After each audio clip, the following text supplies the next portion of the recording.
Actually, let's just make it easy for ourselves. That's the end of brick there, 150, and then we come across 500. So that 500, that's accurate window measurements. We'll come back that 10 mil. Yeah. We'll do a dot there. And I'll do a tick there too, because we're gonna be, can you hold me on that one now? The one with the tick? Yeah. Width is 1690. Good there? Yep. So that's that one, and I'll add another 10 mil. Yeah. For the frame. We've got a gap of 1850. Can you hold me on that one with a tick again, please? Yep. Thank you. So 1850 there for the window, and I'll go back 10 mil for where our lintels will be. 3010.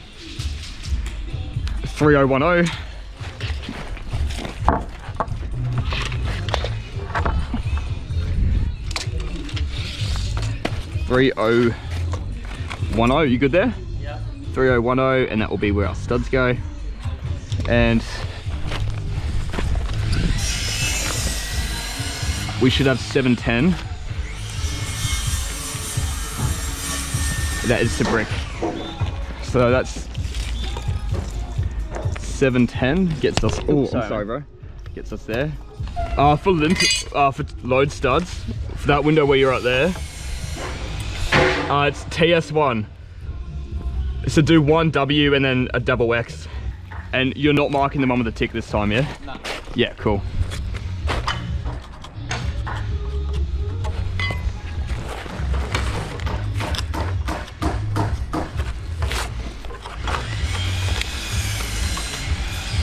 And then what was the... Are you looking for lintel? Yeah. You've got a one, I've got it here, so 1L8. You've got a double 360, but it does say within floor space. Oh, what was your window height for that one? What does it say? I think it's like it should be 2.4 high. I don't understand why that's got to be in the floor space though. Yeah, just write down for me, write down 2 times 360 LVL, and I've got a 1L5, I've got a 190 pine.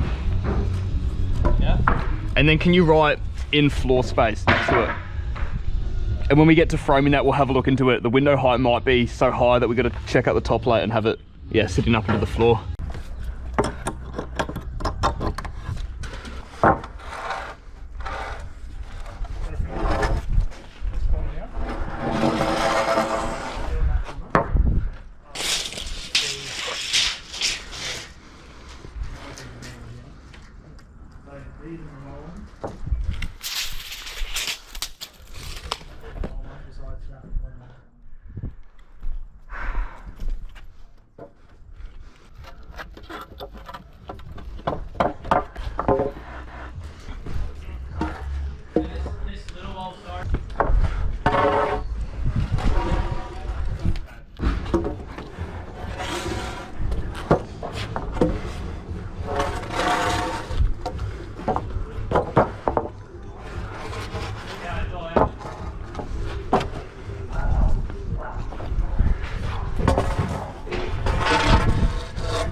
compressor is cooked.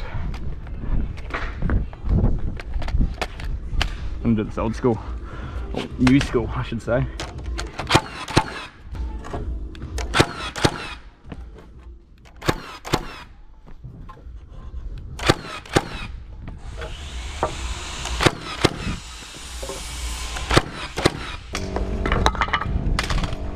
What's the ball height? 2.7, 1350.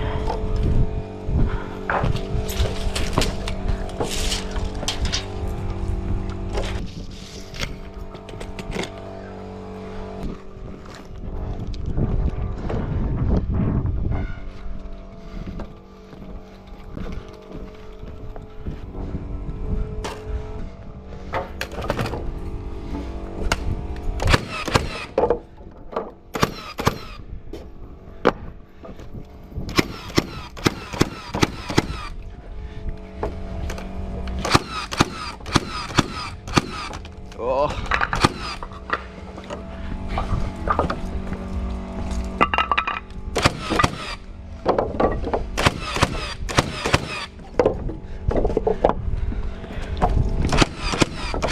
Thanks.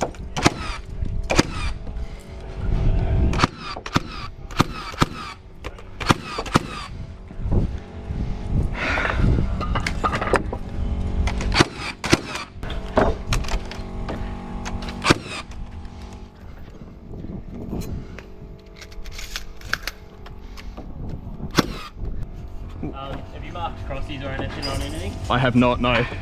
I haven't even looked at that plan yet. I don't know where and what we have. Okay. I was just thinking if it's on an external, did you want to do it now before we stand them up, or? So these two walls here, they're there's gonna be a truss roof on top of them. For a trussed roof, we need straps every 1350. Okay. So you're gonna come in one stud, miss two, do one, miss two, do one. Yep. Or at least for the 450. For the 300s, you can almost miss three, do one. Yep. Thanks, mate. Well, the AAG seems pretty good, huh? I love it, man. You actually rate it? Yeah, listen to the thing go, bro. It's so good. And you can actually skew with it too, which is even better.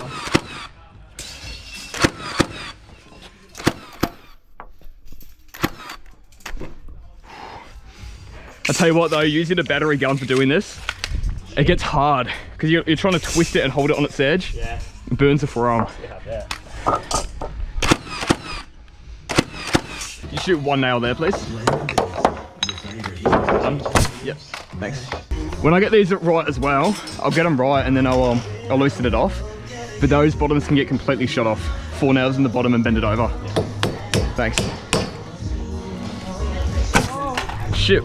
Oscar, can I just get you keep strapping those off? Yeah. Thanks, You guys man. not ready to do this? Or? We don't need to be ready, mate. We got you. Ready? Yep. Here. Okay. Watch out. Yep. Let's slide the bottom lights like this. And I've got a rock.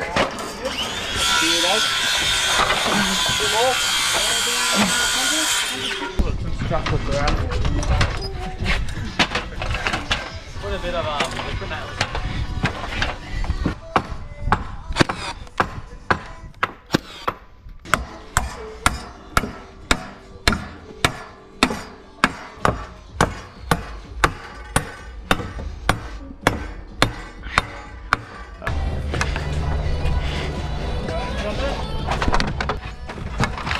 Nice. Can you hold this side? Oh, can you hold that, please? I'm glad.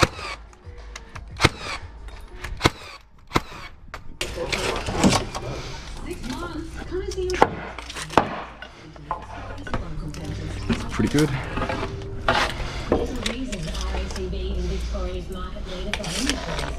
If you're getting the window stud, are you always just going to leave both of them out and then shoot them both in mid at the same time, like the window? Yeah. Otherwise, it's a bit of a play around because you'll be measuring 45 across. Yeah, if you're waiting, you can jump on and start laying those out and shooting those in.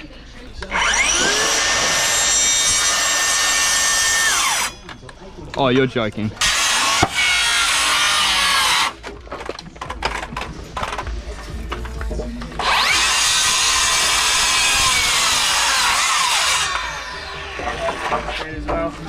Every saw is dead.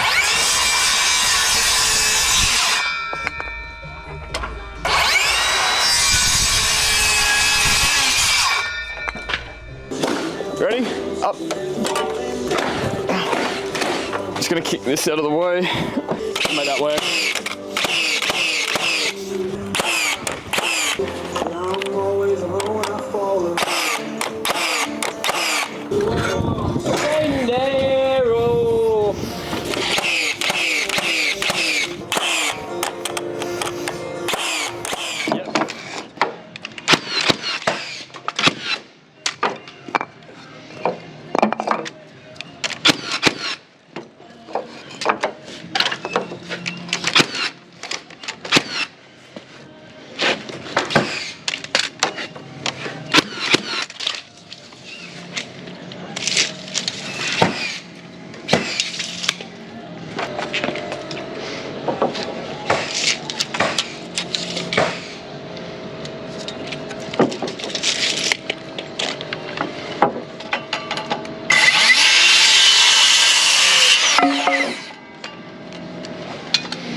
Yo.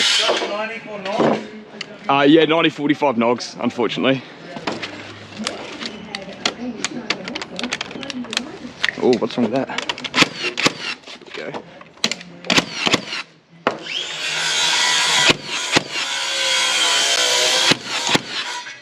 Cool.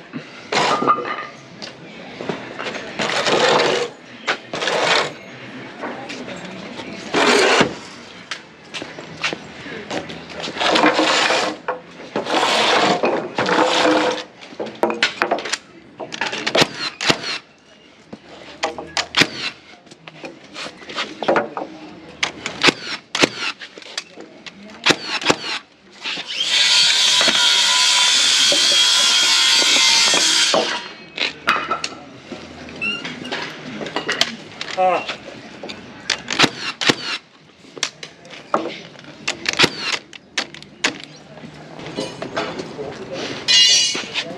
You want that with you? I'll just leave it over here. Yeah, Whatever you need to do. Jump in with us. We'll get all these 2/7s done. Yeah. And once the 2/7 section's done, then we might make our way down here, and then we'll be playing around with lintels and shit. So we'll take a little bit longer, and I might get you doing a bit of a pre-cut then. Yeah. Okay. Thanks, mate.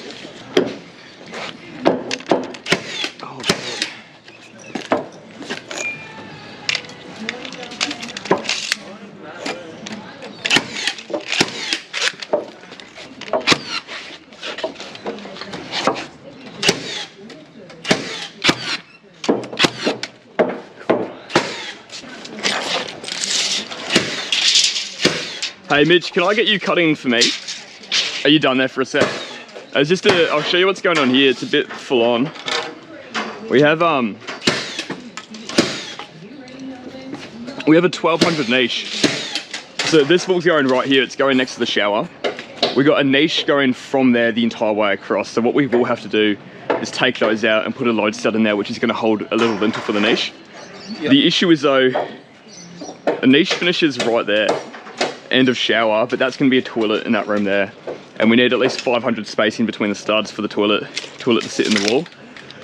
So I think like maybe yeah, what we're going to have to do is that's end of niche, but that's also where the toilet is, so I think we set that out to be 500 either side. This stud here is going to hold the lintel for the niche, and then we're going to have to we're basically going to make the niche until there, and then put another small trimmer finishing it off where it needs to be.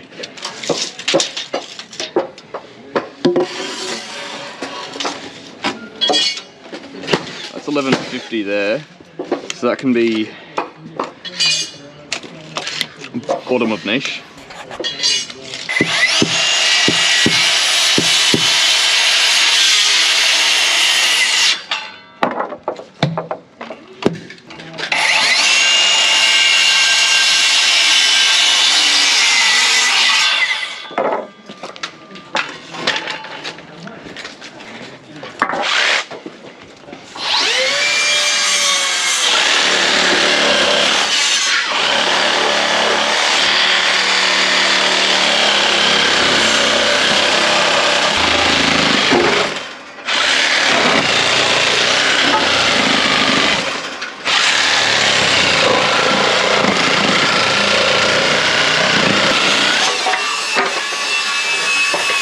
Niche is this side. I'll put that in there.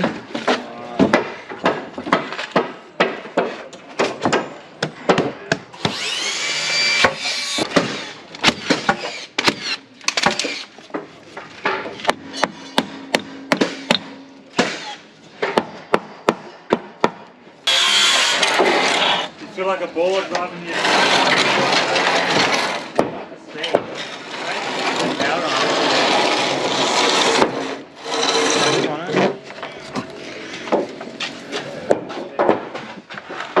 Luke, can you hold this wall for me, please? Thank you, mate. Nah, well, yeah, we need them, but we don't have them yet. Safe springing them today. Of course.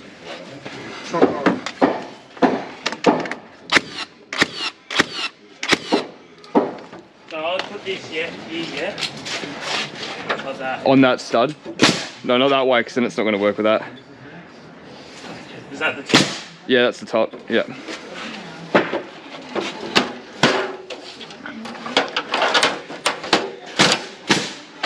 Shock hard.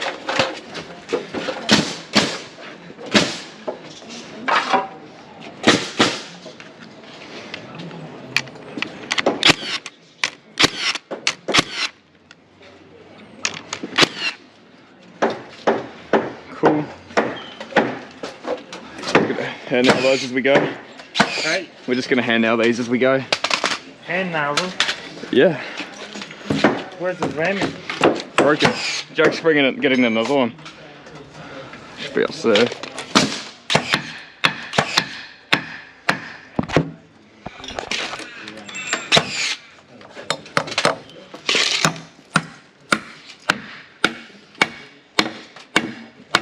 Oh, that should be okay to let go of now. Yeah, because you're not going to work on a normal compressor. Nah. That. We'll get that tiny little one that goes in here. That one there, that just goes in here. There's a gap there, isn't there? Yes, sir.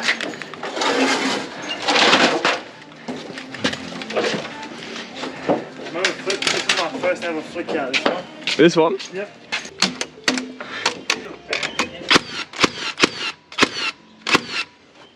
What's that? Yeah, I should get a bit sunburnt. Nah, I watched a fucking whole series yesterday. Fuck.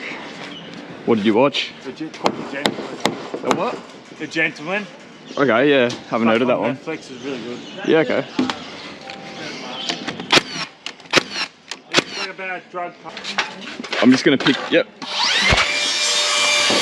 Hang on, pull it out, hang on. You got that for a sec?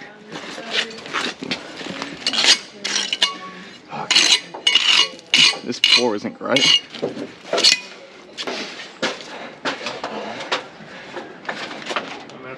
Of course, yep. Mitchie, can we get these two? Grab one with me, we'll open these two over here. 7 and 8. Yep. 6 and 7. Yeah, 6 and 7, thanks Luke. Yeah, 8's gonna be a 3 meter wall, so we'll leave that out. Cool. Yeah, we'll just go here. Any other walls? No, these are all the 2.7s. I just want to get these done, and then then we're gonna start doing heaps over here. We'll frame like 6 at a time. Then the fridge for my birthday was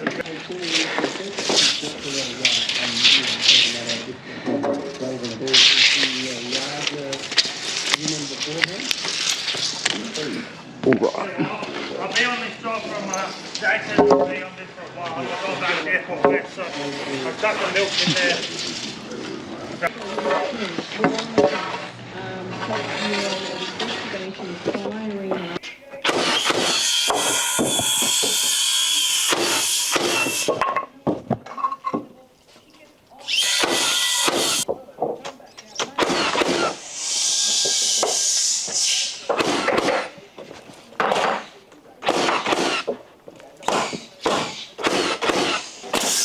On your toes. Say when. You ready? When? 3. Alright, I'm gonna lift it up if we can.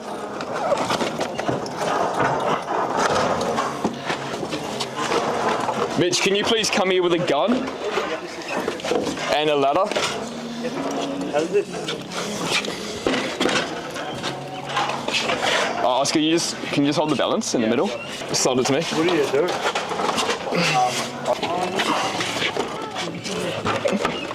One sec. I've got the entire wall if you want to keep shooting stuff off, please. This pushes in so good. Thanks, bruv. This is nice. So we left that out for steel, but we'll still shoot it in and just get the wall in place.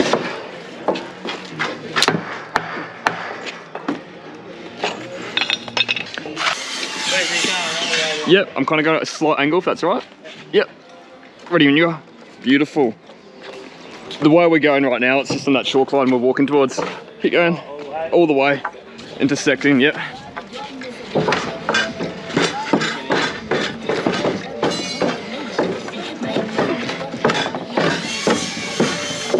Cool. Are you hard to there? Yeah. My junction marks look great. Yeah, we can shoot that. I've got the wall, mate. Yeah, I've got the wall. You're all right. Just get one for now because we will be cutting that out for steel. So just get one, please. Sweet. Big lift.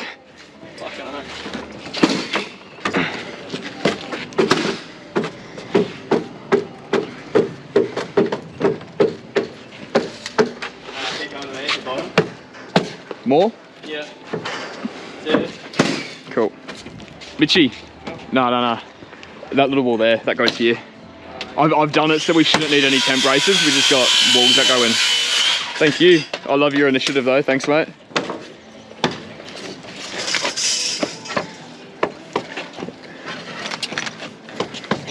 Can you give me one tap in, please, Oscar? That's good there.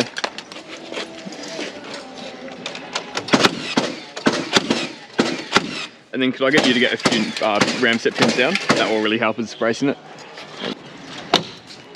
Beautiful. One big wall, or two more walls, and then we can have some tucker. She's gonna be nice and heavy. We'll get her up, and then we'll try to see if we can pick her up and move her in. If we drag her, we're just gonna crank her out of plumb. Yep, 3, 2, 1. Piece of piss. You guys are life, gentlemen. Alright, we'll try and pick her up if we can. Hey, what were you boys worried about? I got the A-team over here.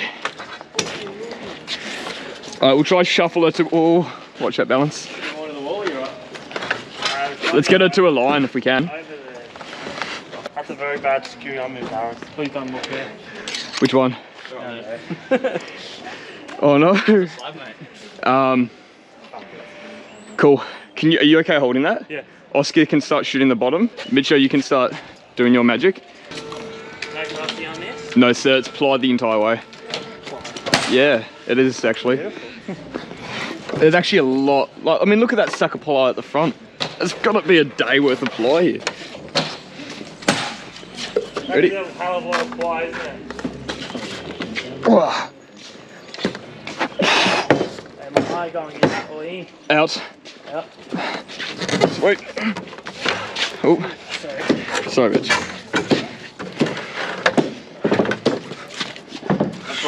Yeah, careful, the whole backside started shaking though. It's not about dropping the wall, it's about if like it starts moving, that's how... You need to smash those knobs out of it. Maybe. Unless, hang on.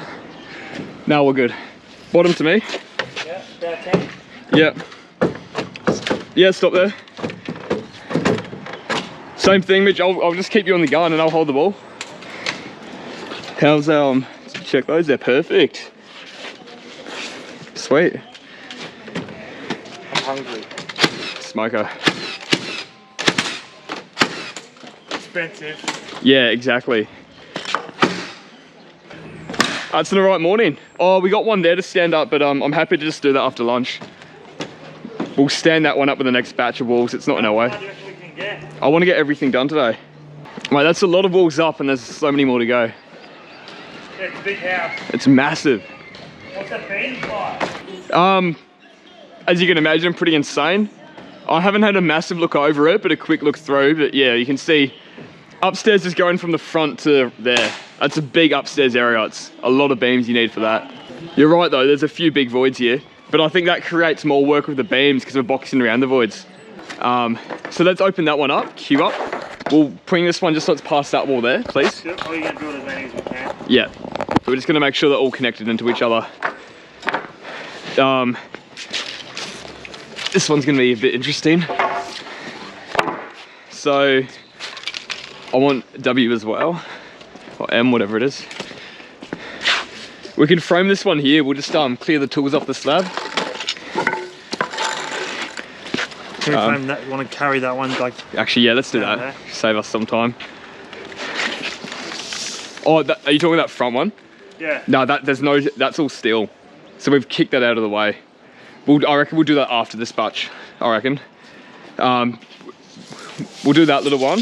Is that where you need to be? Yeah. Oh, sorry, Loki. Stop being muted. Do it.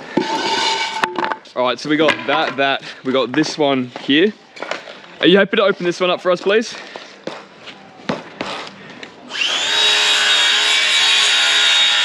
We got that there.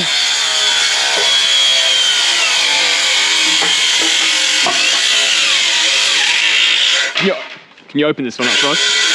Yeah, what's it on the ground? They're like 6 studs. Yeah, it is. So that's a junction. So since it's a junction, we need one in the end and one there. Yeah. What's that for? I think that's just working centers. That's working centers. It's overspan. They want 450 centers, so we need one there. So we've just gone through and done 4 studs. Can that one be blocks? No, because I believe that's a stud in there because that's called for a double stud. So we need 2 studs there to support the beam, that one there for plaster, and that one there to support the 450 spans. Yeah, okay. So it's a bit hectic, we just did that. Yeah. All end studs in like 3 mil, is that right? Yeah. I'd go 1 or 2 mil, but yeah, we want them in just a tiny bit, please. It's better than overhanging because otherwise I can butt in and it won't close properly.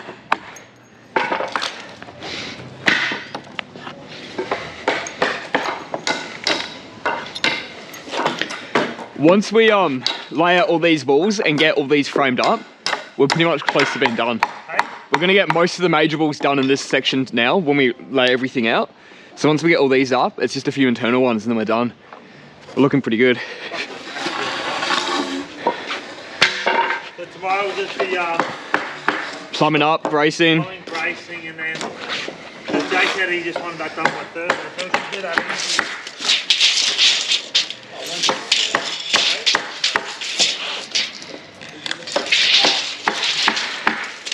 All right, so Mitchell, what I'm thinking of doing, so we've got that little zigzag there. You're gonna open up Q there, that S there, that one right there. I'm thinking of picking that up, opening it up over there. And then we'll also get that external through there, which connects those 2 together, and we'll do that in that space. And then we've got that U shape there, that front S shape there. And then we'll see if we've got any room. If we've got any room, we might even do this 22 coming through here. Do you like that? Happy with that? Beautiful. If you're happy, I'm happy, so let's do it. Mitch is always happy, that means I'm always happy, mate.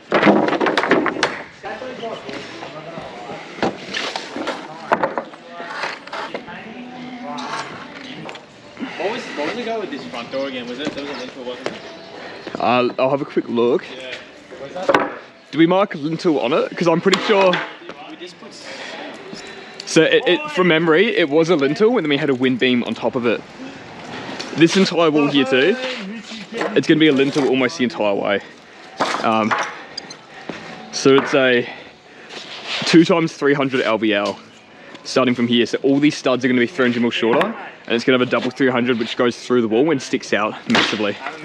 I'll worry about that in a second. Did we not write down anything here? Yeah, here we go. So it's got 1L1 WB1, so it's gonna be a lintel through there, then a wind beam going the whole way across. Obviously we'll do that later, so 1L1 101, Two two times. 140s. Yeah. Sweet, so we'll just cut them 140 shorter and that's done. Thanks, mate.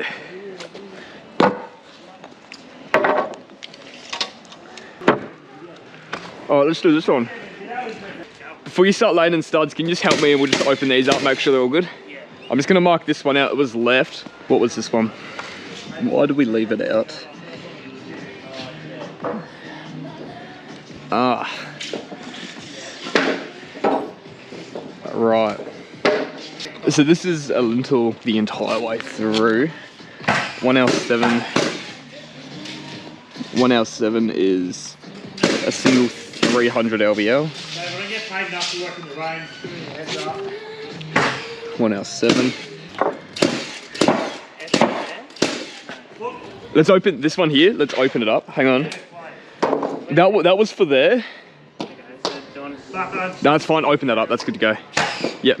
I'm just trying to work this fella out here. So we're coming in for bricks either side, which is 150, and then it's the window. So we come in. So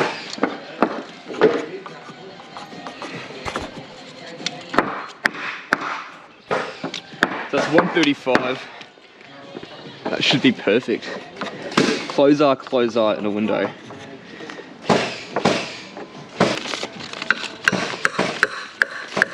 Where are we? Alright, we're looking at that.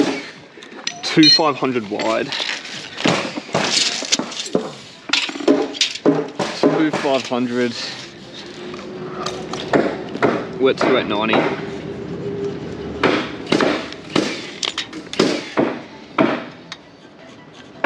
So we've got 390 to play with.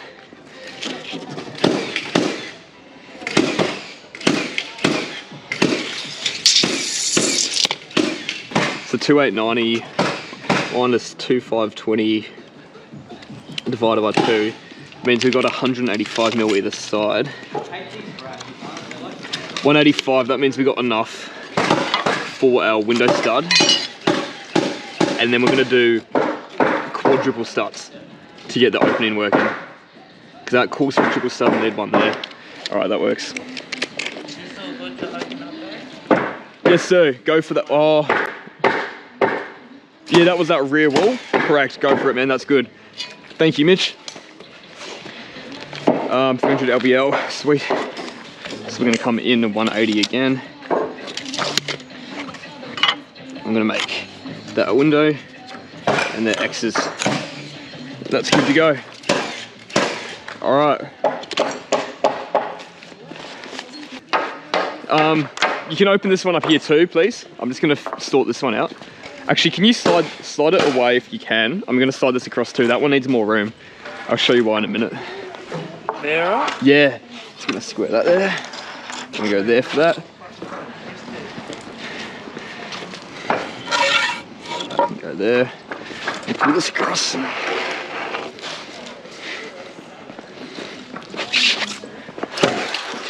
Looks good there. Alright. Do we even have 140s though? I don't know. I think we do. No. It's definitely just 190s there, yeah. Yeah. I might just use an offcut of the 190 and rip it down if we have to. Yeah. It's gonna be. What's that one leading up there? That offcut? Oh, that's not gonna work. That? Yeah, it's not gonna work. Just if you're completely sure we don't have a 140, just have a good run over everything. Yeah, just use these, please. Those two, sweet. Yes, please. Sure. I'm just rechecking and making sure that it was 140. 1L1. 1L1. Yeah, it definitely was a 140. Yeah, okay. Yeah, we don't have any for sure. Yeah.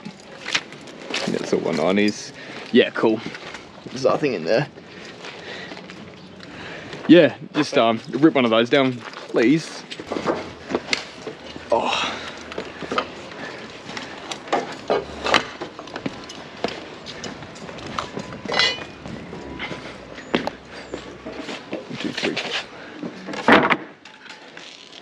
Two, three, four. 1, 2, 3, 4, 5, 6, 7. 1, 2, 3, 4, 5, 6. 7.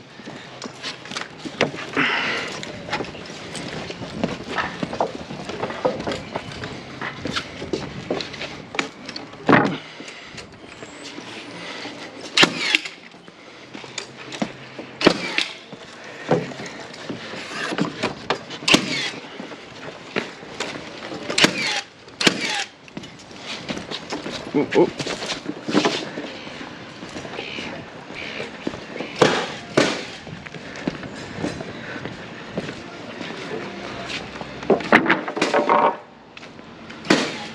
Just 6 for that wall. Perfect, Mitch. Just go on that wall there, and that's good. Thank you. That's it, we'll lay them out. Don't lay this wall out here. Look at these. Yes, I'll work on that now. Sure. Thank you. We've got, I'm gonna work it out now. Starting from here, it's a double 300 beam lintel that goes all the way through, and it sticks out by 1.5 meters or something. While you're here, could I actually get you to help me? I want to get to the 300 LVLs. They're at the bottom. Please. LVL? They're more than 300. I was gonna sit them down right next to it.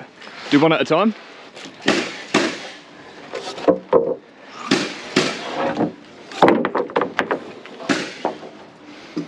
We'll have to move this tonight, otherwise it's all gonna bow. Can you just hang there for 1 sec? Is that alright? I just want to work out which 300 we need. I'm hoping the longest one. We do have a detail. 1B2 starts there, goes to the front. Wait, Mitchie, I'm gonna leave it. I don't know what we're looking at, but it's got 1B2. It's labelled as a beam, as a B, so I'm just gonna leave it. We'll have a beam sitting on top of the wall. Means above the roof. Yeah, B means beam, and beams are like above the wall, like in the roof. L means lintel, and that means they're gonna be in your wall space. So I'm just gonna make that, frame that as normal, and then that can sit on those triple studs, run all the way through, and finish out there. And then our WB1 can butt into there. All right, too easy, too easy. That means that wall that we left out, just frame it as normal. With the one exception, well, not exception, I've just missed one thing. It calls for a triple stud at the end, and we've only got a double in there. So we'll go, I'm just gonna go the other side of the line too. We'll do 3 there, and we'll do 3 here. Triple stud 1, 1 means pine, yep. So thanks for checking. And inside the junction there too, that calls for a double stud, so they are marked there for a reason. Follow that, please. And end of the wall is also called for a double stud. Oh shit, hang on. This is marked wrong.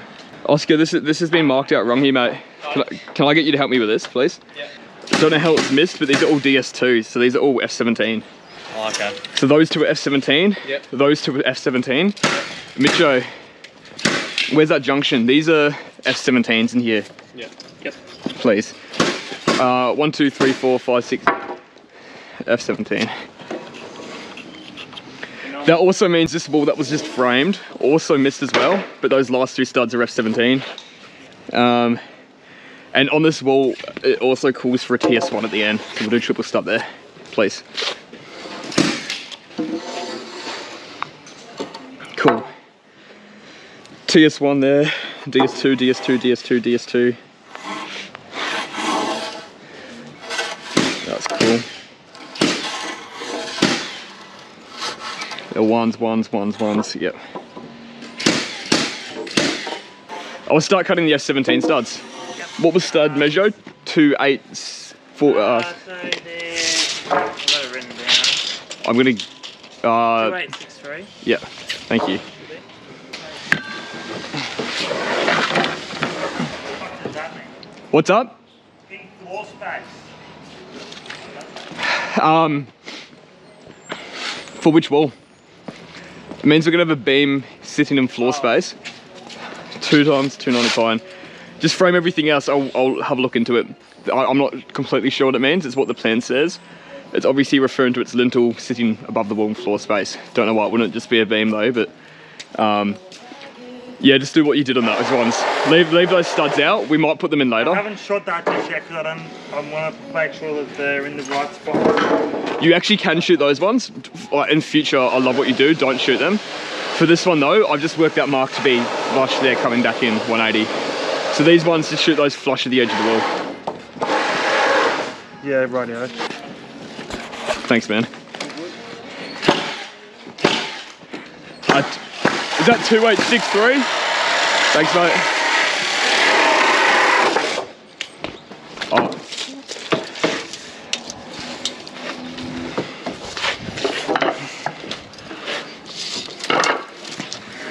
Hope, please.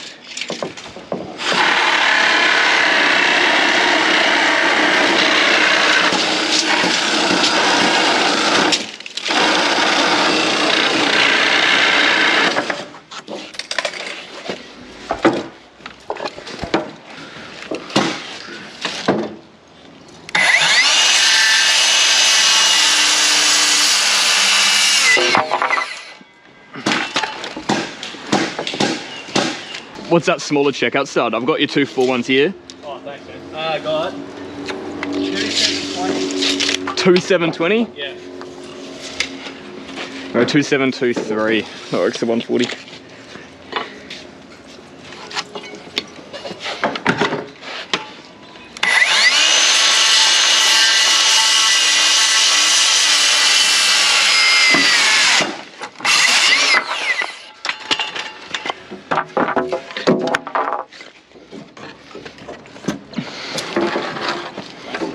It's all good.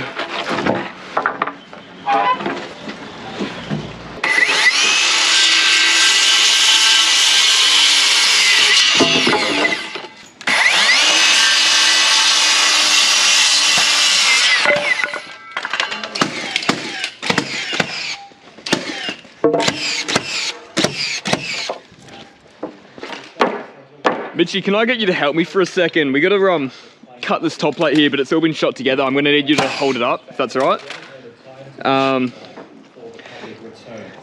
Our issue is, I'm just gonna lay the stud in here. I need you to hold it, not pluck it up, like hold it up. So the issue is, I'm just gonna measure it now. Our window height is 2760, which is here. And then it calls for a 290 beam on top of that, which gets us all the way up to here. So obviously we're going to check it out through the top plate. I just want to double check. Yeah, well, we've written it down as a singular, but I do want to double check 1L11. 1L11 is just a single. So what I will do, what that little thing is there. I'm going to go back 45 mil, and that's going to be where that beam goes to. Let's mark that through there. I'll move this stud in there. So nothing over there has been shot. It's just those junctions have been shot. A few things over there have been shot. So what we're gonna have to do is try to lift that up, and I'll rip this top plate lights up. Yeah. So that's going to there. I've got a saw behind me. How high do you reckon you can get it by? Just, do you want to try lift it? I just want to see what you can get by yourself.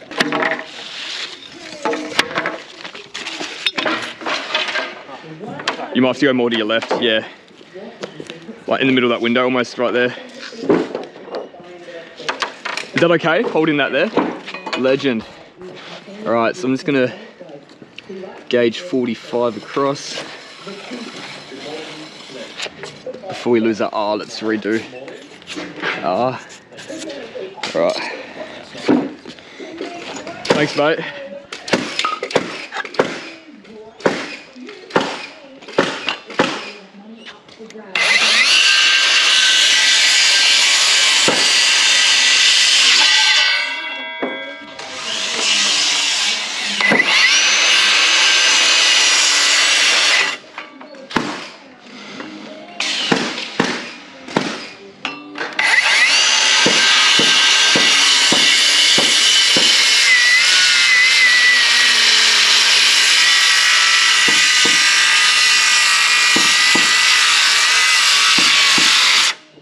Oh, you're kidding. Let's grab this saw.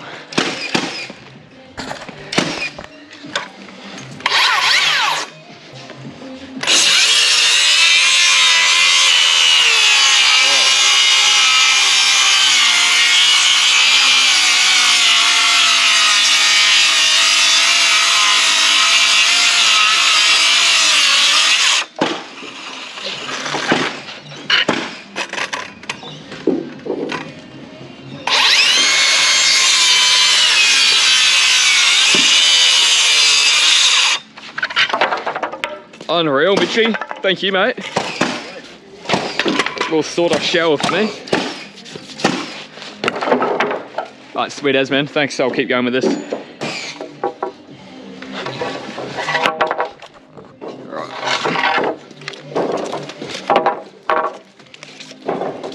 We'll go 135.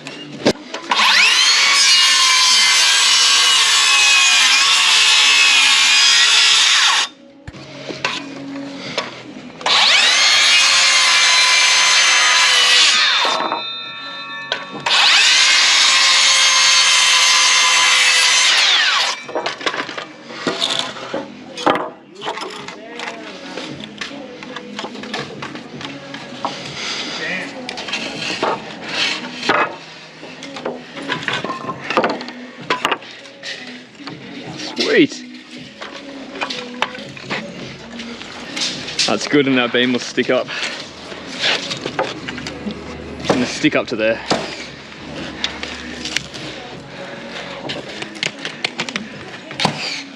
This one also has a note saying in floor space, but that can't be right. That's that window there. No, that's good. That's definitely all good. It's 2 4-window height across here. This one's gonna be 2 420. Yeah, that's got so much room. 290's gonna finish there. I think everything else is good, Mitchie. I think it's just that one where we had to check out the top plate. This one's got a note 2 saying in floor space, which kind of refers to the same thing, but I think she works. Yeah. Mate, if we're, I'm filming this, so in 2 weeks if we're ripping that up and replacing it, it's me to laugh at. I'm taking the shot. Can you shoot? Just, yep. Yep, that's good.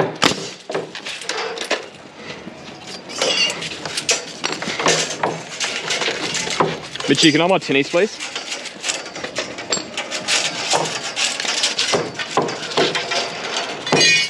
Yeah. I'm sure. Good. Yeah.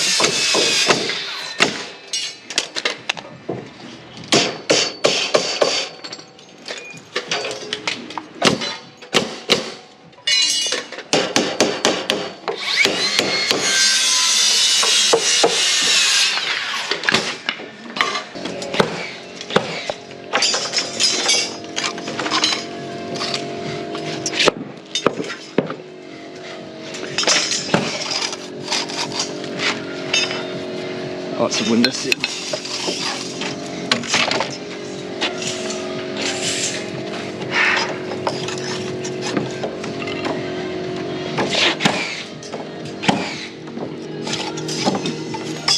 Cool.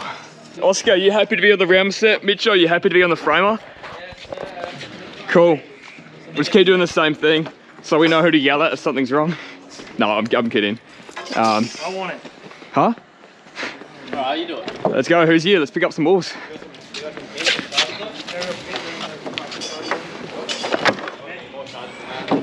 Oscar, jump over here, please. No, you're alright. No, I'm Hang on. 1 sec. Yep. fuck off. Let's pick it up and put it in place. Mitchie, can I please get you to get the garnet and ladder ready? Do you have a ladder? Actually, can I get a hand with this? It's just got a bit of weight on this side. I might get you to help me carry it over. Yeah, where's this going? That way. Okay. It's the slab. Yeah, well, it's hadn't. Hang on, hold that for a sec. Have you got 2 nails in there? It missed the slab, it popped, it shot like it would have. Even if it hit the slab, you're gonna need a nail there and a nail there to stop it pivoting once we cut that plate. So that's the doorway there. So you get another 2 nails. You get what I mean? Yeah. So any doorway like that, shoot both sides, please. Suppose there's another one, doesn't it? Yeah. Where's this big popper going? This is going straight through there. Straight through? Yeah.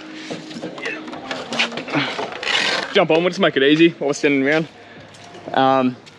Mitchie, those F17s are going to be the junction that intersects with that wall that we just put up. Thanks, Luke. Oh, come on, boys. Pick it up and I'll slide this in. Yep. Yep. And keep going to Mitch's way if that's okay. You right there, Mitch?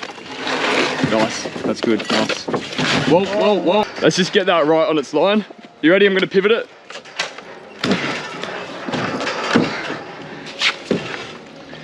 Yeah, it's pretty good there. How are you now? I'm going to go another, say, 50 mil. Two. Us? Yeah.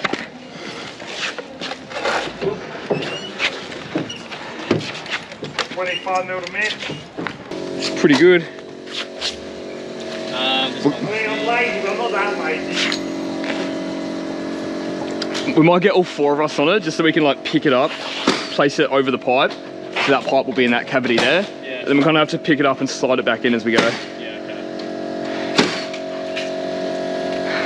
okay. I'm annoyed, I thought that wall went the whole way, so it's all going to be connected. Tomorrow morning we can just do that tiny wall through there though, which will connect this. So you want, you're saying you want to slide it over and then we'll jump on this side and lift it? Yeah, yeah. Well, like, I was going to pick it up flat. Oh, we can slide actually, no, that's fine. Yeah, we might even be able to do it us too. Let's pick it up, it's going to drop down to the garage and then we'll just like bunny hop it. You ready? Oh yeah, actually it's not going to drop down, we're good. I'll pull that in. Oh, you pull your side in. Yep. Yeah, make light work. Oh, we're going? Oh wait, okay. Yeah, go. Oh, sorry, I thought you were going.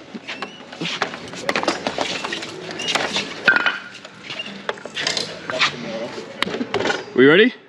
No, not really. What's wrong? Well, where do we grab? Wherever you want, just do this. Just grab a stud. Hug it. You good?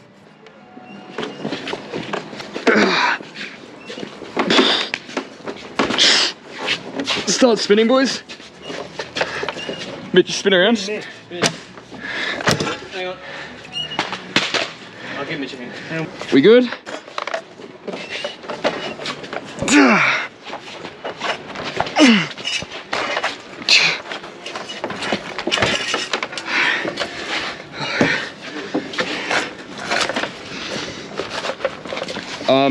I think I'm a fucking pain in the ass. I'll get you to jump on the round set, go and get that ready.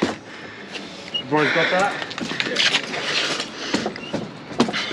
How's that, Mitchy? You come to me? Oh, good there. You happy? Speak up. What's up? Yeah, that's good. You good? Yeah. You want to start right here, work our way across. Mitchy, same thing. Can we get a bit of an angle brace connecting the tops, please? Thanks, Brew. Yeah, Davo. Can try skew one in the middle. It's a bit hard. Get another one here first. I want to make sure we get plenty of nails in it. Yep. Mitchy, we'll just go flat with it and carry it across. Yeah, that's S. Through there. You boys want to add? I think we should be okay. Oh, set it up. No, let's not do that. Sorry, I didn't see that pipe hole before. I'm gonna propose we go on this side. Let's go this side and lean it back a little bit, and then we can like kind of carry it in straight into place. You good there? Let's, oh, yep. I'll go to you if you want so you can stay on the slab. Watch the pipe. Yep. Oscar, I've got, oh not Oscar, Mitch, I've got the entire wall once you get this in and then you can go and shoot up. Right, so most of the externals are done, that whole back corner's done, most of the front's done. We can't do any of this yet, we're just waiting for steel and block work there.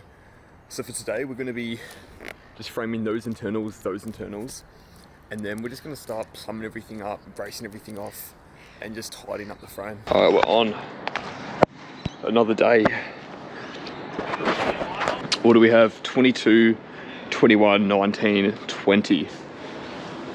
So we can frame this section up and then 1, 2, 3, 4, 5 walls there. I might do that section, one of those walls, and then one more little batch and then we're done. Oh, we probably need all these.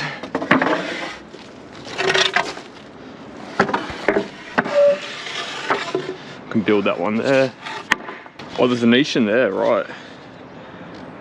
That's why I was confused. We've got a bedroom. I've never seen a niche in a bedroom before. So this wall goes like this.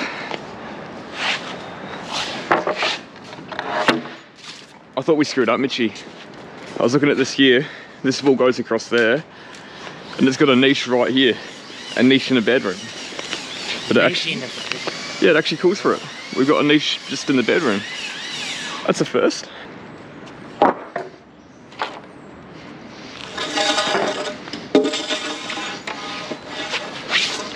Roughly in line there.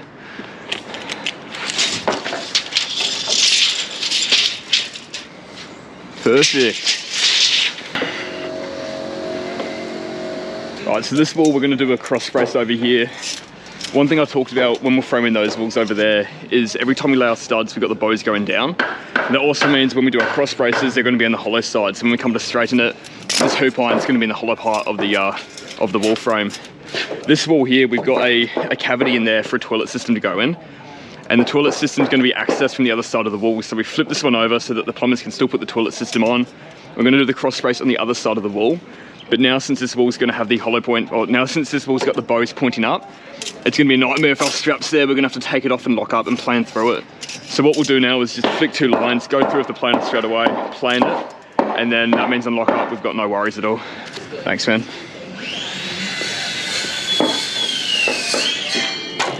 That's a bit better.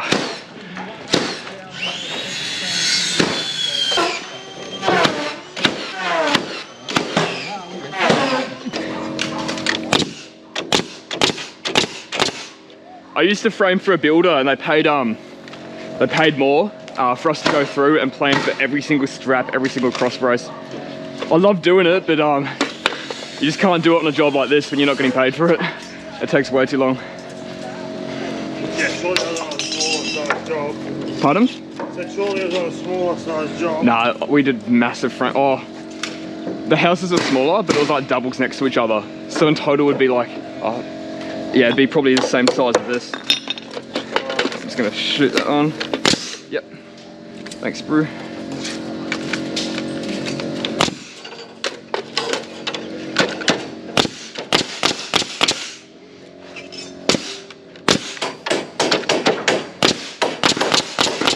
You got a snip, sir? Sure do. Please.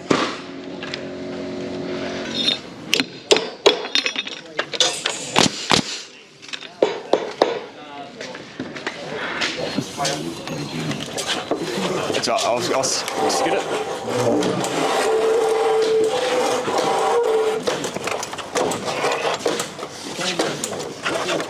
Sorry, Oscar, watch out. Yeah, it is. Yeah, like, do you want to shoot that in?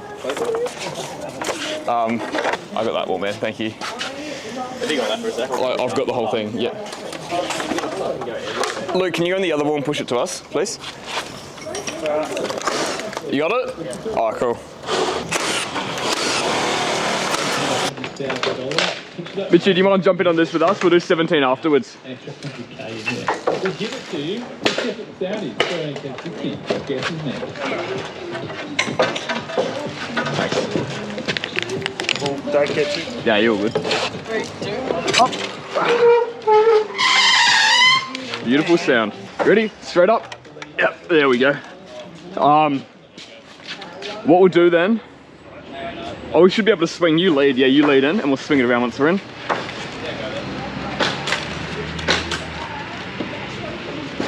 Let's go around that pipe. Yep, watch your top, careful your top, yep. Start swinging. Alright, we got one more wall to build after this.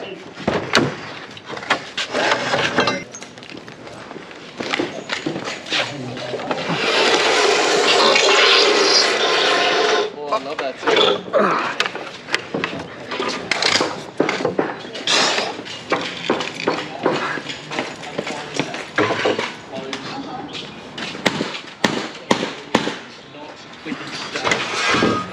Okay.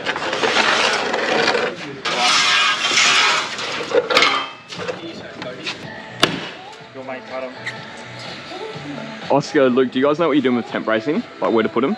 Not really. Do you know what you're doing? Roughly, yeah. Can I get you two to do those? We'll start from the back, go everywhere. If we see those temp ones we got, we'll take those off. You want to take them off? Yeah. I'll just walk through with you quickly. You can let go of that, that's all sweet. We can take that one off and put it in the inside. But go into one room and just get that wall brace, that wall brace, that wall brace, and that wall brace. And then like go into your next room. And you'll see this room, obviously that wall there's already braced. Yeah. That wall's there's already braced. So you just do a brace in that wall and a brace in that wall. Oh, it doesn't have to be in the room, like you do it in the in that stair void there. But just go room for room. Make sure all 4 walls in every single room are braced, then we'll go to the next room. Yeah, okay. We'll just do that for now. When we run around to temp brace it, I want to get heaps of like small little stud ones coming in. So we'll have like anything that's bigger than, let's say 3/6 like this wall here. I want a little temp brace coming down in the middle just to hold everything in place. Yeah. Okay. Let's start plumbing some walls. So we'll go through, do all the walls, and then afterwards we can run some string lines and get some braces coming down in the middle of these rooms to make everything solid. At least once all the walls are done, for example, like they can start doing ply there, that's good, and then we can do everything else after that. I'm not gonna lie, from looking around and sighting these walls, a lot of them look pretty bad. And it doesn't help that we use 90mm nogs everywhere. Nice. Can we go to me, please? We'll get this one roughly plumb and then I'll double check the level. Bit more to me. Bit more. Can you get one nail in there, please?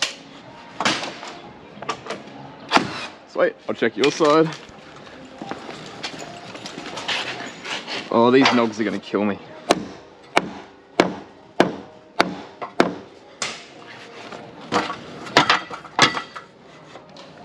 That's perfect, you can shoot that one off. And when we shoot these off too, Every stud? every second or something, yeah. Yeah, I want to get a fair few nails, really make sure this doesn't move. Cool. This one needs to go to you a fair bit. Oh, it's actually got heaps of movement, hang on. Tiny bit more. Can you... Sorry. Good? No, we need to go heaps more. Yeah. I'm right in your way. Oh. A little bit more off. Oh. Bit more off. That's good there. Get one, please. Cool. I'll check the far side. Let's see how good these plates are cutting. This should be perfect. Tell you what, Mitcho.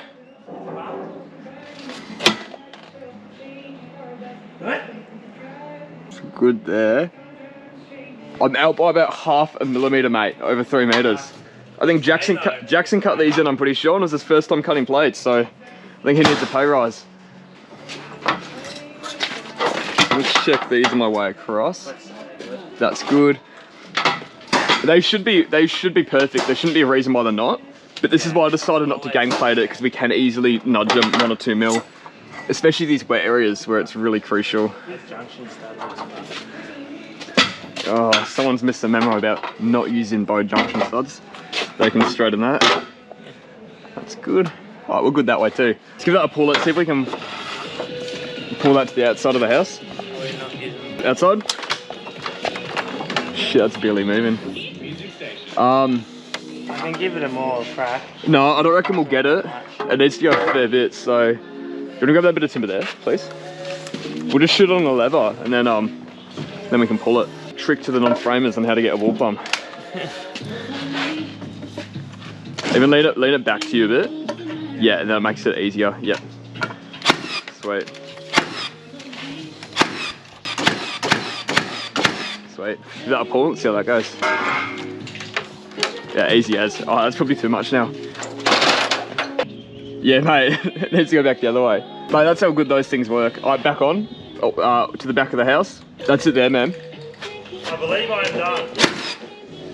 Get it off or? One, let me check the other side of this wall here. There.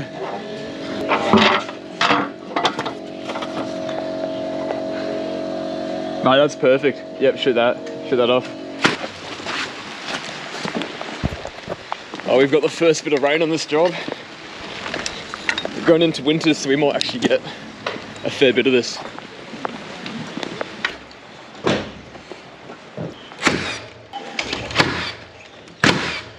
mood on the frame's very different today with the rain, isn't it? I reckon now we're actually going to be a little bit behind schedule. Just the amount of time it's taking to put tools away, get tools back out. Get in there. Can we go into you very slightly, please? Oh. Bit more. Bit more. Oh. Back to me. Push slightly out. I'll go around there. Yeah. Bit more. That's it, man. Shoot that. Nice. Oh, I'll get a string line out. We'll run a string line on this large external wall. And get that one good. It's just that annoying rain today too, where it's not raining enough to jump out of it, but within 10 minutes you're just drenched, your tools are wet, everything's wet. It's no good.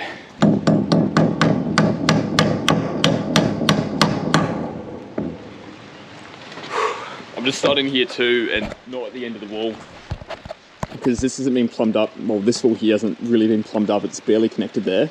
There's gonna be steel going in there, so I've left that all open, and we'll just start it from where our first plumbing brace is. Thanks, mate.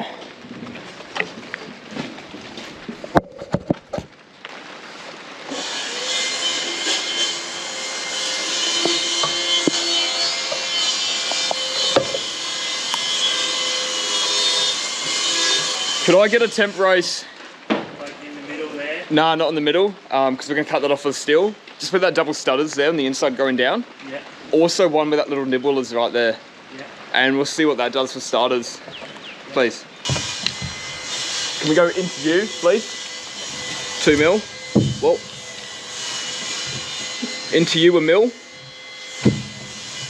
Well, how you had it then was good. You pull that. Yeah. There, man, that's it. Hold off, hold off. When you shot it, it pulled it in. I need to tap back to me, please. A mil. Yeah. One more. That's good. Thank you. So the only place it kicks is there. That's where the plates join. So once we do a pitching plate, it will stiffen it up. I'll probably want 2 braces coming down on this wall here. But we just had a look. There's something massively wrong about this wall, where we're actually gonna have to tear it down. It's our first proper mistake of the frame. It's completely my fault. Have a look here. Here. Yeah, that plan doesn't have it. Hang on, I'll get my phone up. So that's the wall we're looking at right there. And you see what that says? F17 studs the whole way through. And the worst thing is, before we even started this job, I went over the plans and I saw that and I was like, yeah, cool, we've got a whole wall with F17. And I made sure we had enough F17 here when we started the job. And then we completely forgot about it. I mean, to my defense, I didn't actually mark that wall out, but like, I knew it was meant to be there. I should have checked over it regardless. So what we'll do is from that join there, Take it out. yeah, we'll take this wall down, we'll drop the wall down. Those last 3 studs, we'll change them while they're there, but we'll take this whole wall apart in here and rebuild it. It's gonna take a bit of time. First things first, since we'll have to take this brace off, can you get a new brace in that room there? Bracing the wall lengthwise? Yeah. And I'll start removing all this stuff here and taking the wall apart.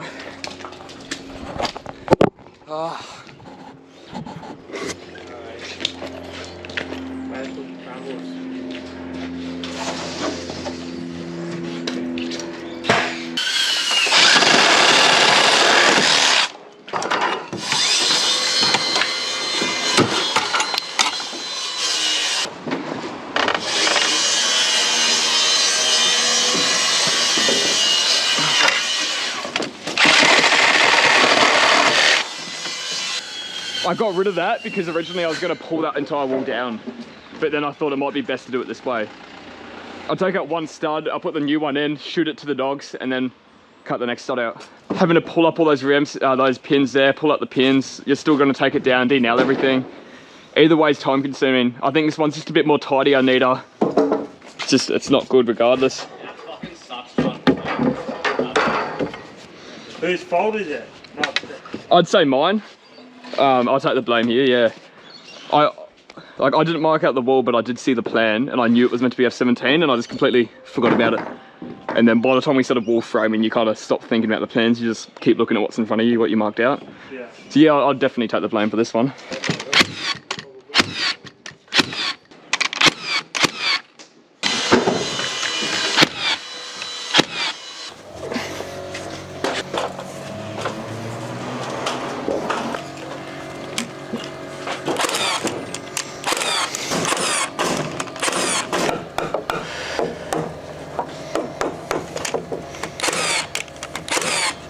we're almost done for the day, but I just want to go through, get the pitching plates done. So that means tomorrow morning we can get the coil gun going and someone can go through, strap over the walls, obviously the plies extended above so it can be shot into the pitching plate. And all these straps here, they need to go over a pitching plate. So if I get these on today, especially for the stack unit here, it means someone can go crazy on the coil gun tomorrow. Let's get her up.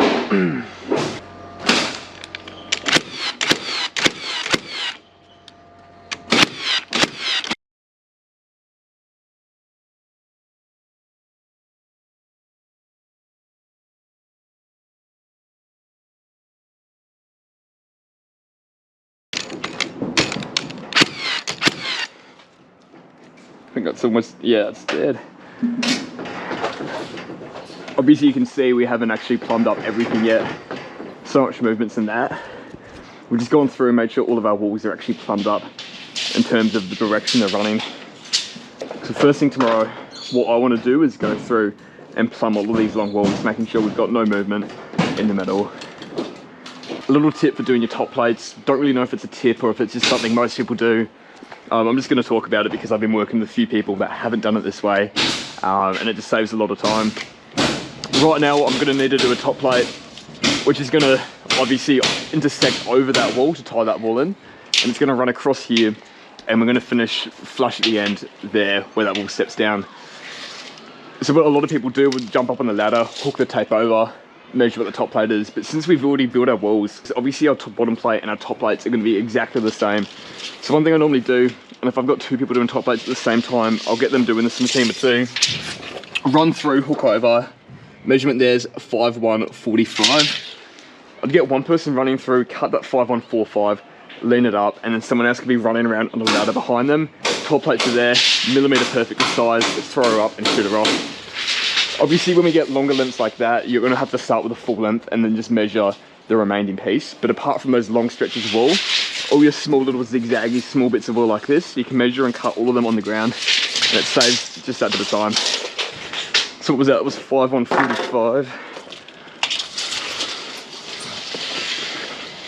5'1", there we go.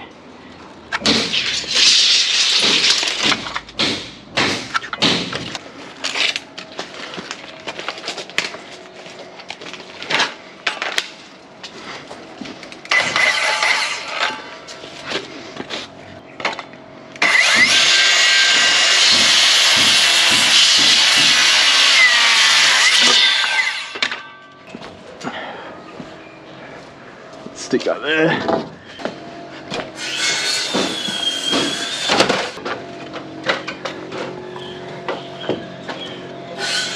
Gang plate, sweet.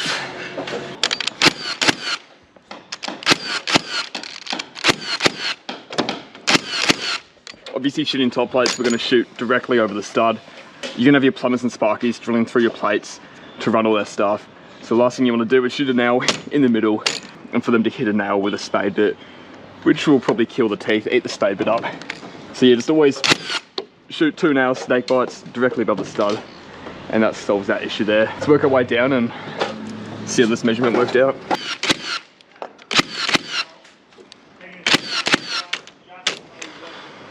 No way. Do you have any framers? I'm 2 nails short and then I'm done for the day, and I've just run out. That sounds so nice. Oh, how's that, Mitchie? Is that flush there?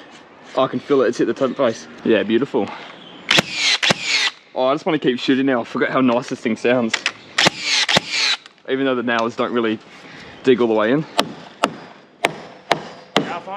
Maybe that's what I was doing. Like you're saying, I'm bouncing up and I've got to really shoot and hold it down. Well, that works really well. So you can't really use bump fire and just keep bouncing the gun. Alright, today should be pretty cruisy. We're just going to run around the entire frame and tie everything off. Most of the ply bracing you see, it's just been tacked on. So we're going to go around, shoot it off. You can hear Mitchie's already made a start doing that. I'm going to start going around, tightening these cross braces, especially trying to do this one because it's going to be hard to nail that off. We got straps, we got dyno bolts, we got missing nogs, we got a lot of stuff we're going to fill in today. In terms of us, it's going to be the last day here for about a week because now we're going to be waiting for the steel to come in. There's not much going in this part of the house. But but especially through this area here. This is where we got the big 6-meter steel columns going up. Then we've got beams connecting everything. So there's actually a few beams we can do which just go wall to wall. I don't really want to start with anything subfloor related until that steel's in, and then we can move on with the job as a whole. Let's get to it. If that weather prevails, it should be potentially an early finish today. There's only so much we can get done. Oh, let's see how this one goes. All right, this is gonna be hard. I need to somehow hit a nail in on an angle to provide tension as we nail it. I'm only gonna use a clout, just because it's so hard to get in there. If we line that up there. So a trick to make these cross faces super tight before you use a tensioner is you put a nail through like that. It's gonna be easier to show you this when we do a wall that's not tight in with brick. But right now the nail's going straight. What we're gonna do is we're gonna angle the nail in which direction we want to tension the cross brace. And as we hit that in nail in the angle, it's gonna pull that cross brace tight as we go. So I don't even know if I can hit a nail in here.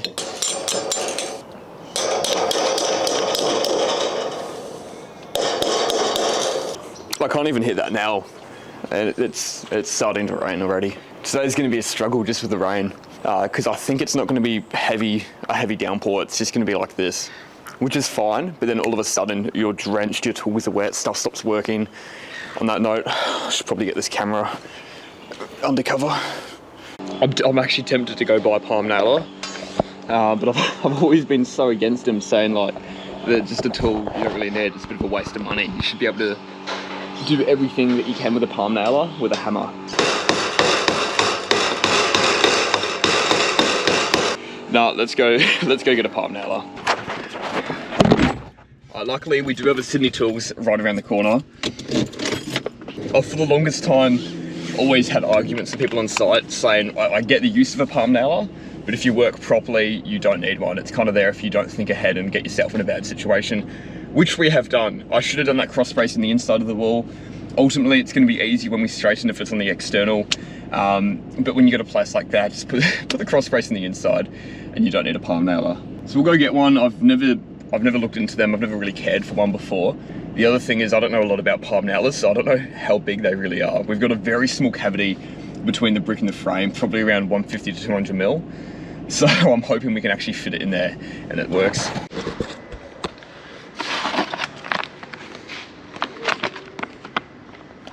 Had to get another 2 meter as well. That video I posted called A Bad Day Framing. We're doing that prefab at the end of the week. Just don't want to hit that car. And it got knocked off the first floor and it is no longer level. So I got that and I hope I've got straps somewhere to tie it on.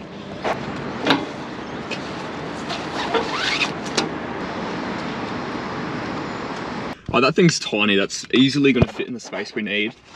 I did have a quick look too. I wasn't actually sure if there were a custom nail that you're meant to use for them, but it looks like I can use any clout or any traditional nail and sit it in there. It's got a magnet to hold the nail in place and then we push it and shoot it. Before using it, I think I already have to admit I was wrong. I think this thing's actually going to be quite useful to have.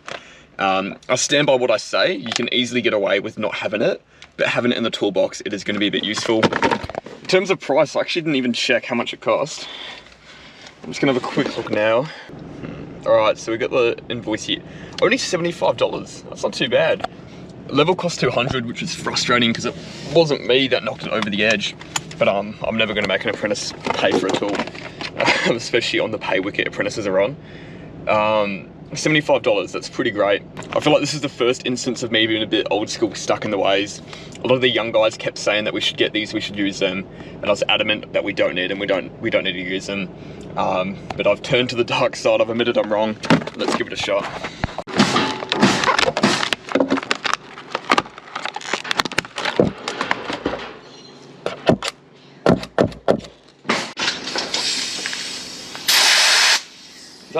That's not the right connection, is it? That's tiny. Do you have a shifter? Sure. Yeah, it's the same size thread. I didn't even check that. I saw it came with a valve and I thought that'd be right. I'll take this one off, put it on this for now.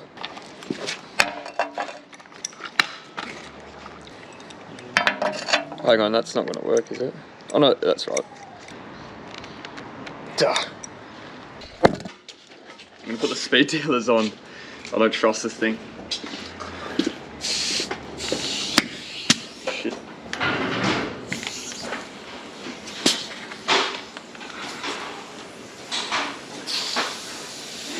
I didn't realise how small they really were. That thing's tiny. So I'm guessing I just sit that nail in there, and then... Oh, what? That's awesome. I don't know why, I didn't realise it'd be like a little hammer. I thought it would just kind of go bang and just hit the pin in one shot.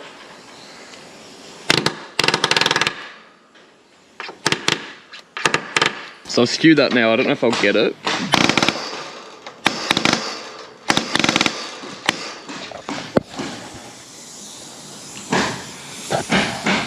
See what its power's like, we go through the metal.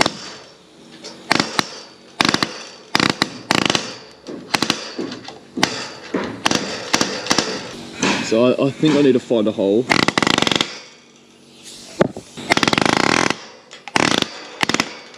I take back everything I said. I love this thing.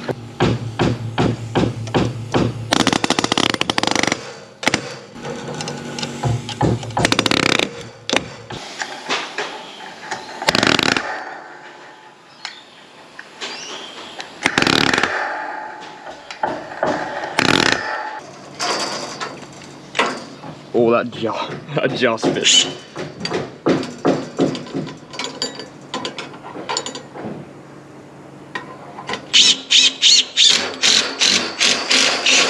Disclaimer, if you've got these tensioners, never use a Phillips head bit, because that's just going to strip and get rounded, you won't get them tight.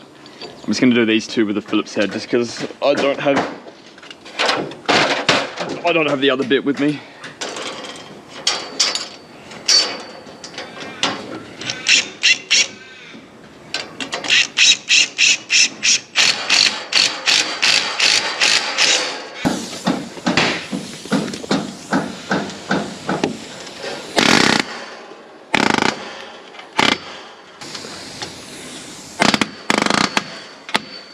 I'm gonna admit I'm wrong.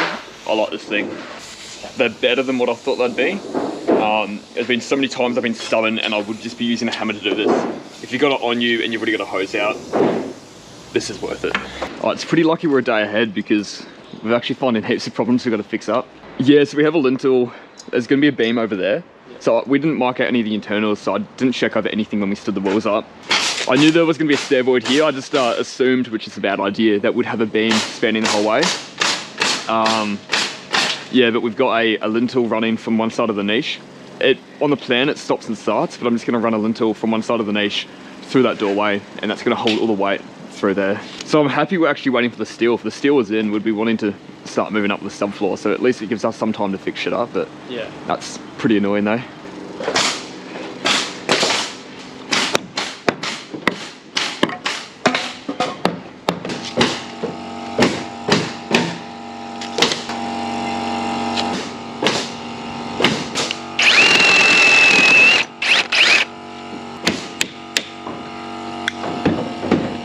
Because it's a double stud, I'll take this out, we'll cut that on the ground. The rest of those we'll cut and place so, and yeah, it's a bit of a playground.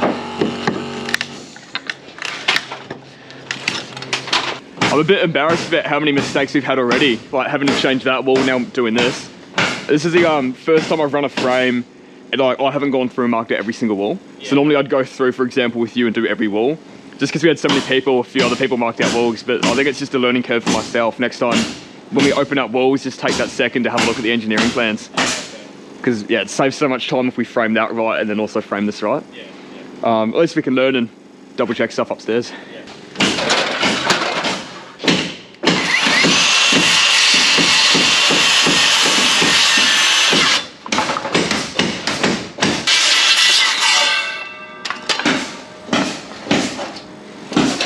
What I might also do here is I was about to check the lintel out to be on this side, but I think this is going to be the stair void and that wall is going to continue up. So to make it easier to straighten, I'm going to put the lintel inside that room there, so it should be a bit easier to straighten.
Beautiful.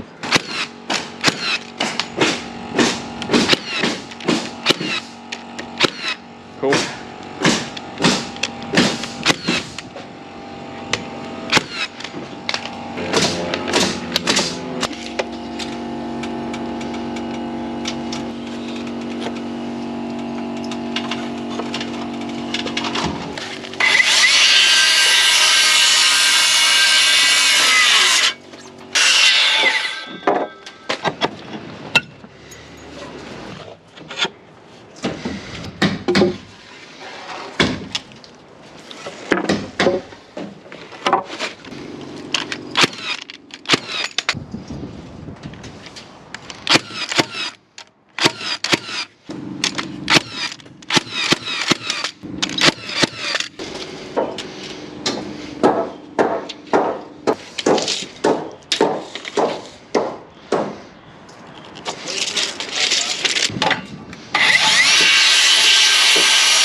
The frame steps back down to 2.7 just for the small section of garage wall here. I'm just going to build this all in place, stick build it while it's up.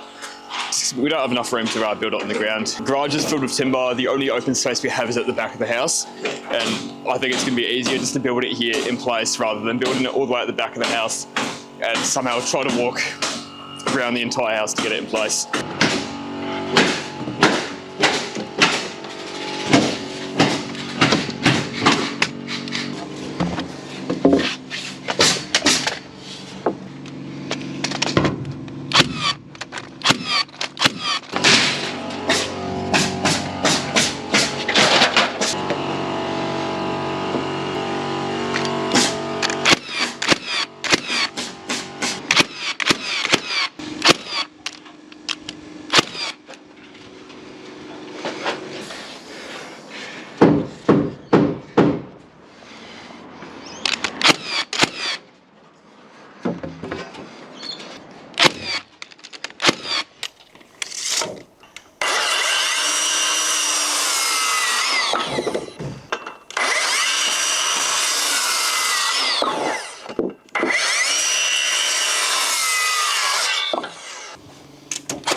I think I mentioned this before, but I don't really want to start doing any of the beams yet. There's a couple we can do before steel, but once steel's in, I just do want to go through and check all of our heights, get some chalk lines flicked everywhere, make sure we laser everything. I don't really want to do everything twice. I think it's better just to wait until the steel's in. We can finish framing our walls around the steel and then get all of our heights there. So it's probably going to be a bit of an early day today. The last thing I want to do, once again, same thing as I said before, I never went and checked over any of the internal walls before we started framing. They were all marked out by someone else. And now that I'm looking over it, we're missing all the internal lintels.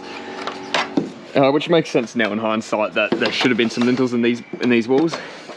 But I just gathered there must have been beams stretching the whole way across. Because I think for this wall, for example, I mean, you can also see we've had to do extra straps because they were strapped before the pitching plate was on. But I believe for this wall, we've got a beam sitting from here going across the wall that way. And for some reason the beam stops where this doorway is. So we've got to chuck a lintel in there. Obviously we're now going to need a strap there and there to hold that lintel in. Don't like these. Obviously got shot down before that pitching plate was put on, and to rectify the mistake, these have been put on, which have just been in a stud, which I don't know if that's going to pass, because technically when you have a cross brace, your strap needs to be, I believe, one stud in. I don't know if one stud out as in the stud could work for it, but I think we might just need to get the grinder, cut those, pull it out, and it's best to be safe and just get it done right. We'll take these off anyway and we'll redo these over the lintel.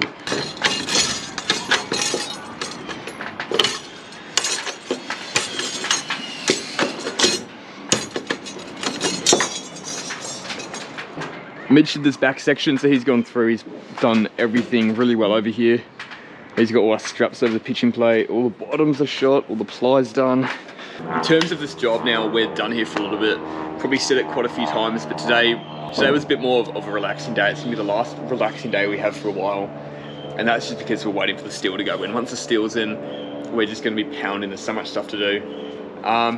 So it's good just to spend some time, get everything tidy up, check over anything that's been missed. Now we're probably gonna have a good week break here. I'll be back here next week Wednesday to help the steelies put some of the steel in. But I think they're gonna come in and do the columns in one day and then they'll have to come back for the beams.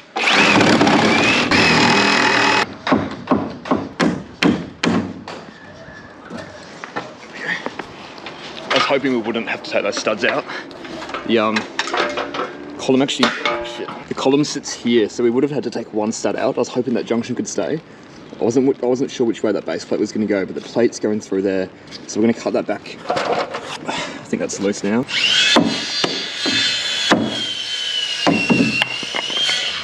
So we didn't win on this one. We had to take the studs out, but we've worked out for most of the columns.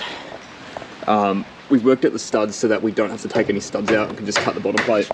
We've also stopped the ply in a few cases. I mean, we probably could have applied the backside there, but you can see it's marked out that we're going to cut the plate from there to there for the tag, for the base plate, and then the column sitting, should I take that back? The column's sitting there to there, and the tag's going from there, and I'm wrong, it's going underneath that stud there. So we can leave the stud and we're just going to check out underneath it. But for most of the places, we've got steel going in a spot like that. As you can see, we've left that corner out too. So we're just going to cut 90mm off the top there and cut this plate back to there for the tag.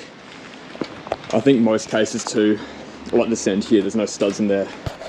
So most cases we're good to go. We're just going to take out the bottom plate and the top plate, which we expected for, and then steel can start going in.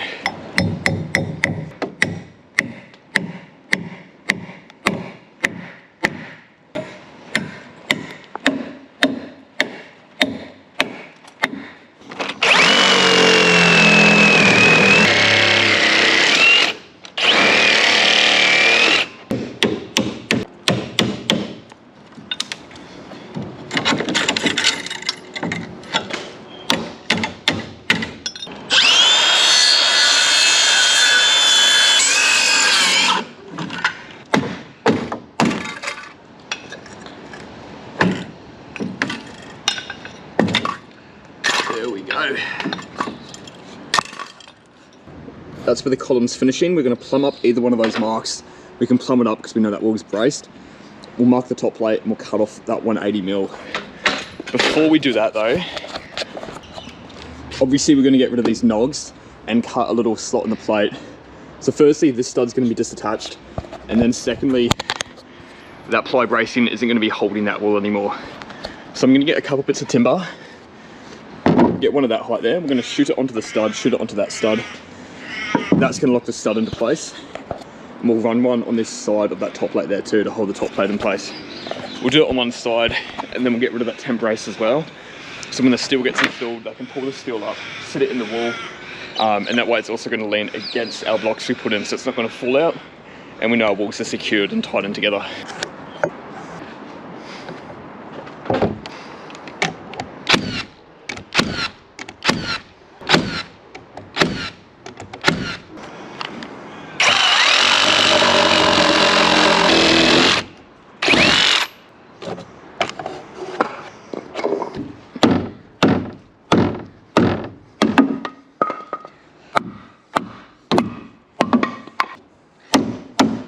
While I'm putting the steel in, can I get you to go around, do all the concrete steps? Dude, did you see my phone? Fuck. That like landed there. You'll not be getting that. Oh, shit, do we have a cover for that? I kind of want to put something over that. I almost just lost my phone. Wow, alright, that could have been bad. These are the concrete screws we're using, and I'm going to get ripped into in the comments because The builder didn't bring any washers, did he? Didn't want any washers. These are flange heads, so these service as a washer, these wide heads here. Obviously, if we used a washer with them, it's going to be even better. They don't call for it though, so yeah, you guys can rip into me in the comments. It's an M10 bolt, which we have there, at 600 centers max. While Mitchell's been doing the concrete screws, I went through and finished cutting out everywhere for the steel, and as you can see, some of the columns are in. In terms of connecting the steel to the frame, I'm firstly going to double up this bottom plate so it runs all the way through into the steel column and butts into the stud on the other side. And as you can see, we've gone through and drilled out a few holes for those threads to sit in. Now, I actually did a video of this process on TikTok about 3 years ago. It was one of the first TikToks I did, and it was one of my first videos that got several million views, mostly for the wrong reason. A lot of the comments were saying how bad this was because my timber's directly connected to the steel. There wasn't a moisture barrier in between. There's no plastic or anything between the timber and the steel. Now, throughout my career, I've framed for heaps of builders, a few different companies, a lot of people, and I've also watched a lot of content of Australian framers, and I've never once seen anyone do any type of plastic or barrier between the steel and the frame. But just because it's something that isn't done in the industry in Australia and I haven't seen it before doesn't necessarily mean it's right. But I'm actually curious to retouch the subject to hear people's opinions if we should be putting a moisture barrier between the steel and the timber, or if someone actually does do that. Even though this is a way that I've always done it and I'm still doing it this way, if there's ever a better way to do something or something I'm doing wrong, I always want to know to keep perfecting the craft.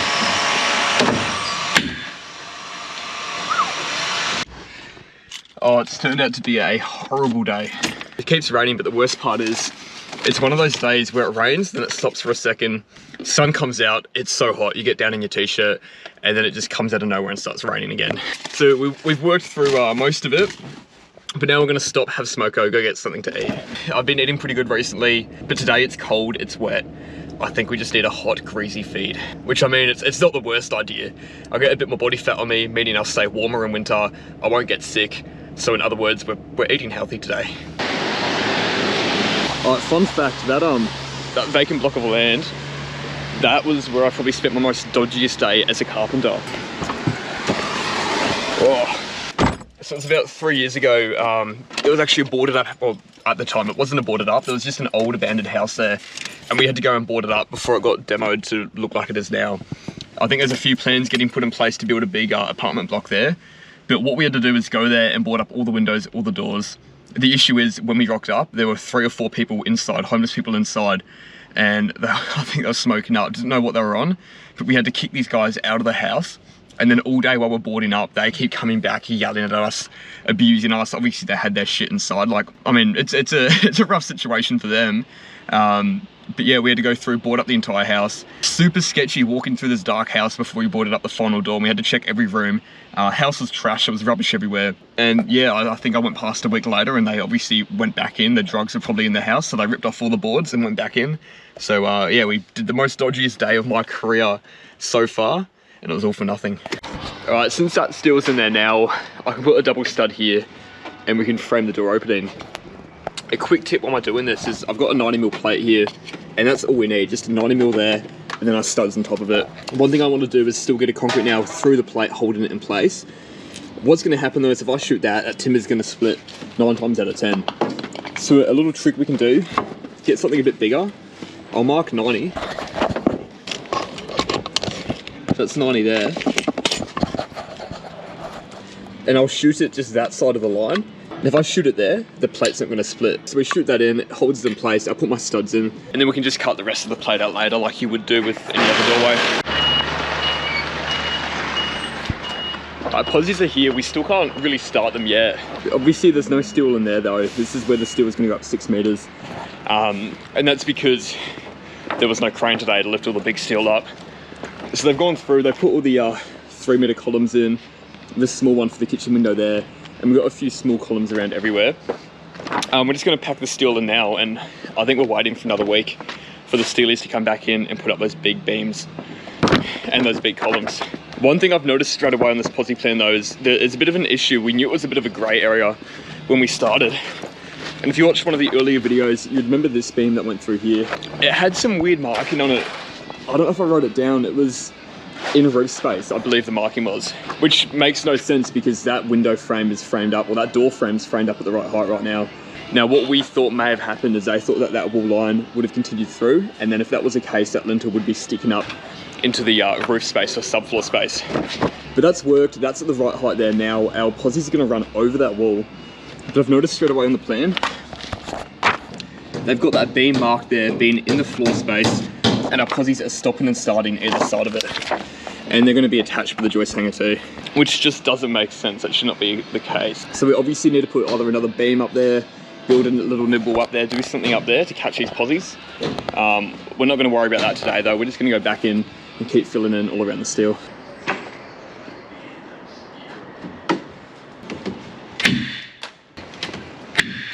If there were 2 studs, I might get the spade bit to take out like 20 mil and then use an impact to put a bugle through there. Not with 3, and this is our load bearing stud too. And it's so dumb, that's why I hate doing steel afterwards. I think what I'm gonna have to do, disconnect that strap, recip these 2 studs out, and then we can easily shoot the stud off to the steel, and then that's gonna be secure, and then put it back in. We shouldn't have put that in, but like, you're trying to build walls beforehand, but you can't build everything, and it's what can we, what can't we build. I should have known that, but that's why I hate doing steel afterwards.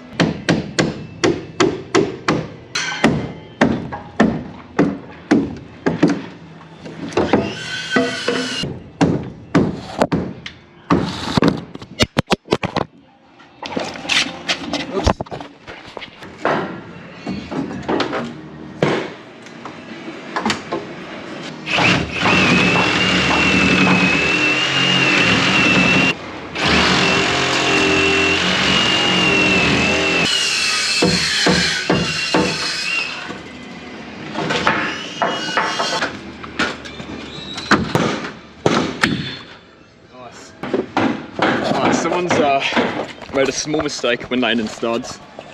This is obviously the end of the wall, and it was when we framed it. And studs always need to be plumb, or not plumb, sorry. And studs always need to be straight. And you can see we've got that's a massive bow in that one there. Luckily, if I have a clamp, which I don't have it out, and Mitchy doesn't either. Oh, I'm just gonna get a clamp anyway. This should get it. Obviously I can't get my level on the stud now because the clamp's in the way. But the steel was straight, we've checked it, it is straight. And obviously we're just gonna go flush with the outside of the steel. So there it is.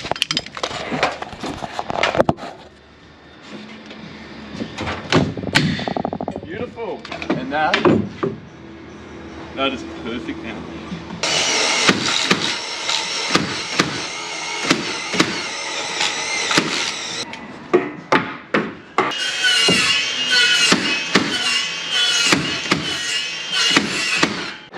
So the crane operator just came to source out what crane he needs to get all the steel all the way to the back over there.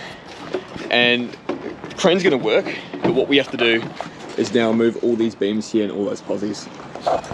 So we're just gonna chuck the tools away and then, yeah, do a bit of labouring. Right, so we've got the steel in now, all of our walls are up, and we're ready to start doing the subfloor. Before we start running around and packing steel and putting our beams up, we do wanna go through and take some time to make sure that when we build the subfloor, it's all going to be level. So we're going to set up the laser level now, and I'll take you through our process on how we find the highest point out of all of our walls in this frame, and then make sure that we build our subfloor to that point. Since we do have so many walls around here, I do want to try see if we can get this tripod holding the laser up above wall height, and then that way when it shines the laser line, it shouldn't be hitting any walls, and we should be able to access the laser at all points of the frame. Alright, so I'm here with just Mitchy today, and he does have TAFE right now. The way the TAFE typically runs in Australia is you have either the choice to do on-site TAFE or actually go in and do your TAFE studies. Normally the boss chooses what you do. Mitch does on-site TAFE, and that means all his TAFE work, all his book work he has to do at home. And then once every 6 weeks or so, the TAFE teacher will come out, as he's come out today, and I'll just sit down, do some book work, check over everything Mitch has done. It should take about 2 hours, and then he'll be back on the tools with us.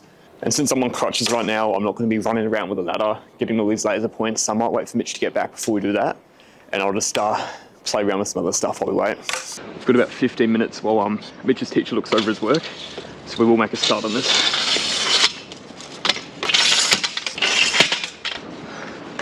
I'm going to turn that on. I'll pull that up.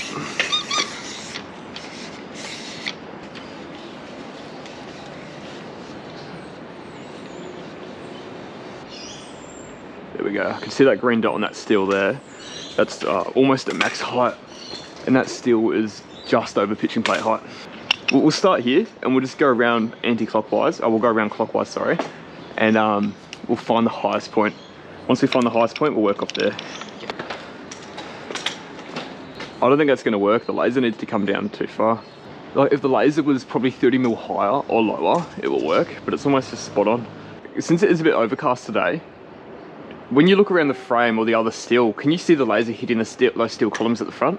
Because if we can see the laser, maybe what we do is even use our phone screen and we can measure down from the laser everywhere. And maybe we just do it that way without the receiver. We'll use this little mirror, it's easier to see. Do you get what I'm saying? So you run that kind of... Oh, can you see the green line on that? Yeah. Quite easily? Oh, you're gonna need your tool belt on, we're gonna have to get measurements. So you'll find that line and you'll measure from that top of that plate there to that line.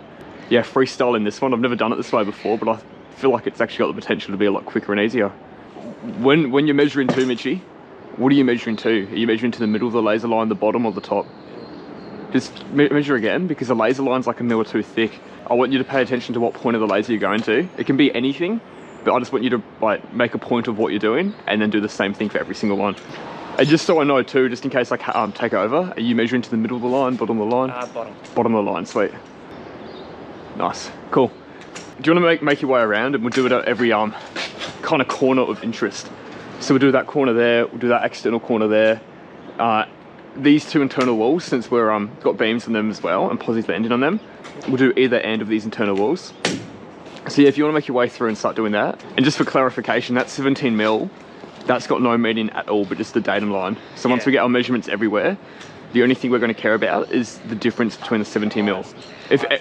If every number's 17mm the entire way around, it means these walls are perfectly level and we can just go ahead. Or actually the lowest number is what we care about. The smaller the number, the higher the wall is, because it means it's less distance from that top of that wall to that laser line. I'm just going to grab my level. I just want to check what the slab's doing here, because it looks like we've got 3mm of full across there, which isn't good. Easier to see what's going on if we had a straight edge here. But if we're looking at that bubble anyway, that is about 2mm out. It's completely fine though. We'll obviously level this window before we put it in, and we're doing this that our subfloor can be completely level. It's just trying to work out and make sure that our wall was actually built okay, and we're just checking to make sure the concrete's out. How are we looking with these measures? So it's got 24 there. You're kidding. So we've got 7mm difference. That's massive. You're right, you keep going, but what we will do is, because 7mm, especially from the span of about 5 meters, that's a lot. It's going 17, 20, 24, 26. I'd be surprised if the concrete's sloping that much. I'm starting to wonder if that laser's actually out and it's just shining the laser line on a bit of an angle. We'll get another laser out and I'll check what these walls are doing and we'll figure out what's going on.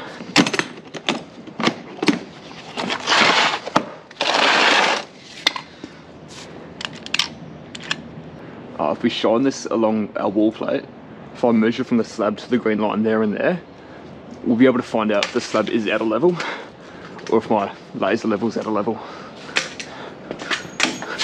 So it's 127. It's 127, that corner's marked 26.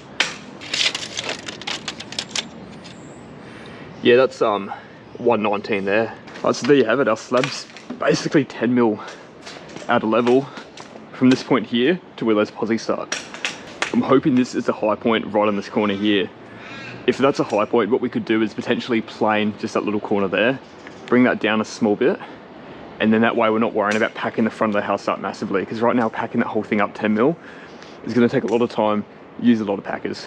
That's something I'd always encourage to do though. If you do start leveling a house and something's drastic like this wall here and it keeps changing at a level, I do recommend getting a second laser level or even an actual proper spirit level, chucking that on the wall, getting your laser level out and just making sure that your results are accurate. Because the last thing you want to do is pack stuff up drastically like that and then find out that your laser level was out.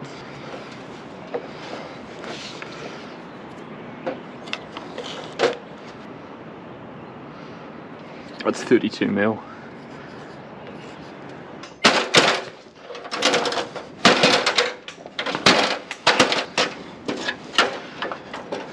Just gonna double check one of Mitch's ones. Geez, that's easy to read there. Just want to make sure that we are definitely measuring the same way. That's pretty good. So that's saying we lose 12 mil from here to there. I know we just checked and that our laser is definitely accurate, but I want to check that room again because 12 mil over 4 meters is way too much. Yeah, you can see it there. Hang on, that's 3, that's about 4.5 mil there. If I sit that under there, needs to go up another mil. So we've got 5 mil over the level, we've got the space of 2 levels. So that's looking like 10 mil there. And our wall's saying 12 mil, so yeah, that checks out. Yeah, so we're gonna have a nightmare packing up these walls for posies. We noticed a couple bad areas with the slab when we're framing walls, but I didn't realise sections like this were gonna be that bad. And all we've basically done already is just leveled up these walls in this room here. By the time we get to that front corner over there, I'm actually a little bit worried to see how bad this could be. I might wait for Mitch to get back and then we'll keep going on with this. I just had the weirdest look from someone walking past and I was trying to work out what was going on. And then I realised I was trying to carry the ladder while on crutches with the bloody camera to my head filming what I'm doing. I don't reckon that's been done before. One thing I forgot what I can do though. You see how it's going in a 360 spin right now? That means it's only casting the laser line your way like once every half of a second. With this remote, if I press that, don't tell me the remote's dead. Don't worry about it. It's not working. I need to bring that down later and see what's going on, but this remote, I've used it before. If I press that button, I can just situate the laser in one direction. Don't know why my tools keep breaking. Oops. At least that's good that that's 25. That means this entire wall through here, I mean, we go from 26 to 25, 1 mil. I'm gonna say that's level. Yeah, it's just this section here where it really sticks up that way and drops down that way. Don't need to do any of that because there's no subfloor through here. That's just a big, massive room. So we can do that corner there and then jump in over here and start doing that side and working our way down. We had 28 mil there, tested that one before. So you said that corner there is 37. What do we have over here at our first point? Because that was the low. Can you double check that point? That's insane. If that is 37 and that's 17, that's telling us that the slab is, that can't be right. The slab is falling 20 mil over there. We'll have a quick look at that. At least we just went through there and we got all the laser points from this side of the house. It's all around that 26 measurement, which is pretty good. At least it's all the same. Yeah, you can see that there. That's like, I reckon I'm lifting that up about 7 mil there. And the slab's probably not consistent. That's probably about 10 mil there if I sit that under there. That's level. That's level with that packer.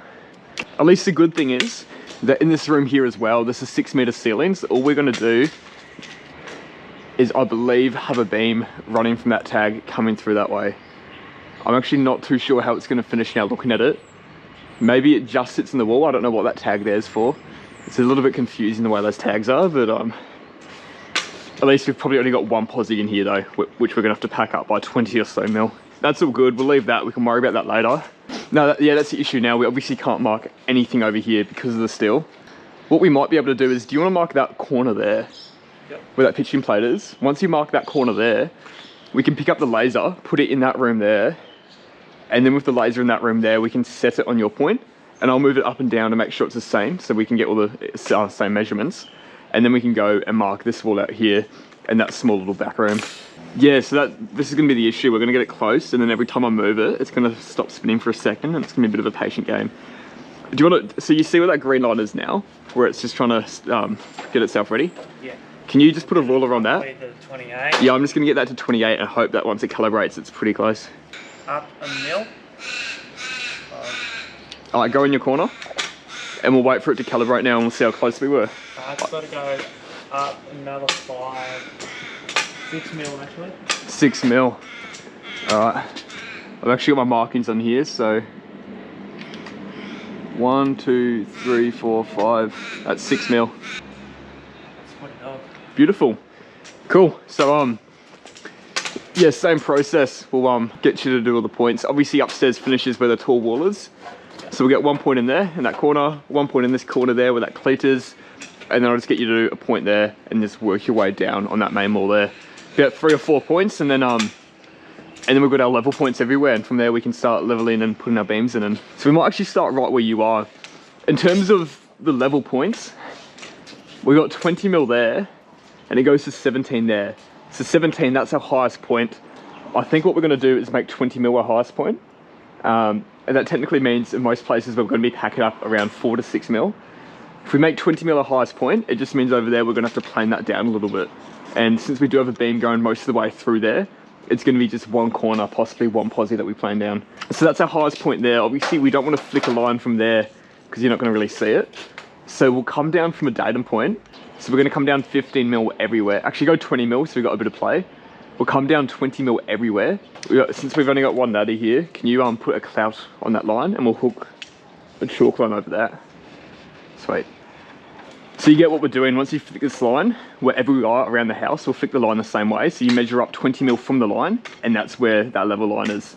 Yeah. So from this point here, if you measure up 20 mil, that's gonna be flush with the top plate. Yeah. Anywhere else, you measure up 20 mil, and that measurement's probably gonna be slightly over the top plate, and we're just gonna pack up to that measurement. Since that measurement's 24 and we're going off that 20 mil measurement, that means we lose that 20 mil straight away, and that's 4 mil over. So yeah, you come down 16. But that's also why I decided to come down 20 mil, make the datum line 20 mil, because right now all of our datum measurements are 20 mil up. So if we go 20 mil down, that works out perfectly. So technically you're going 40 mil down from whatever measurement is written there. Yeah. That's probably the simplest way to say it. Whatever that measurement is, you're coming 40 mil down. So what you could do is if you hold 24 mil flush with the pitching plate, or in this instance, whatever measurement's there. So you go up to 24 mil, and then does that land on 40 mil with what you just marked? That might be an easy way to do it then, so we don't get confused with adding too many measurements.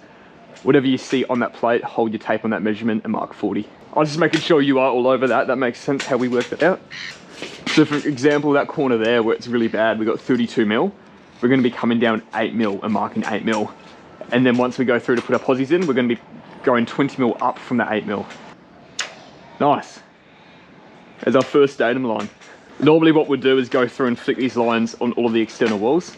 I wanna make sure that's done today. On Monday, there's gonna be a few people here, and I want everything to be set out easy, straightforward for them. For now, I just want to start putting some beams up, but before we leave today, we want to make sure we do this on every wall. The first beam we might do is actually going to span from here across to there. So maybe what we do is just cut off that temp brace that's sticking up, and we just flick a line the entire way down here. Is there a double stud in that? There's meant to be double studs. All the internals weren't like, it's the issue we had. No one looked at the engineers when the internals were marked out. So that's why I've got rid of those junction boxes there, and here behind us. Sweet, if you're happy to work that out, flick that out, I'll get the plans up. What I propose today is we'll just worry about putting these beams in, and when we have a few more sets of hands on Monday, I'll get someone to go through and add in these double studs that we're missing. So this is our plan here. We have 1B8, which is a single 290/45 pine. One thing I want to work out is where that beam goes, if it goes on that side of the wall or our side of the wall. And the best way that we can do that today, I'm not sure if you can see that plan, but that plan shows it directly in the center. That doesn't really mean that it goes in the center though, that's just showing that it goes from that wall to that wall. Oh, this plan actually shows us exactly where the beam goes. We can see it's on the inside of both of those walls there. That's good, that's handy to know. So we got 2 beams going that way over those walkways, and we got a beam coming across here. I think that beam at the front though is a double, which makes it hard. We have a double 290 landing on that load stud, which is obviously going to take up the entire 90 mil there, meaning that these beams will either have to, I think we're going to have to get a right angle bracket on that. Because since these beams have to be on out, we've got to cut that back too, but since these beams have to be on this front face of the wall, means if we cut one beam short, there's going to be one beam there not landing on the wall anyway. So we're going to need a right angle bracket. What we might do first then is we'll get these double beams going across. Can you get the straight edge and level, please? What I want to do is every wall that we put a beam in, I want to double check its plumb before we shoot the beam in, so that there can be no possible room for errors afterwards. What we have is 1, 2, 3, that U shape of B's there. The next beams we're going to do is to kind of beam out for a stair void, which is going on that half of the hallway there. So we'll get measurements to where the stair void starts, but what we will end up having is a beam which I think starts on that lintel, goes across there, another beam which will be on this lintel which we have to add in, which goes across there, and then a beam running through the middle of this hallway between it. So I'll go through right now, we'll work out where the stair void's gonna start and finish. Once you just get those shut off and good to go, we'll jump on this one together. Actually, Mitch, do you know how to work out where these stair void beams go? Do you want me to show you? Yeah. So, if I can get that to stick. IB8, 5 and 4, we've done that U-shape there. So we've got to find IB7 going across that way. We've got to find IB6, so how wide the stair void is. And then IB7 where the stair void finishes. If we have a look at it, you can see it doesn't really finish in line with that wall there. And that doesn't start in line with any notable points. So to work out where the stair void starts, just so we know what's going on, I'm just going to draw these. They're the beams we've already put in. I'm going to look upstairs to start with. First thing we can see is we have 2 meters from that wall there, and that wall is directly on top of this double beam we put in there. So we've got 2 meters, which is going to be from the outside of that beam all the way through to that first beam there. You see that measurement? Yeah. So we got that for 2 meters.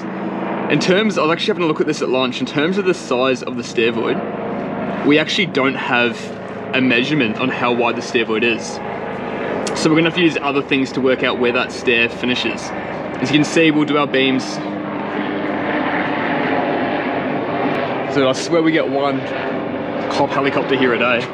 Yeah, we can see upstairs, we got a wall that finishes there, and our stair void finishes in line with it.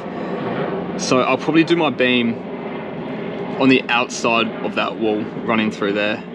Actually, no, I can do it on the inside of that wall because we can see that balustrade sits on there, which is kind of about 45 mm from that wall. So what we have to do is we'll start from this same point here, which is the same double beam. We'll get that room measurement. So we've got 3765 plus 90 plus the ensuite measurement, which is 2910. I'm just gonna get rid of that 90 and make that 3 meters. So we got 6765 from that double beam we did there, which is the edge of upstairs, because that's just a big void. We got 6765 from that point there to the outside of that last beam there, because that, actually no, sorry, plus 90. So we got 6855, and that 90 accounts for that wall there. So that measurement's gonna be to the outside of that wall, which is gonna be the outside of our beam. And then we've got the 2 meters to that beam, which will give us a stair void size of 4805. Working out from our outside wall, we can work across to the size of what that stair void's going to be.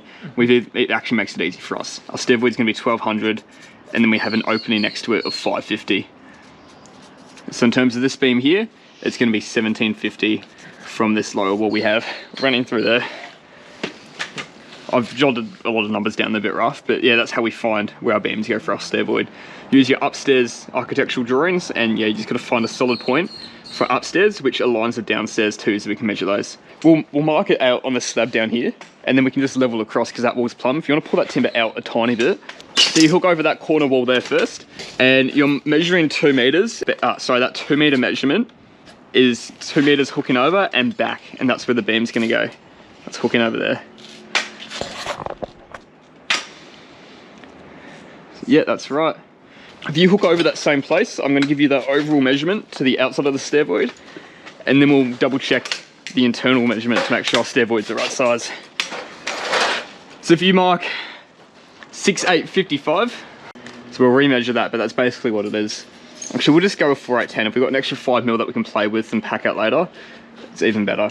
So there are 2 points. Once we fix it up, we're just going to plumb up both sides, mark the top plate, same as the side here. We're going to mark the same thing, plumb up, and we can do those 2 beams going across. All right, before we start the stair void, we obviously need a lintel or something here. The stair void's finishing, is that your measurement there?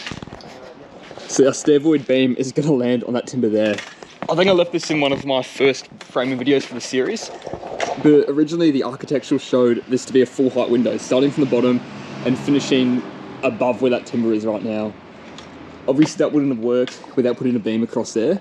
Chatting to the builder this morning, we're changing that window to a 2.7, and it's going to be hard down. So what we're going to do is just measure up 2720 either side. I reckon we'll pop both of these studs out, to be honest. It'll be easier doing it this way. and we're just going to do a checkout for 300 LVL. 3 meter walls to the top of the pitching plate. That does mean we're going to have to rip down 45 mil of that top plate there, and when we put a pitching plate on too, we're going to have to rip that down as well. And since we're going 2/720 and there's going to be a 300 LVL, that means our LVL is actually going to stick up above the pitching plate by 20 mil. So we'll just have to check out our stair void beam to sit on it. So what we do for now is we've got one side there marked at 2/720, so we know where to cut the stud off. We'll take these 2 studs out. I'll give you a hand with it.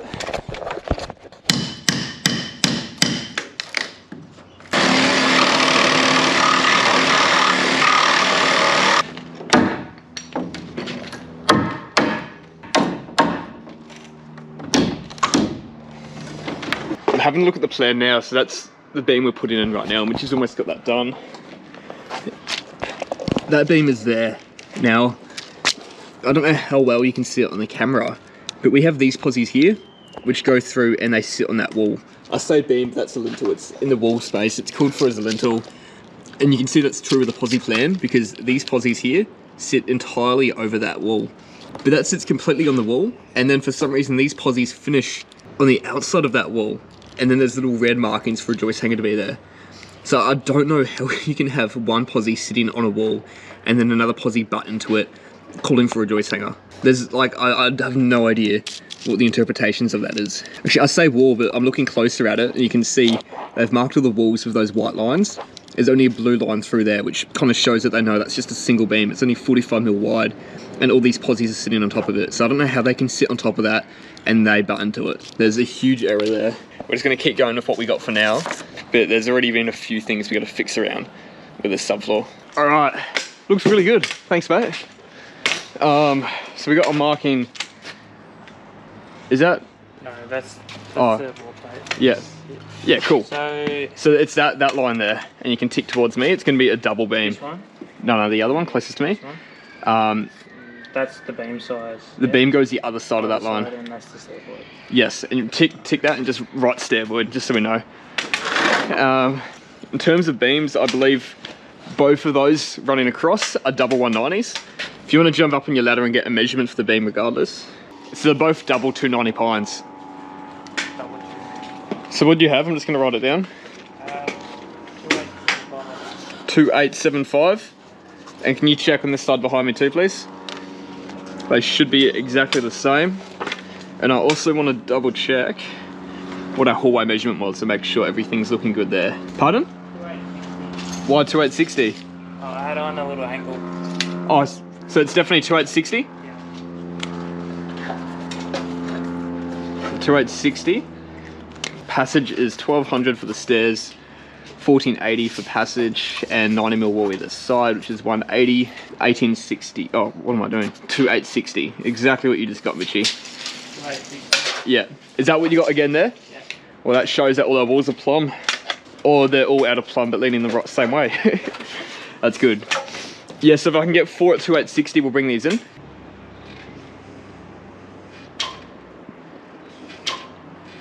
What I might get you to do as well is we'll extend that chalk line all the way through to the edge over here. And it's for this little wall coming through here too, where it's actually going to be kind of, the wall's going to be up in the floor space.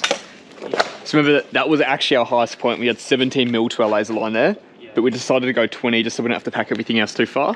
But that means once you flick your line, you might only get like 18 mil to the top of the yard. Well, in that case, you'll get 17 mil to the top. Wait. No, you'll get 23 mil to the top, meaning we've got to take 3 mil off. Yep. Shit. 20 and a half, am I right? Yeah, half a mil's fine. Half a mil's fine, as long as if you're working posies next to each other, they're all out by the same half a mil. So if that's 20 and a half and the next one's 19 and a half, that's when we start to get a bit too much of a discrepancy. I'll get you to get that side right, shoot that off, make it a fixed point. Yep. And then before you shoot this little bit off, because it is a nib wall with nothing, plumbing that up. Yep. It's pretty rigid and it should be plumb because that's running all the way through. It shouldn't have any movement, but I'll just double check it for plumb before you shoot it off, and then yeah, we're good to keep moving. It should be perfect. Beautiful. Mate, that feels good when everything works the way it's meant to. Cool, so that's all good to shoot in a second. Let me just, it's dead plumb. Yeah, that's dead plumb, which is good because that's solid. It's got no movement. So are you okay to get that second beam up there? Have you done the checkout for it? Yeah, you have. Good to go. Good to go. Oh. I'm kicking myself today. I don't know about you, Mitchy, but I reckon like right now is one of my favourite parts of the frame. When you're ready to do the subfloor, I think I prefer posies and beams and everything more than trusses almost. A good truss roof's fun, but there's just so much stuff to do now. There's so much work that we can do, so I'm just itching to get out there. I want to check on the foot. It's been a week and a half since it's been rolled. So this is your lucky day. Normally this foot content goes on the OnlyFans. She's looking alright, there's a tiny bruise there. She's not looking too bad. It's only a little bit swollen, a little bit of a bruise at the bottom. I don't know if I've spoken about it much recently, but it's been a week and a half since I've done it, and straight away I thought it was not as bad as what it was. So I tried walking on it way too quickly and made it so much worse. So that's why I'm on the crutches and not doing much. I'm just being over cautious now because I really want to be good to go on Monday. There's so much involved here on Monday, and geez, I'm not going to cope well if it's going to be another day on crutches. Today was slow, especially waiting for Mitch to do his TAFE, and then when Mitch is back doing work, it sucks just standing around. We've got a massive week happening this week. I've just rocked up to the frame now. It's Monday morning. And the last few weeks have been quite quiet, waiting for steel to go in. There's been a few issues here and there. So now everything's ready to go for us. I've got a couple guys helping me today. Weather's good all week. So this whole week is going to be a huge push, and we can finally get this job running.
Shit.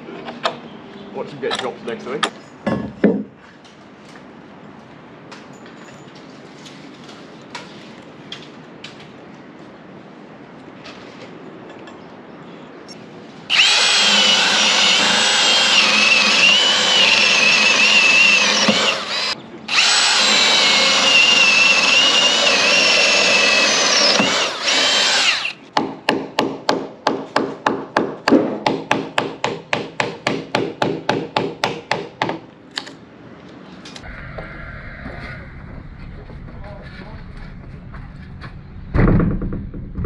You got hands?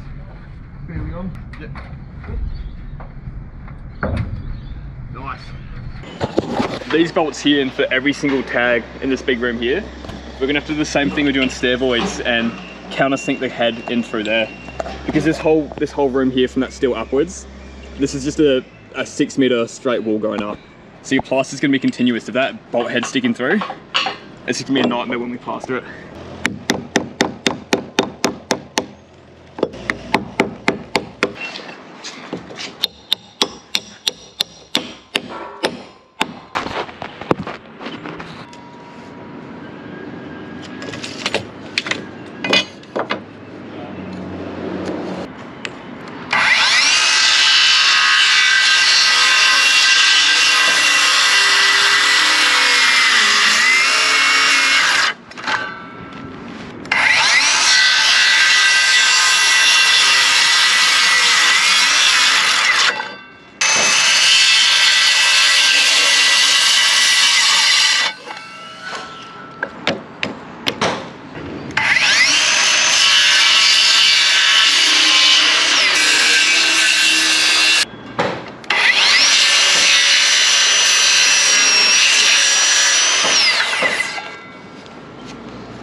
just quickly ran past City Tools to pick up a couple pieces that will help with tomorrow, help speed stuff up a little bit. I just quickly charged my camera up in the car.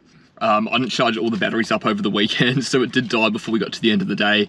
But when my camera died, we just went through, finished packing all the steel, did a few more beams, a few more right angle brackets. And talking about the right angle brackets, I think this spade bit especially is going to help out with tomorrow. It's a 38mm spade bit, which means I don't have to spend all that time chiseling around so that we can countersink the bolt heads. And there's going to be a lot of bolt heads we have to countersink tomorrow. There's so many of them. Didn't realize how long it's going to take. But I also did go out and buy another sharp chisel, just in case for some reason this spade bit doesn't work, it's not big enough, we've got to take off a little bit more. I've got a good set of chisels, and I'm going to keep that for all my finished work, my doors. I don't want to bring it out on the frame.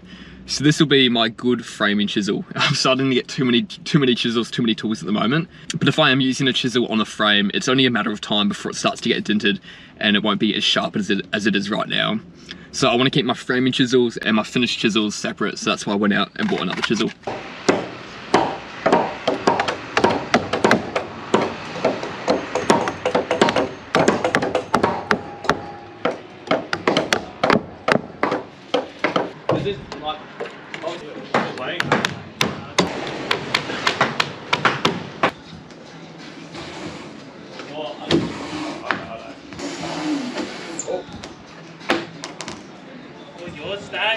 Yeah, no, just stand under it.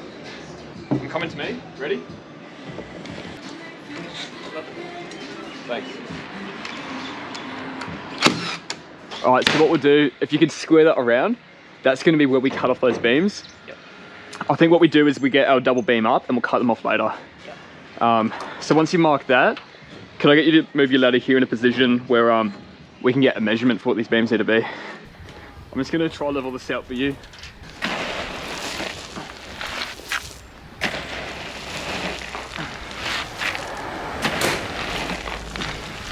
One thing I've got to check is just make sure the steel is level.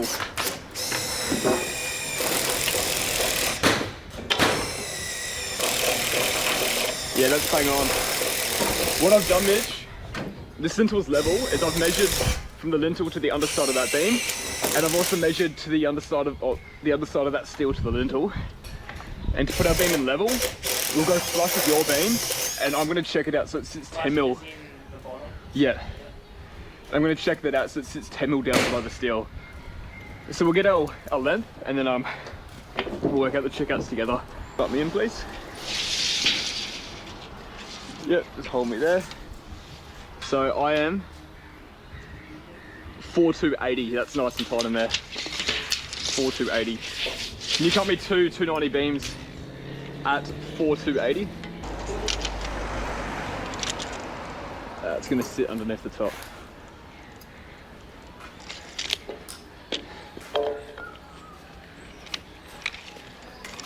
$26 by $80.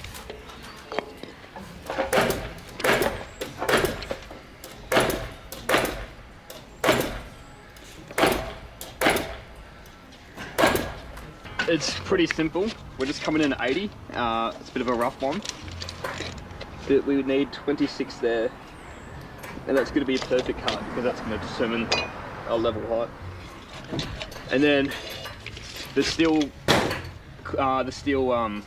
C channel comes back in just over there, so we don't need to chop up the top of it, which is good. So we'll just do this little cut here, and then that's all sweet. That's all we need. This beam's got a bit of a concave on the face. I'll put this one in first, and then we'll get the bugle screws and try to screw them together.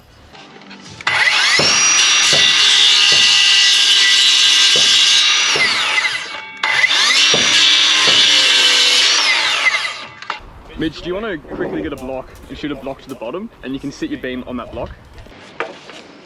Just underneath it. Cheers. Nice, I'm in. Pretty great, mate. I'll get you to shoot a couple nails there just to kind of help with the roll. Maybe, Mitch, hang on. Can you measure the very center and shoot it there? Because this beam has a roll on it. Because if you get the top and bottom right, because that roll's facing outwards in the center, it's going to hit the middle first and it's going to stick out too far.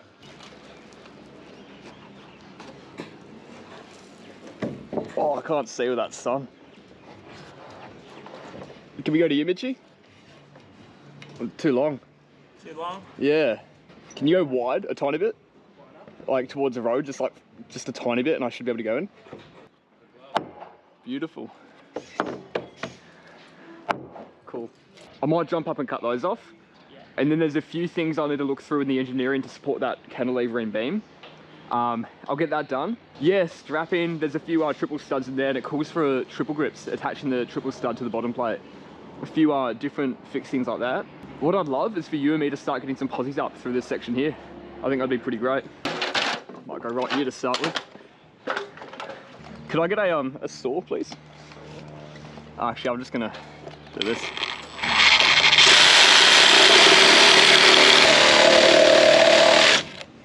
Do you want to stand next to me? I'm going to cut the nails, then we can just take one off at a time, and that way it's going to be quite safe. Ready? Feel a little bit more weight. Let me just do this.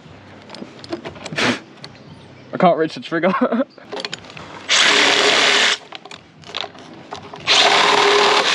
Ah, there we go. Sneaky nail at the back. 3, 2, 1. Nice. We need straps going over that beam at every 900 mil, but we've got a double wall there, so I'm probably just gonna have to have the strap going over both of the walls. There's no other way to do it.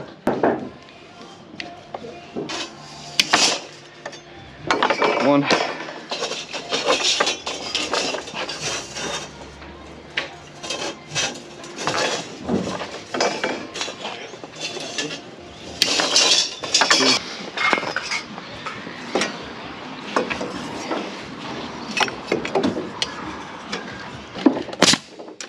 Yeah, it's good.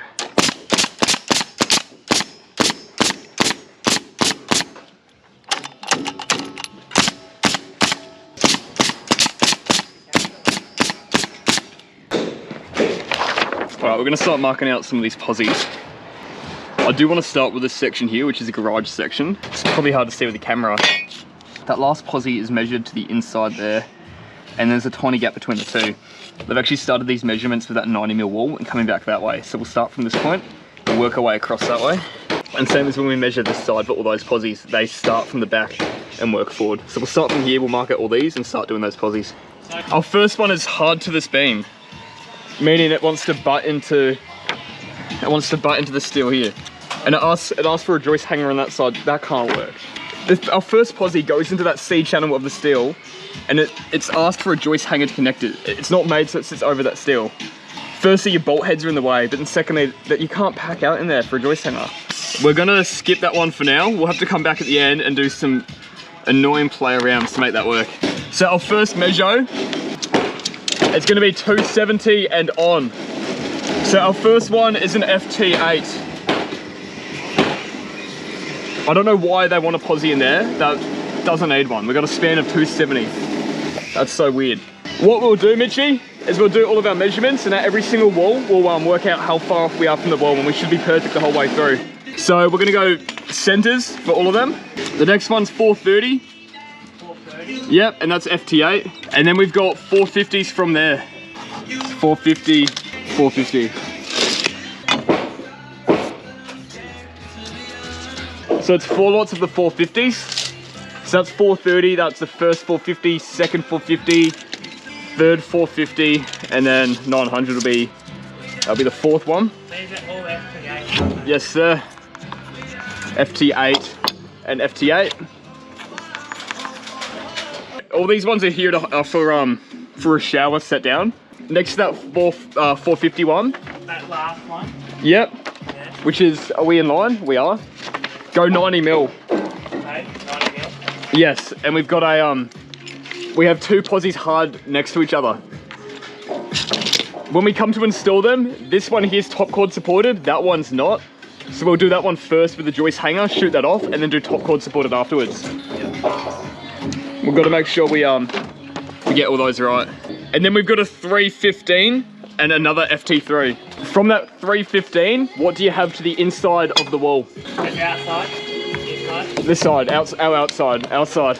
Why do you have, what's those two measurements 45 apart from each other? But this one? Yeah. Ignore that. That's not. Can you rub it out? Same as that one where your hand's next to, that's confusing for me to look at. What we'll do is we'll mark out in pencil. If there's any mistakes, we'll just No, just do the line and marker. And now if there's a few marks next to each other, we'll just follow the permanent marker and we'll know that's the right one.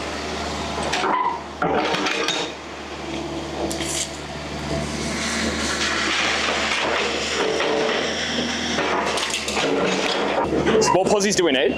Yeah, where are they? They're marked there? Yeah. Alright, they're the first ones we needed for the garage. Maybe, I like what you're doing, stack it in the stair void because we don't need to put ladders there.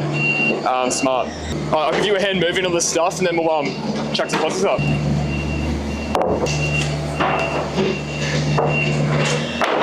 Bit of 70. I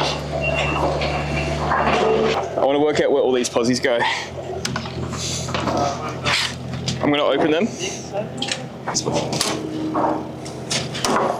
What are they? FE6 is So if you have a look here at the very front, you can't really see it, but that says FF1 there.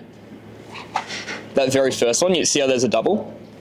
Yep. FF is when it's sitting on top of the wall. So that means that first posi will be sitting on top of that steel there. And that's what worked out really well. I don't know if you checked your markings, but I checked mine. And that one finished roughly about 100 mil in from there. So that posi works and you got a small gap. Like if you have a look at the very ends, we've got FF there, which sits over that wall there. There's an FF2 sitting over that wall there. What's FT then? FT means, I think it means floor truss. But FFs are always when they're made to sit on the wall though. They're not made as a truss. So we can leave that FF1 for now because we've got to pack up that wall to the right height for it. But we will start with the FT2s. Yeah, so they're made so the top cord hung on both sides. So you can sit yours on top of that beam, I'll sit mine on top of that side there. And we'll just sit our first one in place and then we'll work at our heights together. No more rolling ankles, I reckon. No, this is good. Don't say that. You're going to jinx it. We're going to roll an ankle straight away. You know, with your beam, we've leveled that beam. So even though it's top cord supported, you're going to have your bottom flush with the bottom, yes. What we should do for this first one, let's put this first posi in. We'll shoot your side. I'll get you in the middle with a level and a straight edge. You hold it level. I'll shoot my side. I'll double check, but that still should be level. And then if I measure down the same amount the entire way through, it should all work out all right. I'm going to pull out the first FT2. While you pull it out, I'll double check which way it goes. Do you want to jump up?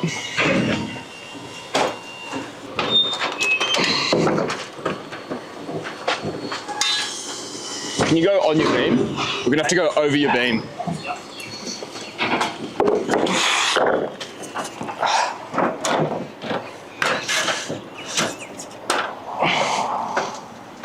More to you.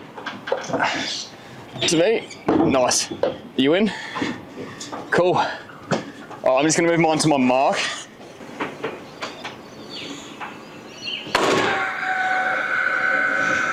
And make sure they're plumb too by using your square. Just make sure they're square with the beam.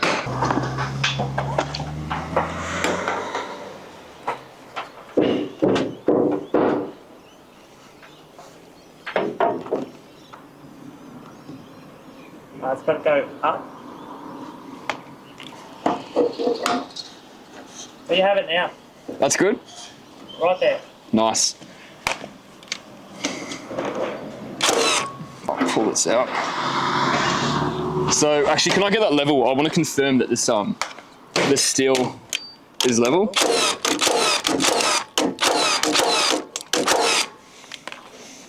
Thank you.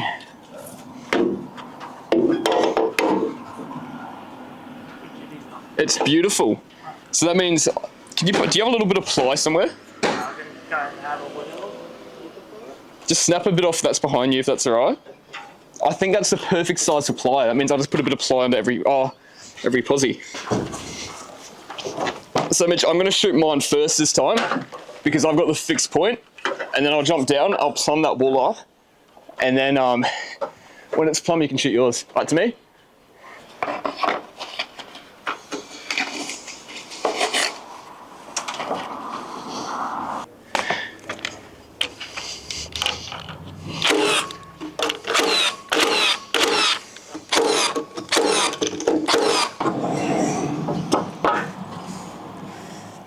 Can I get a hand, please? Yeah. I want this wall, the top of this wall pushed towards me a little bit, please. Top push towards you? Yes, please. You go there, Mitch. Shoot her off.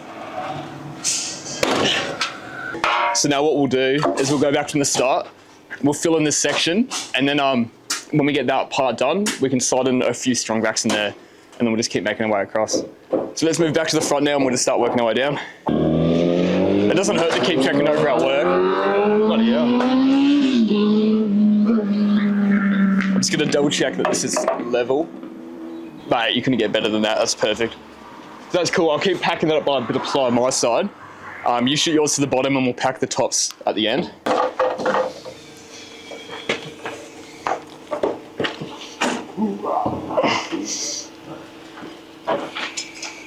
Go the other side of that hoop on, otherwise you'll get stuck. Down, down, down. Yep, we're in. I'm just gonna shoot mine, Mitch. Right. Now.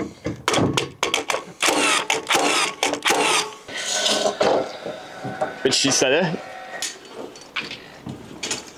Yep. I'll shoot mine first, it might be easier for you. Yeah, go for it. Alright, so over the last few videos, I haven't really done a bit of a walkthrough showing you everything that's going on. I think we're completely ready for posies now. Tomorrow's gonna be a huge day doing that. You can see we've got this back section, which has a pretty cool detail with the cantilever beam there. So we've got this back section all good. Steel's packed out here. And as we walk away around, all the steel is packed out. We've got our beams up. We've got a few awkward beams around the steel. Don't know why that wasn't welded on, but it's just two brackets next to each other. I think there's about a 5mm gap between those. Also, this is the coffee I bought this morning. I just went into my car then to move it. It's half full. I completely forgot about it. We're back with the job though. We've got all the beams. We've marked out everything for posies. So I feel like it was a slow 2 days of prep, and now everything's good to go, and we should have a really good, really productive day tomorrow. What a waste.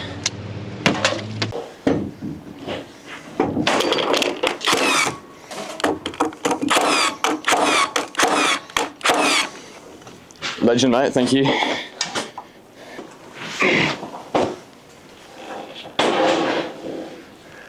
Sweet.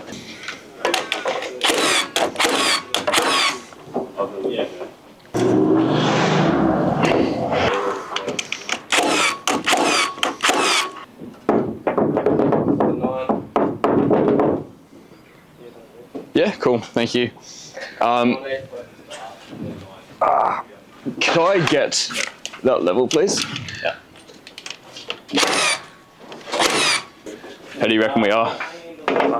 Pretty good. I'd spot on, mate. You can't fault that.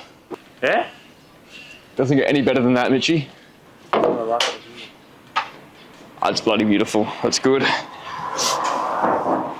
How does it go? Just hold it. I'm just looking for straight. Put it up. Hold it. Beautiful. Just a tip for you. It makes a small difference. I've seen people do it the wrong way. Try not to do strong backs off the posies. Try to do them off a ladder. Because what you're doing is you're pushing it hard up against the top of the posi to stop it squeaking and bowing down. Yeah. When you're doing them, yeah, once you're walking on them, they sag a little bit. And what you might do is you might stand in this one and shoot that one. So that's going to sag down, and then you might shoot that one without standing on it. And then you kind of got two at two different levels when you're shooting them.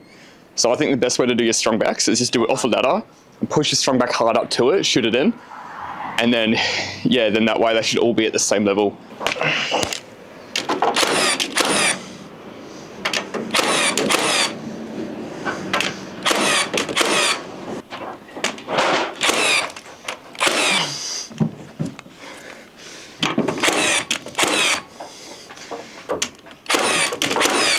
So, do you know what you're marking in your wall plate?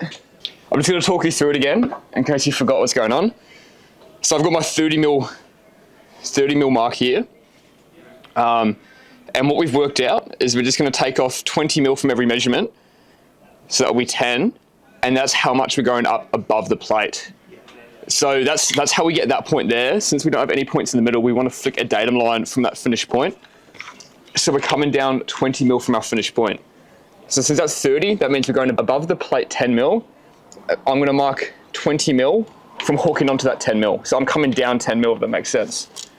So you got 32mm there, hold 12mm and you mark 20mm, which means you're coming down 8mm. Makes sense? So now we'll flick that datum line, and now from that chalk line we're going to flick.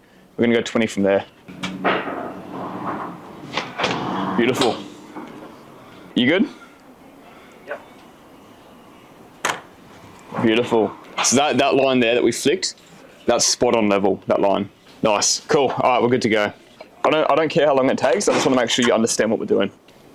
We have 2 F7s, that's what I'm gonna need first. And then your 2 ones are buttoned to that beam there. All right, these are the 2 we need. Yep.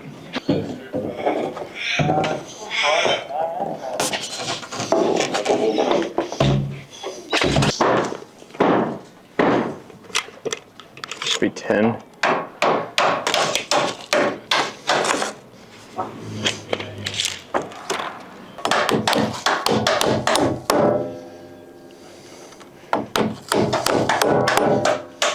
All right.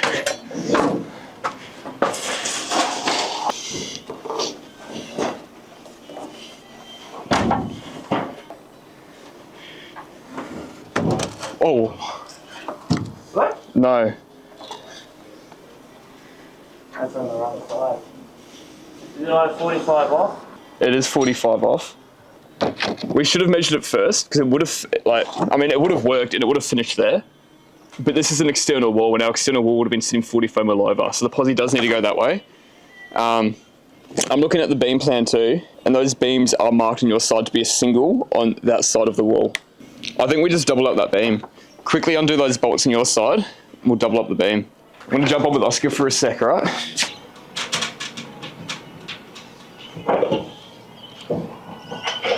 Cool. Yep. Nice, that looks really good.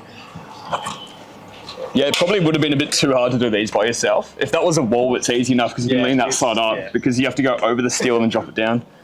Have you marked this side out? I have, but I need to be squared over because I went through the beam just to see where we... Oh yeah, cool. Yes, wait. Do you have a speed square? I do. I'll give you mine and you can do like 1 square there and 1 over that beam, line them up and transfer the marks. Oh, sure, yeah. If you want to catch that. I'll start bringing the posies in and then we'll throw these up together. Yeah. Sorry, what did you say? 3s? Is that what, oh, is that them there? Oh, they're all buried. Of course, they're at the bottom. Hey, Mitchie, I know you're a very busy man. Can I get a quick hand move in some of these posies? I just need to access the bottom 2 packs, please. If you just jump on that side. Yep, we'll grab 2 at a time.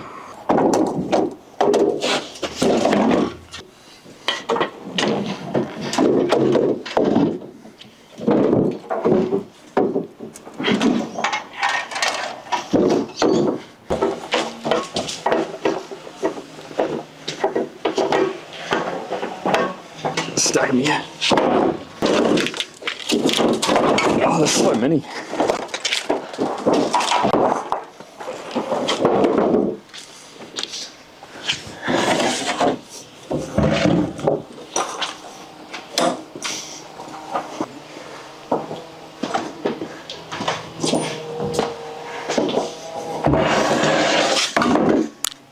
I think this wall is going to be pretty good.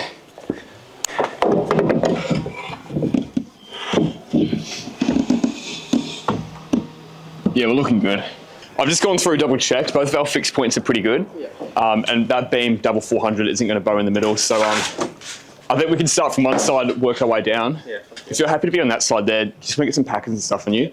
And I'll just I'll throw the posies up to you, I'll run up, shoot them on, pass the next one to you, run up, shoot them on. Out of curiosity too, so you don't mind if it's fly instead of cement sheet? I definitely prefer cement sheet.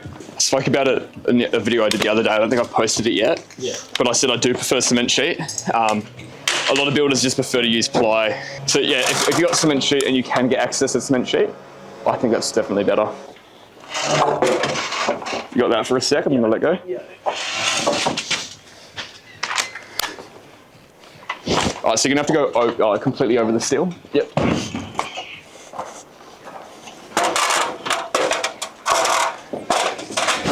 All right, you drop in.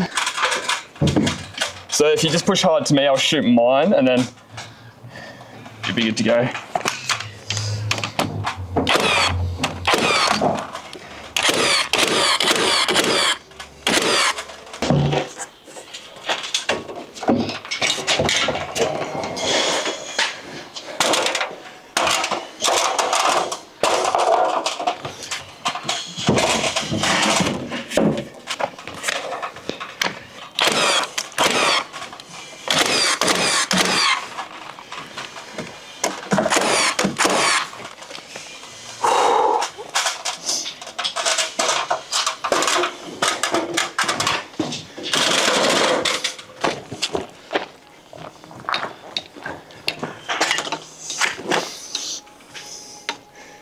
once we get these posies up in this room, I'll jump back on with Mitchie. Yeah.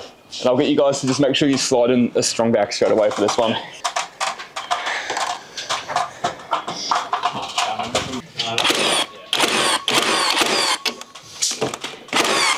This morning was going smooth, but we've just ran into our first problem. These posies that go through here are all made like this. They're made to be sitting over a beam. So for some reason, looking at the posi plan, it's got marked that we've got a beam sitting across the wall instead of a lintel. What's more confusing though is the posi plan has that posi through to that posi sitting on a beam, and even if we didn't do that as a lintel and as a beam, those two posies would have missed it. So I don't know what's going on here. I think the plans have been changed that many times and we don't have the updated copies. We've got a lintel marked for this window here. You can also see this old plan has a larger window. We've got roughly 300mm on either side, which is not the case now. That's a lot wider. So we've definitely got a lintel marking in there, but it looks like they must have changed the plans without letting us know. I did tell the builder about this in the back section and he wasn't overly surprised, so I don't know if this is something that was known about. But what we have to do is just run another double beam on top of that and strap over it, which is annoying, but looking at the straps anyway, I don't know who did this, but we got a strap going onto the stud by about 20mm. So regardless, we're gonna have to rip off a few of these straps and redo them. Anyway, I've got Mitchie to cut me 2 new beams, which luckily we had heaps of pine beam supplied, so we'll throw these up. And we're just gonna have to keep changing stuff around.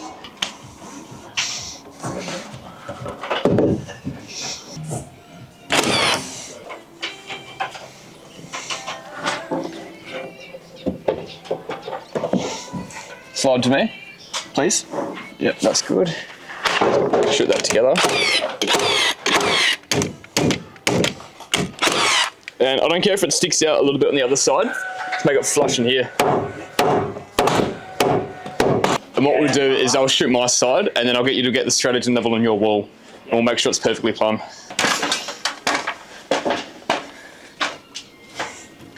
Are you good to come to me? Good? You got hands on that? Yeah. Yep.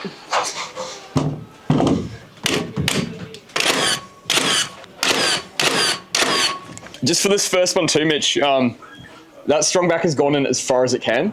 So our first posi, we're gonna have to like go kind of wide and like pass it in through the web and then shoot it in place. We've got one small issue, so we're gonna leave one posi out. When we marked out yesterday that, yeah, so that the posi won't fit in there. The other issue is I was talking with the builder. That beam, or that hole upstairs has been pulled over that way, just so we could fit a blind pelmet in there. So as soon as there's a posi in there, you can't do the pelmet anyway.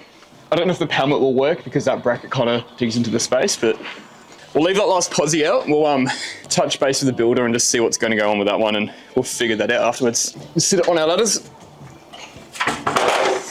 Can we go like a bit wide and a weird angle like that? Yeah. Oh, hang on, this ain't going to work very well, is it? Oh, hang on. Are you in? Sweet. Slide that in. It's a perfect fit, I'd say. Alright, I'm just going to knock mine off and get it ready. Are you good? Yeah, I'm on my mark. Go for it.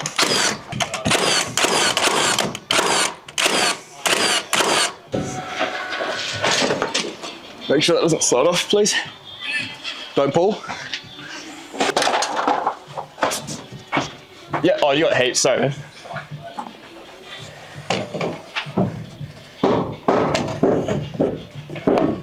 Hang on, stop. We almost screwed up. You reminded me, thank you. Another posi goes hard to that, and I believe that's a step down shower posi, which means we want to get our joist hangers on straight away because it won't be top quad hung because it's smaller. So let's push this hard to that posi. Let's go get some joist hangers and let's just shoot that first joist hanger on.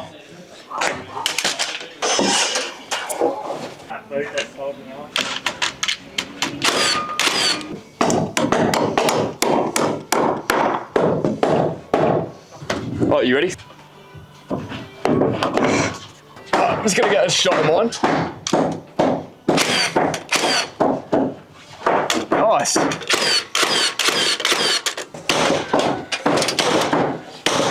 Alright, Mitchie, are you ready to jump on this section? So, the measurements, they're continuous off those posies there.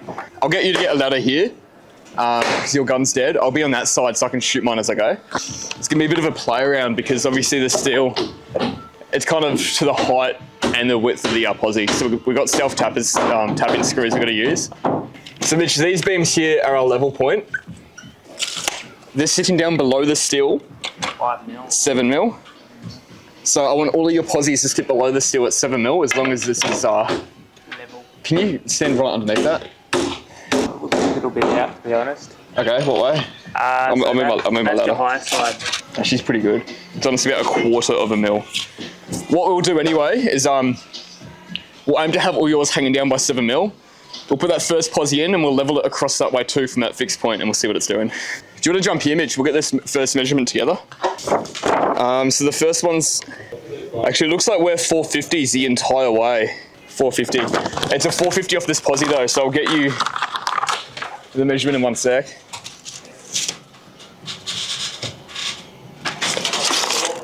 So from your wall, 210 and on. So mine should line up, which they do. All right, cool. So we're level this way. The question is, are you packed up? Oh, you're not wrong. Top chord sags massively. How the hell are we supposed to level those? So this should be perfect. The process we're going to follow is we'll do one at a time. I've worked out that they need to be up 15 mil. So I'm just going to hold this 15 mil packer flush to the bottom, sit the posi on it, and I'll shoot it when it's good. Up until that point, can I get you pushing hard to me? Because I've got no top chord support. You can just rest yours up there. And then I can go behind whenever. You're just kind of sitting yours in place right now, unfortunately, until we do get a self-tapping screw. Let's do this. I'm going to let you go up and drop yours in, just so you can get over that steel. No, hang on, I need to get it up first. Yeah. Now you can push. Thanks, mate. Oh, it's going to be a little bit awkward. Actually, it's going to be very easy. Shit. Nice.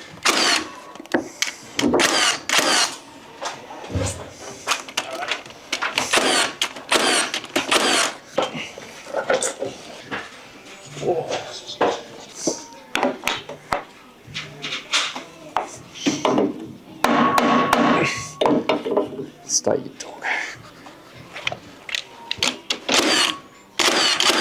Oh.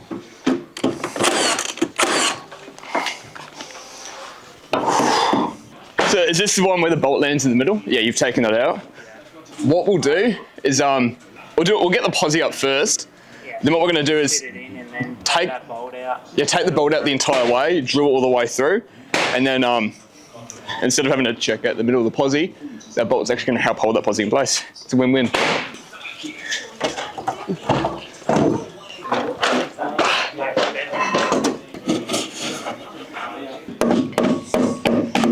Are you close? I'm perfect here. I just want to check this.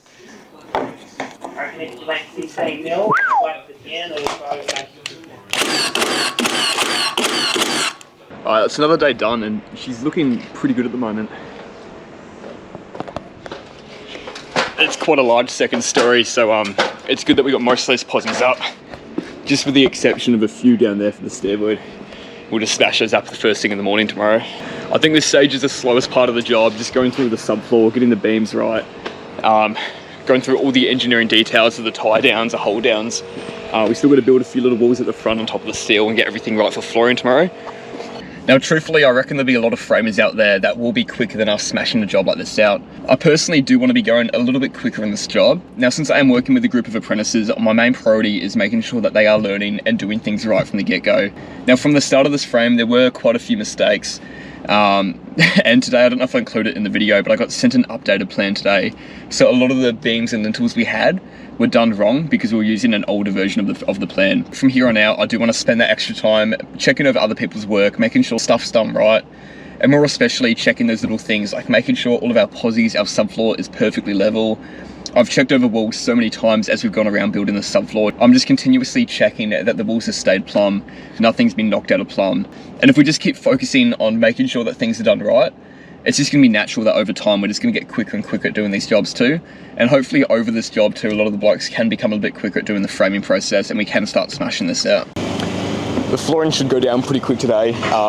Last week Friday when we started it, we only got about half a day of flooring in, and it was a bit of a playing around with these 2 shower set downs. The rest of the house is pretty straightforward, so I think we'll get a good system going, and we should get this done just in a couple of hours.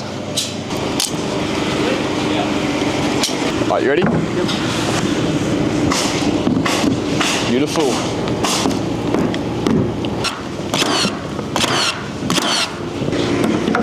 Yep. Nice.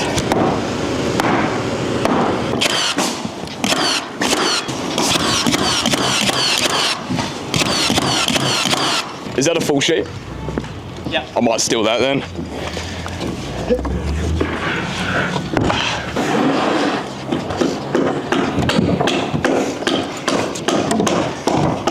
Nice.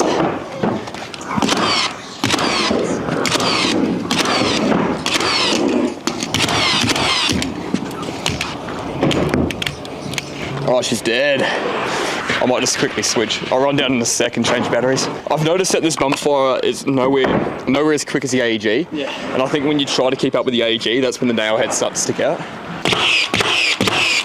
But it sounds so good.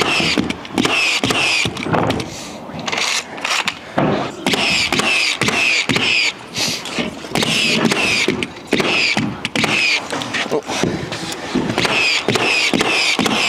Sweet. All right, so we're almost there with the yellow tongue.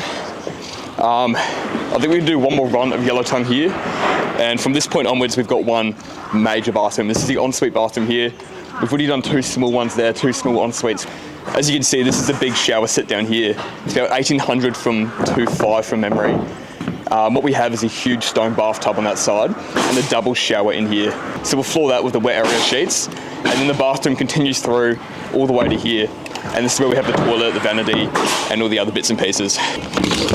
Alright, so I've been using both of these guns for the flooring. Main reason for that is I've only got 2 batteries for the AEG, and we're going through batteries quick, we're non-stop shooting, and I don't want to overheat the gun, so we are switching between them. So one thing I've noticed, especially doing this wet area skyline sheets, is firstly I'll shoot it with the AEG. Probably can't go quicker than that, otherwise they're not going to punch. At least all those nails there are pretty flush. So that's not too bad from the AEG for the power and the speed. But if we switch over to the Hikoki, I'll go super slow with this one.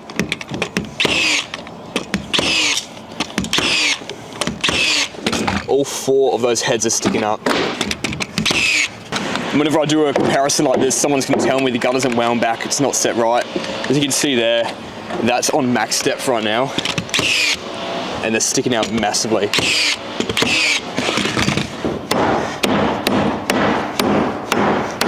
Alright, sweet, so the flooring's basically done. We're just missing a few of the James Hardy boards, so there's a few missing for that shower and wet area there. And as you can see, we're just going to do a few rips around these wet areas. Most of them are going to be fine for the flick out. We've got a few walls running through there in the middle, but that's not too bad. We can just mark the walls out and then obviously put the flooring in before we stand the walls. Aside from that, I think we're pretty good to go, so we'll jump straight onto the flick out. Alright, so the first point we're going to start with is this long straight wall down here. It should be exactly in line with this lower wall. What I might do is get 3 or 4 marks, just plumbing up the whole way through here, and then we'll flick a line and we'll just see if our line intersects with all these points that we plumb up. All right, let's check here. All right, that's good.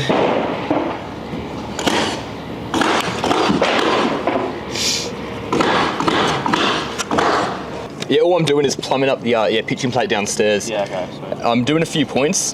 What we could potentially have done is just done either end and flick the line the whole way through. Yeah. These points are just going to help us make sure that our chalk line hasn't bowed in the wind or hasn't changed. So what we'll do is we'll ignore these for now. I've marked that end. I'm just going to jump down and mark this end here too. Yeah. And then we'll pull it tight. Mitch will flick it in the middle, kind of regardless of those points there. Yeah. And then if everything goes right, they should be perfectly in the same place. Yeah, because that is such a long, important wall following downstairs. No matter what, that's going to stay where it is. And in terms of trying to screw up the rooms and screw up the frames, we might be moving this back wall back and forth because we do have a bit of play in that one. So what we will be doing is flicking this, doing the same thing for that back wall. We'll be plumbing up, flicking that, and then just double checking 3, 4, 5 in that, double checking that that's square. If it is, everything we've done is built right. If it's not, we'll just have to work that out when we get to it. So I'll just quickly plumb this one up here.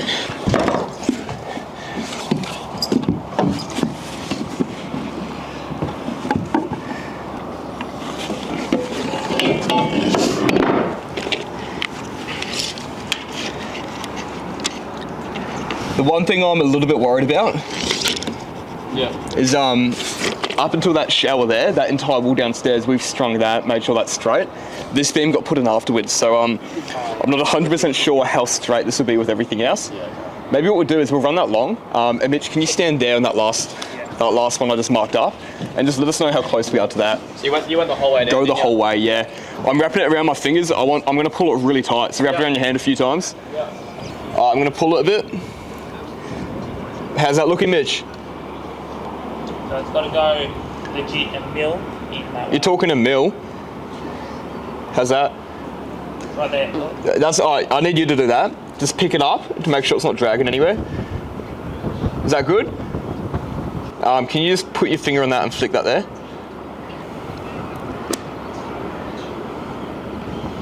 Yep. All right, that's a good chalk line. All right, so that's within a mil there. I'm pretty happy with that. It's the same thing. This should be pretty good. I was checking this for plumb and plumbed it up when we should have floor into it. Wait. The wall stops there, but then it re-continues from here to about here just for a doorway. So we'll flick it the entire way through, and then we've got those points there.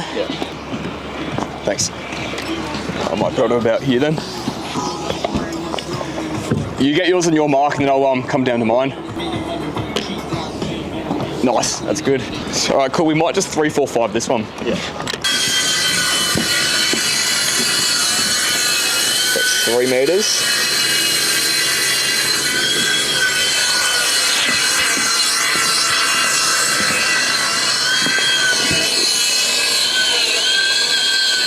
Yep. That is honestly millimeter perfect. That is great. So that's beautiful. We know that's square, that's square. So while we wait for Mitch to finish that off, I might try to get some continuous measurements going the entire length of the house, and we'll see how accurate our overall subfloor is.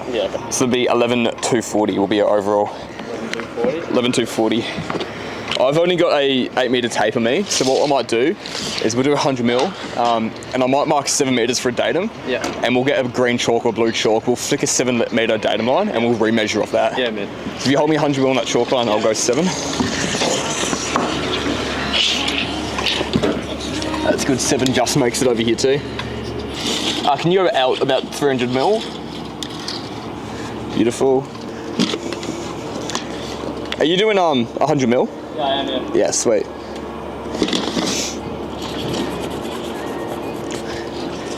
Mitch, actually, I might grab you again for this.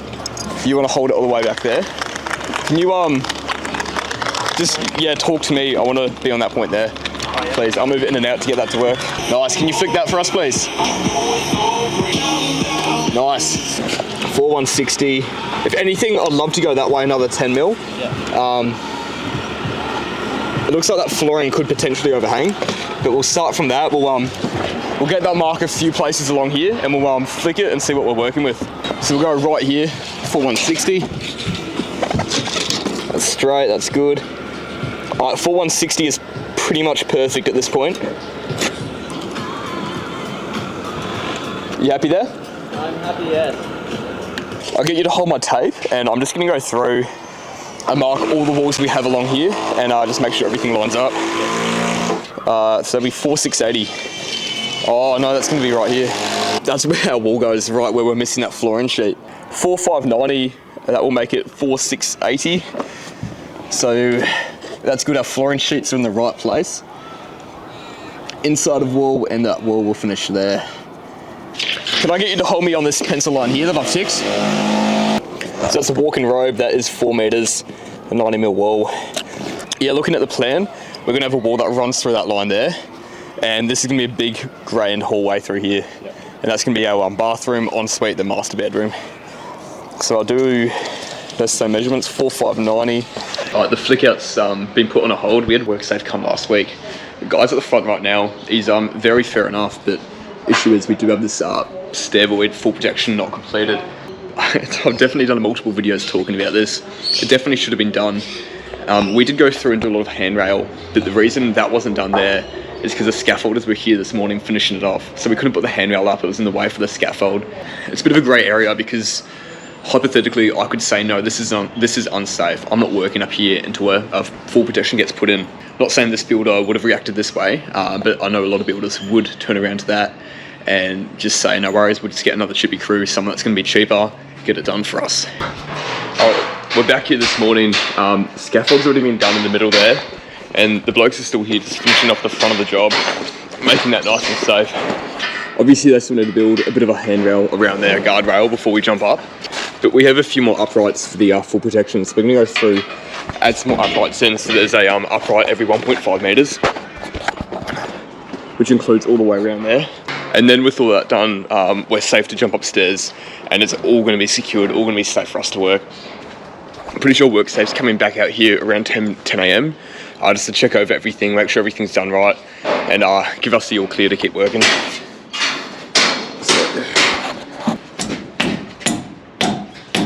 Hang on, I might be able to hold that for you.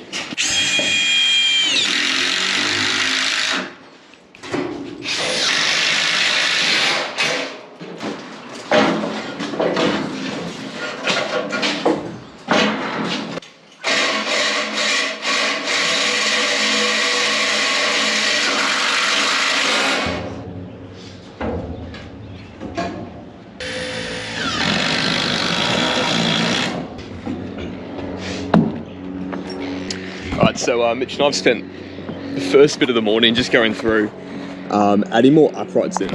We only had uprights every 3 metres or roughly 2 metres. You need them every 1,500, so we got some more dropped off. We've gone through and finished off this handrail. The biggest problem that WorkSafe had yesterday was not having this bay finished in here. This is where we accessed the stair void yesterday, which probably should have been done. The builder we're working for is actually really good in looking after us and having everything safe. So as you can see, he's gone through. Most of the scaff is done today. Not finished yet. The guys just had to leave to pick up a few more pieces to finish that handrail up there, finish a few things in here. So I'll be back soon to finish that off. The other thing we chucked up, which we should have done, is a little temp wall up there. The reason we didn't have any handrail up here the other day is because it was going to be left open, so we could quickly start building this roof in here and have it all secure, all safe. Probably should have had that done before we're up here anyway. But the other thing we're going to do now before we get back into flicking out and starting to cut in walls is just go downstairs and give the job site a bit of a tidy. Oh, and also we do have WorkSafe coming back out today, and he's going to have a look over everything we've done, make sure stuff's safe. So in that regard, I'm hoping the scaffolders get back soon to finish up a few things, and then we'll see how the report goes from there.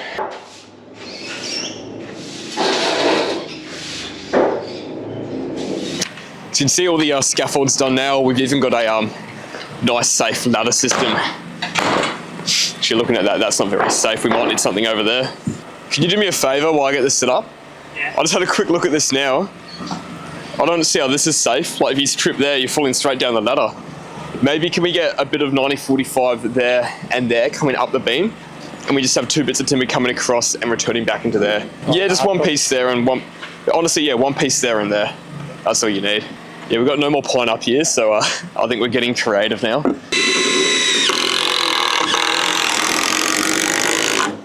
Can you run into it at full speed and see if you fall off? Probably for video's sake, I should say too, we should have done this on the other side, because the only thing stopping you if you hit that is the screws. If it's on this side, that timber's going to go hard up against that timber there. The only reason we did it this way is because I do want a standard wall here, which means we'll have to get rid of those and that there. I reckon we're safe. I'm pulling out. Is it actually? Oh. We my side first. Like that. Your side. I can't remember where we left off yesterday, so I do want to double check this front wall here. Oh, my finger is covered in chalk. Master bed, oh, it's 5.5. Lucky I did check that. Can you mark 100 mil? I'm gonna hold it 5.6. 5. 100 mil. Hey? Mark 100 mil on my tape. And then also mark 200, and we'll do a 100 mil datum line just to get around that steel. Since I was doing this with Oscar yesterday, we got this line here from working off that back beam and working forward. And everything so far has worked out. I mean, there's not a lot we've really done so far, but so far that's worked out well with that bathroom over there. I just want to see how it works out with this front wall here. So if you mark 100 and 200 mil there, let's flick the 200 through. Give you that. Let's flick these through here. You see those two marks in the bit of timber? Oh, yeah. Is that good? My side? Good? Yeah. That bathroom and walk-in robe is 2910 from the inside. So we'll go here to start with. Go 100 mil. Happy? Yep. 3010. Same thing. 100 mil. 31. Do one just at the end of the wet area sheet, and then do one going the entire way. So obviously we'll go your side first. And that looks right, it's parallel to all our flooring. And that went all the way to the end. Yep. Nice. What I'm going to do now is, I know we've worked out what's going on with square. I would love to square up the bathrooms, because these are going to be tiled areas. I want these to be perfect. It's a bit hard to find accurate points because we're going to have to kind of use a strategy and work out where they go by parallel measurements when we stand those walls, because there's nowhere to really flick there. So instead of squaring this room, we'll square the ensuite next to it.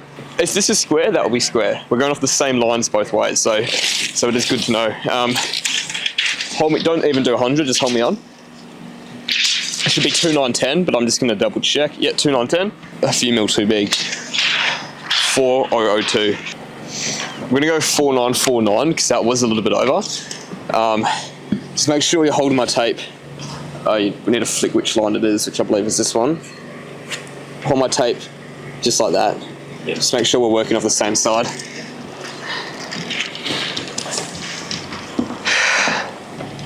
So you're holding it on that side of the tape? Yep. There. So I wanted 4949 because that was pushed out, and we have 4950, which is 1 mil. And honestly, a room that's 4 meters wide, if it's out of square by 1 mil, it's out of square by 0.25 of a mil per meter. I'm actually pretty happy with that. So in terms of the house, so far we've got that bathroom, the ensuite master room. They're flicked out. They're good to go. We do have a doorway in here, so I'm just going to mark that. Come across 90 and we'll flick that across so we can cut that in as well. Yeah. Let's hope this works, because when we worked out our bathrooms and our showers, we started from that beam and we worked down this way and everything worked all right.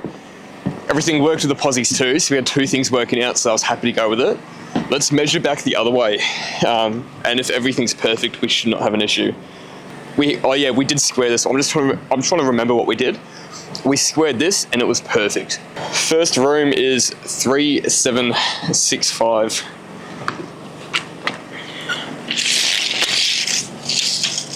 Yep. 3765, which is there. 55 is like 10 mil over into the shower, which I think is perfect because I allowed these to be 10 mil big. So I'm happy with that right now. Just gonna mark that one side. And the wall does go the entire way through. This wall goes all the way to the stairs, which is here. So we'll go right here, 3765, and that's 3855 to make that 90. The ensuite is 2910. Should probably number that one. 29. Yeah? Yeah. And if you remember, Mitch, when we're working out where this beam goes downstairs, it was like starting half on this wall up here, and we can see that works out really well. What we might do is we'll flick these lines because the next room kicks in, and then we can measure off that line. Before we flick it, we're just going to go outwards and get our measurements out this way. So to that stair, is that bed 4 we're looking at? 3.9. So you hold me onto that line there. So we should have 3990 to the stair void.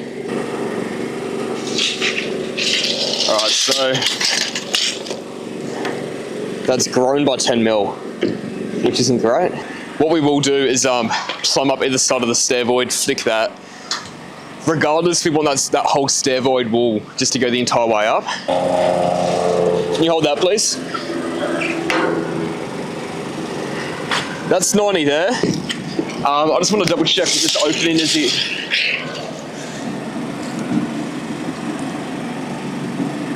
Is that you there? Alright, we got 3907.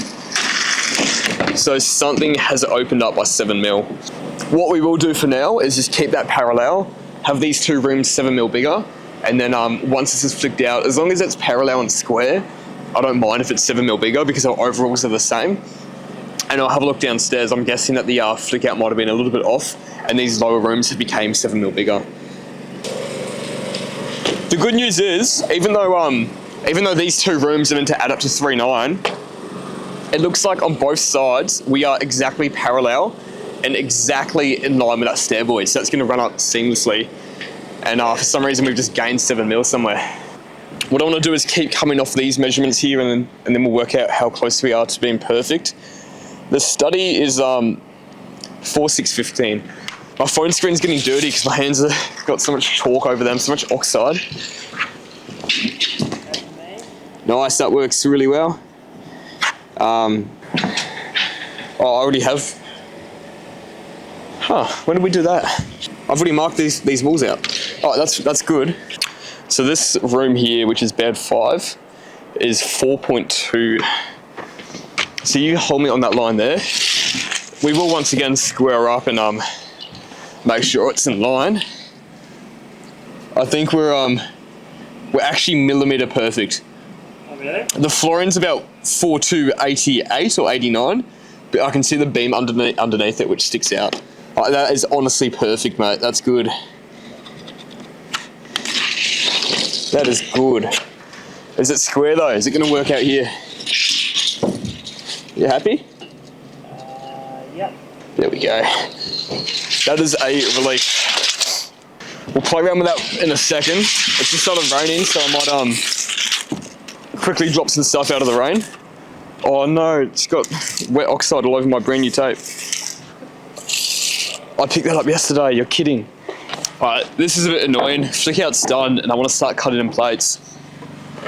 This here is all the material for our plates. We got every single beam for upstairs landed on top of our plates. Thanks, mate.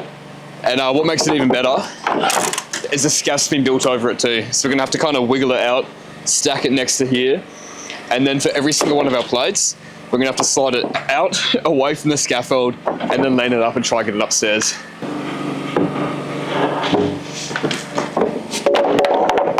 And what makes it even more annoying is we actually wanted all this stuff craned upstairs if we could.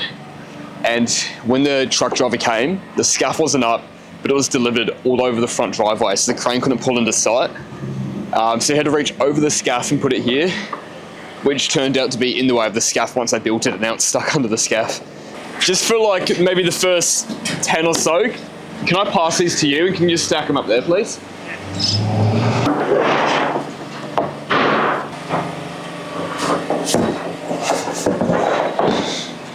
I'll start cutting those in 1 second. I've already passed up about 10 or 14 or so lengths, so it's enough to start us off, but I will be coming down soon to keep moving around this pile of timber and getting more lengths up. Right now, I'm just gonna find out our stud measurement for upstairs, and then Mitchie can set up the bench, set up the miter saw, and hopefully get a lot of these studs cut so we can start framing walls tomorrow. This is our upstairs elevation here, and 2740 is our overall height. Alright, so 2740, that's overall height. We've got 345 top plate. Oh, we've got 245 top plates, 145 bottom plate. So combined, that's 135 mil we're taking off that.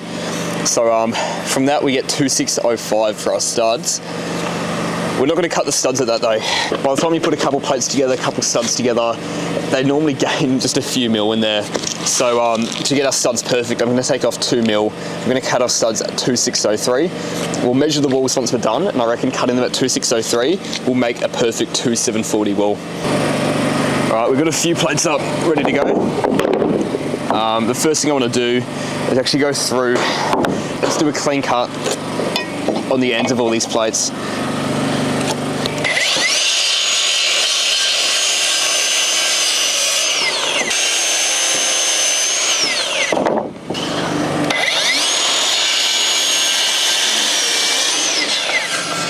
I'm going to jump straight into cutting the plates out for this long wall here. One thing I used to do, and I don't think it's a good idea, is just get long lengths and just lay them through the entire way.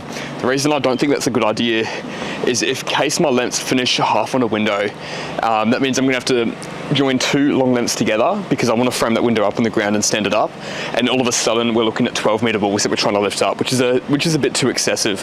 What I will be doing, especially for a room like this, from memory this is like a 5.5 metre room, I do know that this room is exactly true to the measurement on the plan, so I'll work out what it is from that junction to this junction here. I won't even measure it on the ground, I'll cut it to what the plan says and I'll lay it in.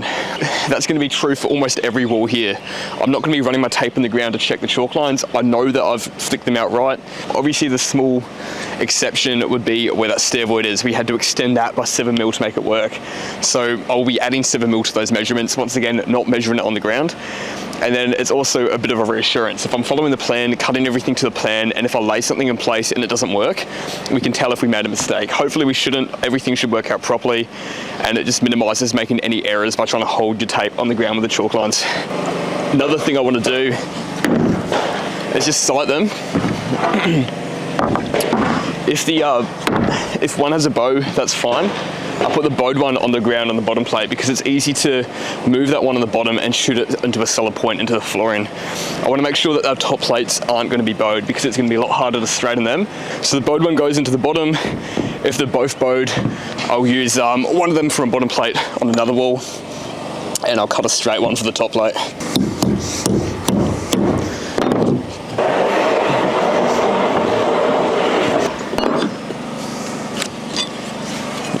Just going to fix that up. And I'm just going to do an arrow pointing to which way the junction goes. Now when I'm doing all my other walls and continuing this run along, I can quickly go check, make sure it's in the right place. And also when I go to stand the wall, I can make sure my intersecting wall is definitely going to hit both of those junction lines, which is going to make it plumb and going to make it in the right place. I'm just going to chuck some AirPods in, get into the zone. I might set up a time lapse and just try cutting as many as possible. What I'm going to do though, as I did mention before, is look at the plan and make a bit of a cut list. We've got 1, 2, 3 walls here, which come out to this same point here. I'm not sure what that was, but I think the plan had those at 2, 9, 10 or something. So I'll add that to my cut list. I'll go through and I'll cut 6 plates at 2, 9, 10, and I'll just do a huge cut list for everything I can do, reading the plan. I'll nail everything together and I can run around, lay it all out. The last thing I want to do is cut heaps of plates and then have to spend time working out where they go. So I'm just going to do it in order. I'm going to do all walls going width way, and I'm going to start from the back on this side, make my list coming all the way forward to the front, and then I'm going to do those walls on the further side, starting from the back and come all the way to the front. So my first wall is going to go all the way that way, and then I can just bring them out, lay them out in order, and see where they go. 1, 2, 3 walls at 2, 9, 10 to start with. Then we have 2 walls in between the stair void there. We've got 3 walls, sorry, which should all be 3, 9. We've made those ones 3907. So I'm going to do 2 at 3907, and there's one there that I want to include a junction in. So that'll be 3997.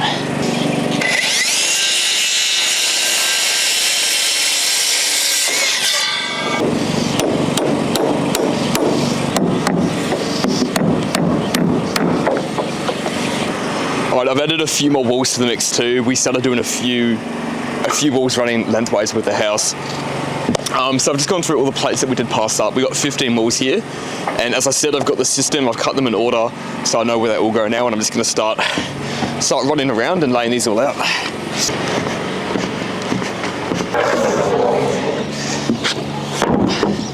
I'm going to have to pass up some more sticks and lengths to finish this off, but that's actually worked out really well. I've just got a couple in the back section here and that front corner to do. Truthfully though, I don't see a lot of people mark out wall plates this way, or measure wall plates this way, that's what I should probably say. Mitch is smashing through the pre-cut. He's done that many, but we still got another full pack to go. And framing tomorrow is going to be hell, because obviously we're going to pass up all the studs. We've got our beams over there, we've got to pass up all our beams, so it's going to be a very tedious process. For me, I'm going to call it a day now. I'll do the rest of the plates tomorrow, and we'll go through and mark everything in tomorrow. We are back in the frame, and I'm going to jump straight upstairs, finish the cutting, and today we want to mark out all the walls and hopefully get them all framed and standing by this afternoon. Alright, so marking out these walls are actually going to be a little bit easier than downstairs because none of the windows have been measured yet. Downstairs they were all made and they were a little bit different to the plan. This means we can follow exactly what's on the plan and they'll be correct. So this window, we're going in 690 either way from the cladding. Our total wall size, including cladding, is 190. So if you hold 190 on your internal junction and then mark 690, just do a tiny tick, yeah, because that mark is accurate window. We want to make a window opening 10 mil bigger, so mark across 10 mil. Can you hold my tape? Our window is 3 meters, so there should be 3020. I got 3 meters 10, which is perfect because I'm going to go 10 mil as well. Sweet, and square that across and I'll work out what beam we've got. And you can add in any studs you need before that too. That's downstairs, upstairs. It's a triple stud. So that's one cross. It's for all of our studs. It wants one checkout, and then we'll have 2 closes. Actually, I just completely forgot what I was doing. I think you followed me. We'll leave that for now, but normally, I think we did this downstairs. I'll do a W for the checkout and crosses for the closes. This is RL5. RL5 is a double 190 pine. Do you mind writing that down, please? And this is a 3020 by 2420 opening. Cool. That's good. We might make our way down this main wall here then. This entire wall though is just normal the whole way through. So we got no window until we make it to the ensuite. So if you want to do 450s through there, actually I'll hold your tape for you. Do you want to quickly mark through? Just do what I'll do is just go through and do a quick little tick. Yep. And then we'll square those and you can mark the studs afterwards.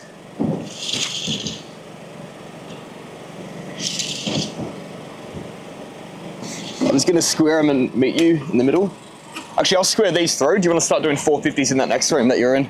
Yeah.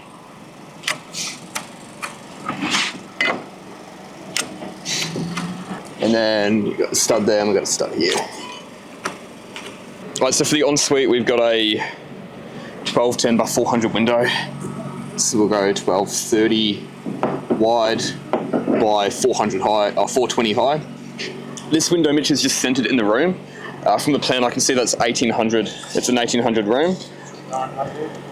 So did I mark 12? I did mark 1230. Yeah, sure, we can do it that way. Yeah, so mark 900, and then window's going to be 1230. So you want 615. Sorry, I should let you do it, mate. You're all over it. 12 what? 30. And that's our frame opening, so you can square that straight away. And for the engineering, double stud either side. So yeah, we'll do the window and the cross. I think that's a little bit neater. And it's an RL4. An RL4 is a 140 pine. I think I'm marking the bottom plate here. Yeah. So we're 140. Next time when we open walls up, we want to flip them the other way. Because this is a top plate, but that would be nailed to. And we marked squared our junctions on the top. That's okay. I'm marking this side here. We'll make that the top plate so that when we frame it, we can open it up here and then stand it straight up. While we're here, we'll just keep going around with these internal walls. So this one isn't a wall going the entire way. We've actually got 2 walls that stop there, and we've got a wide opening, no header or anything. I want to frame it. We can cut the bottom out, but I want the top to go the whole way through just to hold everything and plumb in the right place. So you come in 900, mark 900, and then it's going to be an 800 opening. So for that 800, I reckon we cut off the bottom plates before we open this wall up. And then just do a note on the top plate saying no headers cut out. I'll just write cut out later. Can you go through, just mark 450s there. This one, 1150 by 450 niche, yeah, that's right. So what I think we might have to do is we'll add a 190 lintel in here to over-engineer it, because this is going to be a load-bearing wall. So I'm just going to do a W, even though it's not a window, just so when we see that we know We've got a load stud there. I'll do the same thing here. We'll come in 90. Window and across. Cool. So we've got a slider in here, and the slider, or the jam of the end of the slider wants to match up with that there. So for that you did 900 and 800. So we'll get you to mark 1700 and maybe go 1710. It's 820 CSD in there. Yeah, the 300s, and then I've added another stud just here. Nice, I like that. Can we make that a double stud? I think that should be fine, but we are going to put another bit of James Hardy going up there for the underlay, for the waterproofing. And then we'll have a tile there as well. So that potentially can get packed out close to 40 mil. So we'll have a stud there, and they're probably going to more than likely screw the shower screen into that. Good thinking, Mitch. That's really good. Well, one thing I'm glad I just checked, we're going to change this here because our toilet is actually going around there, and we need those 500 openings because the toilet's going to be inbuilt in the wall toilet system. So what we will do instead is I'm going to make this window span over there, and we'll get rid of that, and that's a 190 or 140. We're adding another 300 mil. I'm going to change that to a 190 pine, which should be over the top, but we will always check with the engineer every time we change something like that. That's good what you've done there. This wall here is a normal wall. Normal wall? Yeah, so just do your 350s and that same thing you've done there to mark out for the shower screen. That's nice. And this is all a normal wall through here externally, so I'm just going to run through and do this. And then the boys have marked out the rest of it, so we'll be standing walls in half a second. 12.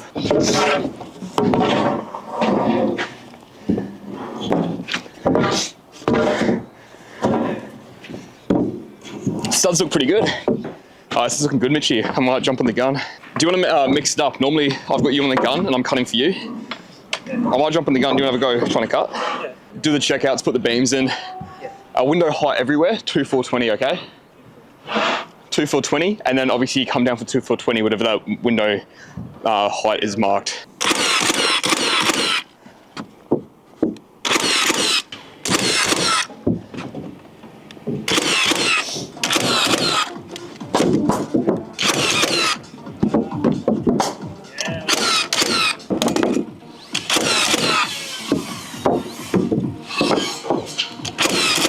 Hope this is long enough. We'll find out in a sec.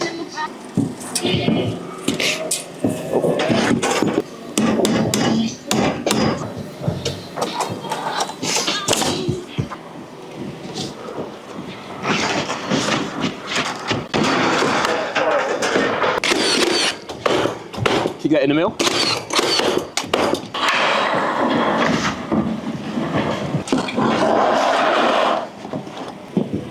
Jump on the ladder. That wall there with the cider opening, that goes here if you want to bring that in.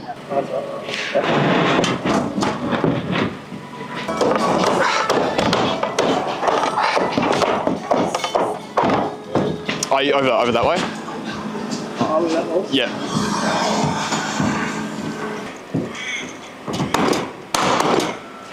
Whoever does these two cross braces on these walls, make sure you do them on these outsides away from the bathroom. These are the hollow sides of the studs too, and then that way we don't have the cross brace in the bathrooms.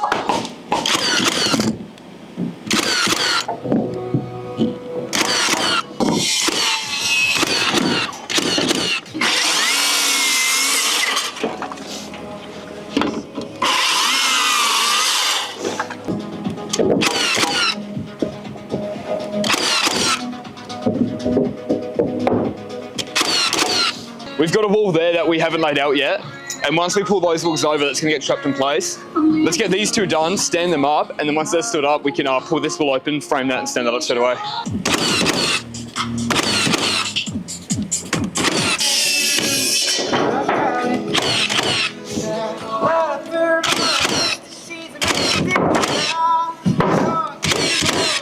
Ready?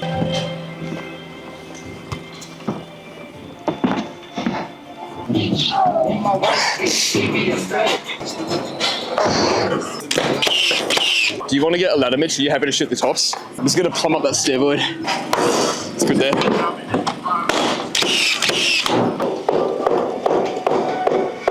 Let's just go that way and we'll just slide it across so you don't have to step down.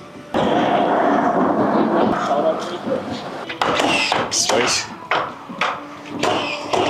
Oh, we had a pretty good push today, apart from the rain that kept hitting us towards the end of the day, so I did put the camera away for most of that.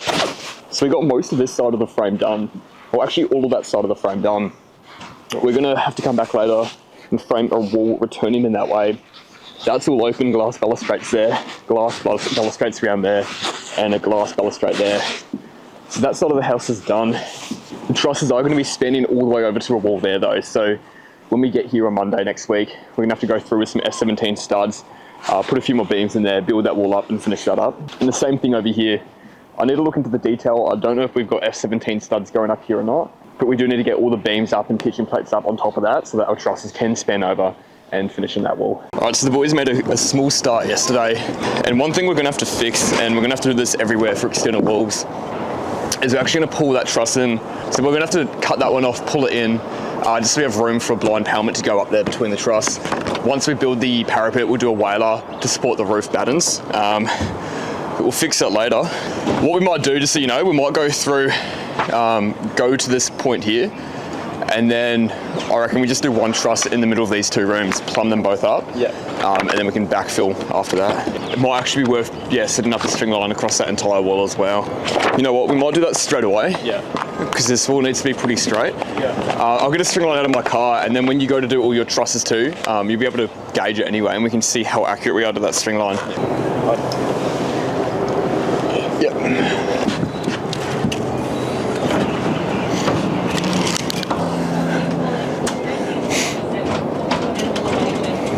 So we should work out okay, but we'll prioritise your side, just so those boxes are exactly the same. Beautiful.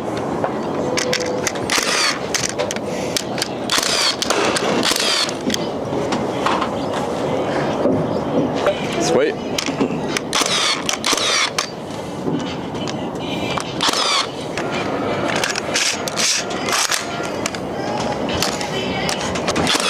Thanks.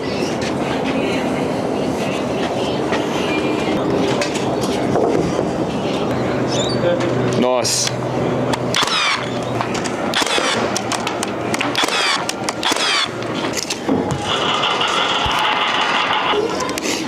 Mine needs to go at 5 mil. I can't push it and hold it, so we might need a quick temp brace on this wall.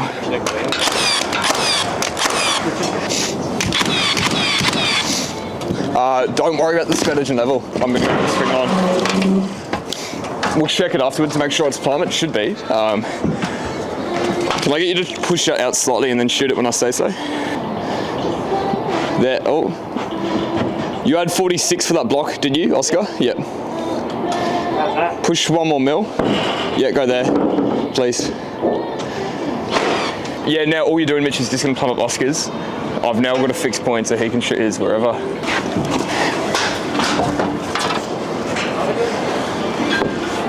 Oh no, I've got a huge knot.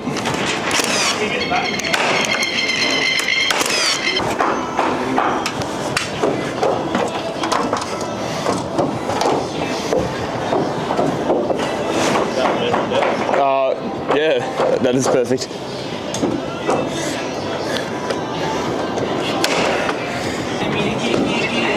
Right hands, yep.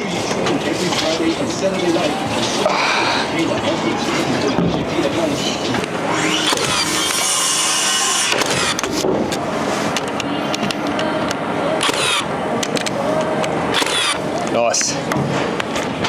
This side of the roof's done. The steel's not ready over there, so we're just going to transfer this mark across, and then, because we don't want to start there yet, then we can do all these trusses in here, this middle part here.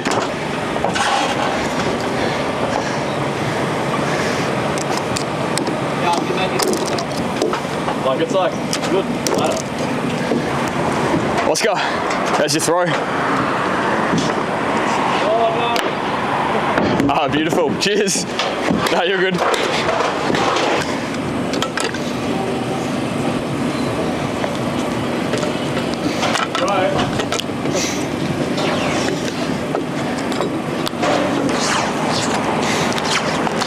I'm gonna do this so WorkSafe's happy with us, because I don't know how I'm meant to be cutting that strap out there while keeping WorkSafe happy. It's stupid. There's like Stand clear or is There's still straps in the middle, so it's all good. Are these plastic straps? Are they the ones you can cut with a knife? You sure? yeah, the new blade. I just can't do pressure. Well, you can't change it right now, can you? It is a sharp blade. Oh, it is? Ish. I've got brand new ones if you want. Yeah, maybe we'll do that. Can we duct tape your knife to the other side?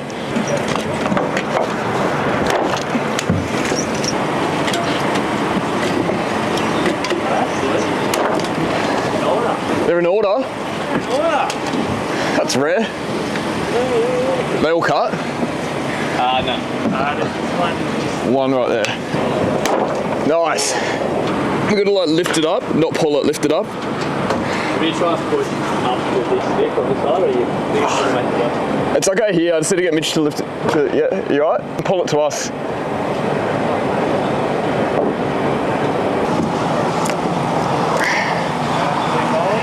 Yep. Come to me a bit more. I'm stuck. What I think we do is if you come to me, you can drop yours down. Hang on, there's a big angle brace in there which may be in the way. Let it drag it. Let's do what you said, Mitch. Yep, let's drag it across the wall plates. Oh, we've got a bin here too. Nice. Yep, you're good. It's just pivoting on that. Can we go to you, heaps?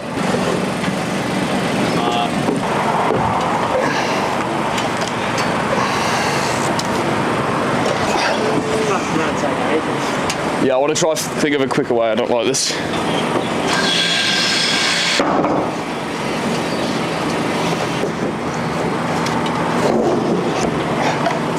Go down, flat. You're going to leave your point there. I'm going to go across and slide straight out.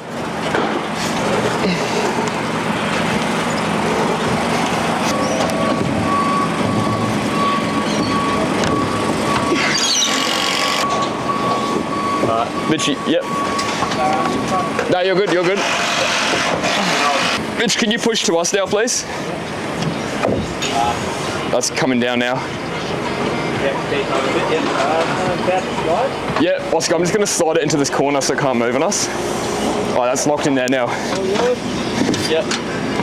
Are you okay with that? Yeah. Up to you, I'll help you. If not, I'll jump on the next one. Should be okay.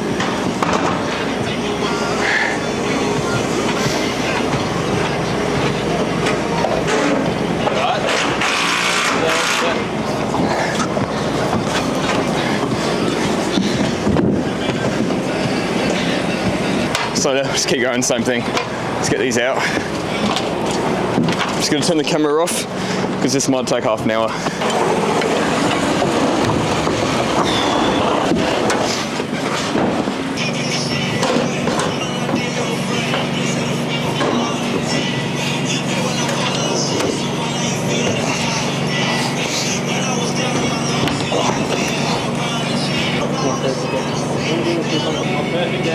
Nice, I'm great, Tish, sweet.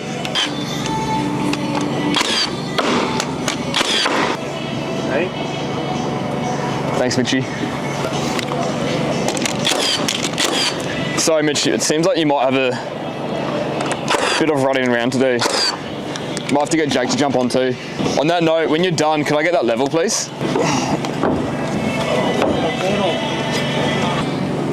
Say when?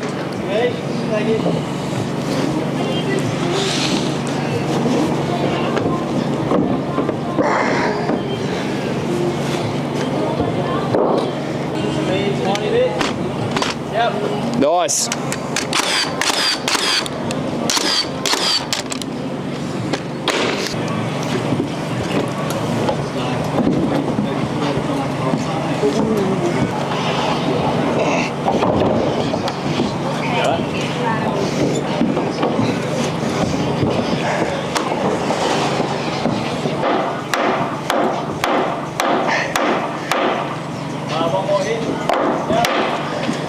Is that one too many?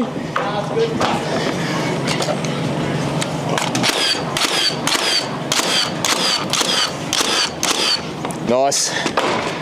Full formation. Oh, to you. Yep. Shit. Yep. Happy? One more.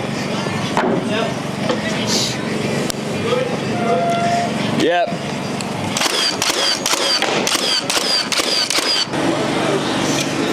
I'll grab maybe 4 for now, because I feel like they are going to progressively go out, then we might cut the 5th. Thanks. Thanks, mate.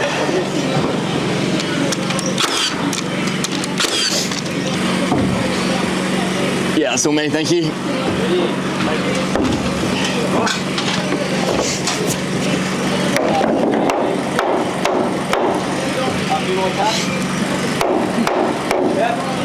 Beautiful.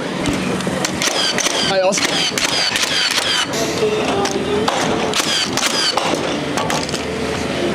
Alright, most of the trusses are done, apart from this front section. What we're going to quickly do is, we've got a beam in there which is cantilevering, and it's going to help support some front beams for a front facade we're doing. And there's going to be, it's a bit confusing, I'll show you in a second, but for now we're going to build a nibble, put another beam up here, and with that in place we can start trussing the front. I've left that camera rolling almost all day, so I think at any second that's going to die, the mic's going to die, and we're going to be on our own. Alright, so our next beam starts at 900. So 900 minus what that is, which is 405. So we're looking at 495. Minus 45 top plate gives us 450. I continue that load point up. So 1, 2, 3, 4, 5, 6, 7, 8, 9, 10, 11. Could I get 11 studs, please, at 450? Thanks, man. Indeed.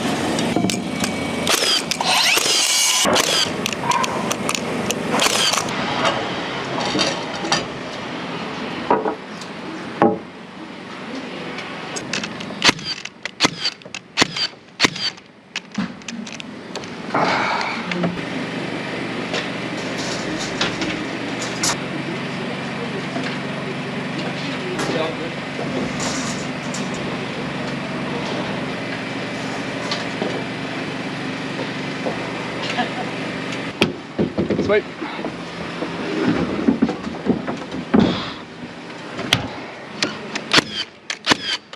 Our studs were 450. Okay, yeah, so this is definitely gonna hit that beam. So we're gonna have to chop the top cord off everywhere.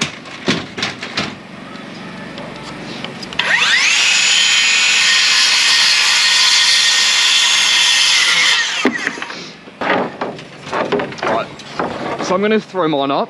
Yep. And then I'll pass it to you.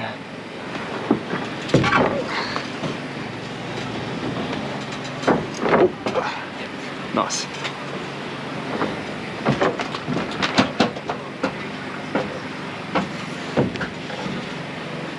Right, it's going to sit on and butt in. Is that? Yeah, is that because I'm perfectly flush there? Yeah. Alright, she got pretty messy up here rushing through today, so we'll just quickly tidy up the site. In terms of upstairs though, we're looking good. Most of the trusses are done. We've got this big void here which we have to truss over, but it was a bit of a play around just getting those beams right and working out everything at the front there. There's a lot of trusses going out there, a few box gutters, a few walls going up at the front. There's a lot of detail going in at the front of this job, and I'm going to cover that all in a separate video. It's going to be pretty cool to do when we get to it. For now though, that's a day. We'll be back tomorrow, and we want to get this whole lowers completely trussed, clipped off, box gutters done, parapets done, and then hopefully we can come up here and make a start on that front feature.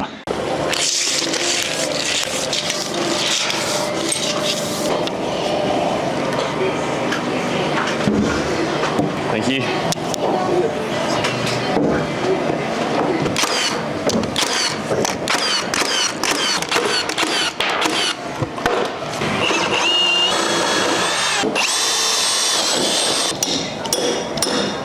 We're gonna have a parapet running through there.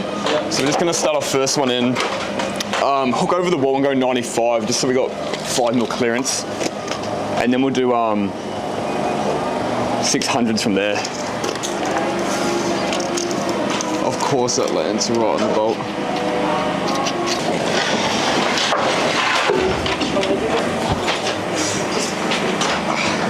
Can we go to you a little bit, please? Yep.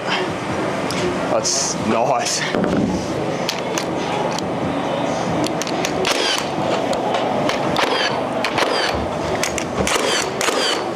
Grouse. Nice.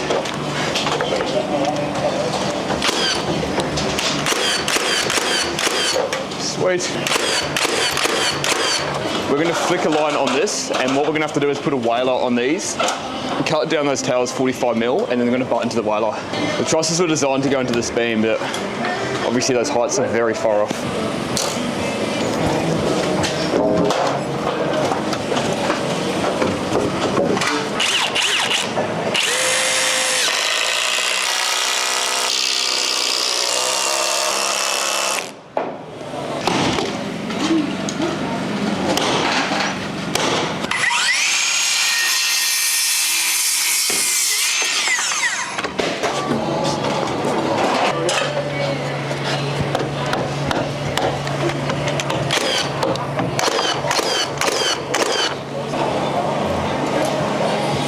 Sweet, you shoot yours, I'll push to you.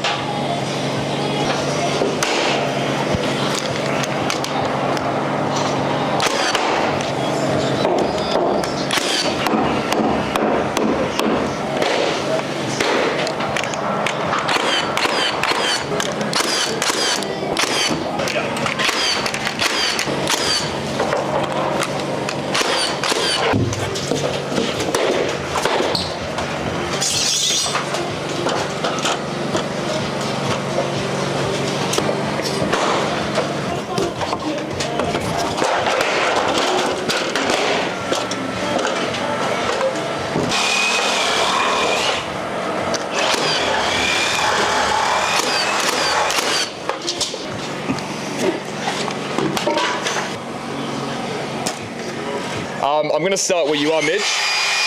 I'm going to make my way across here, and once I put these trimmers on, you won't be able to do a joist hanger in there. So I need you to try and get these joist hangers out before I get there. Thanks, man.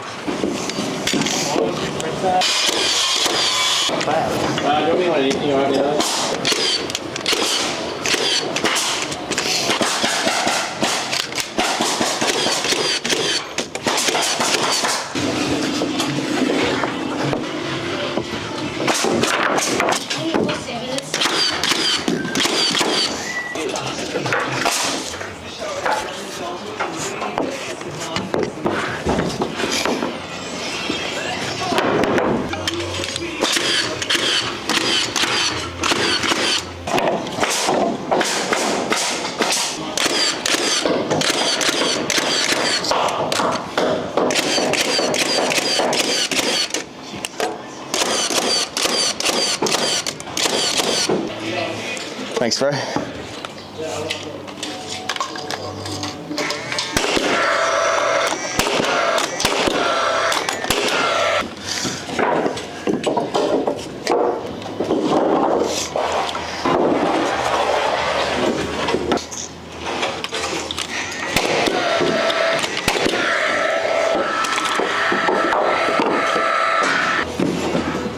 Thank you.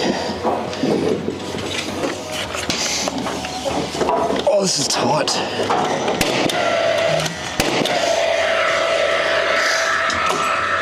Yeah, I do love the AG framer, but I think it would be a nightmare trying to get that in the small gap. For sure. Pazzy's definitely the dominant gun here.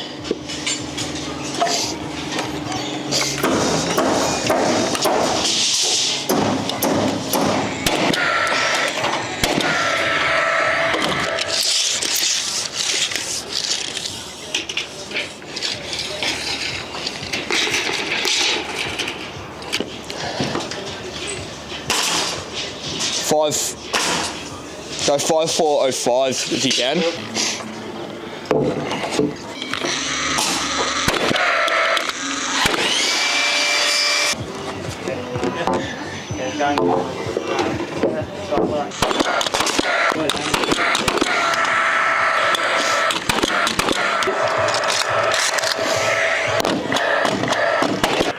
I've got the 2 plank ups, so now we can go through and tie off all the roof. First thing I'm going to do is we're going to take this truss out. We want to match what we've done here. which is give it a 200mm gap from the wall so we can put a pelmet in there for the blind to be hidden. Obviously we got a bit carried away. We have clipped this off the speed brace, so we'll just punch those nails, re-sip this truss, move it over. And with that done, we should be good to go to run around and start doing all these box gutters and parapets.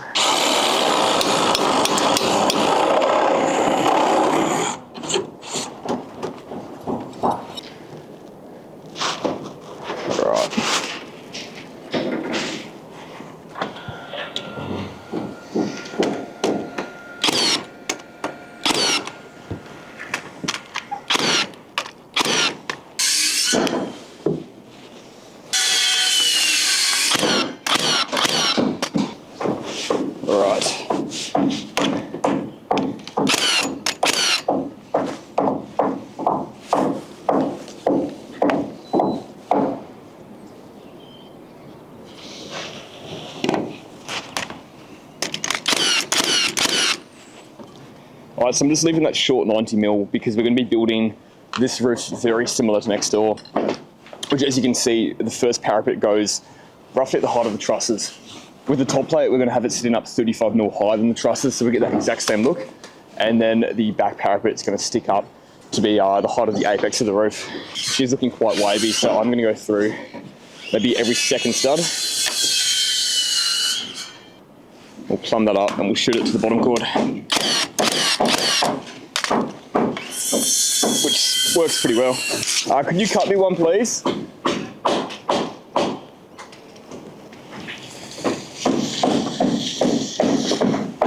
Go 5/7, Mitch. I might put one in the middle here, just because that span's a bit too big.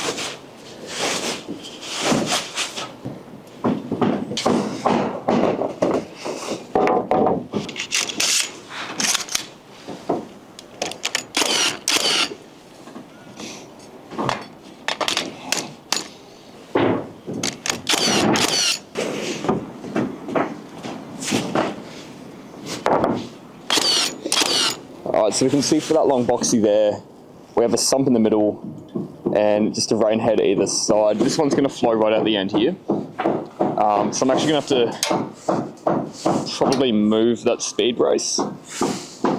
Yeah, that's going to be in the way. So we'll move that speed brace. This gutter's going to come right at the edge.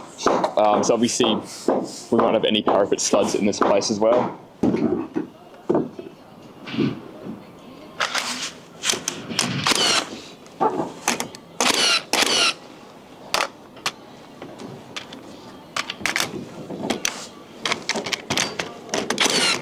Alright, so that also means we're going to have to do a double stud here. And now the flashing can go straight through there and we can cut around this. That's good.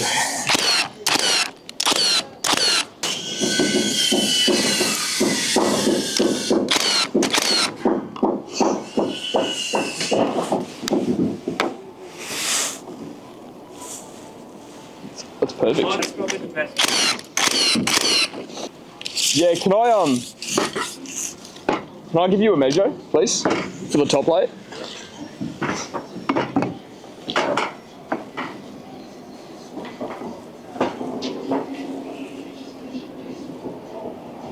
We'll go 4184, please.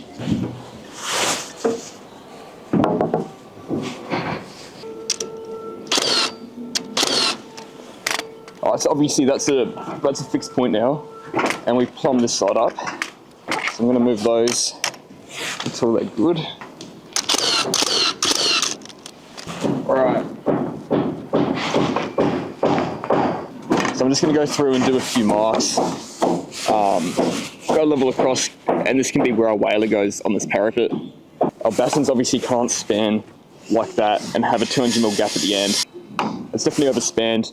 You don't want to stand there, that's going to bow the roof down. So yeah, I've got this timber here which is already cut for us, and we'll screw this on.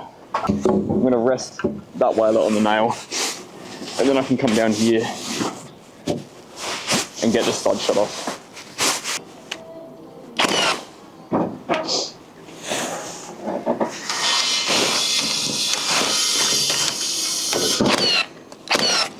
I'll hit those in one sec. Let's just tack off the other side. I get that to its mark. That's perfect.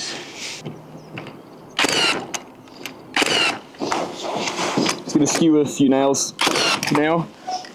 As I said, we will go through with bugle screws.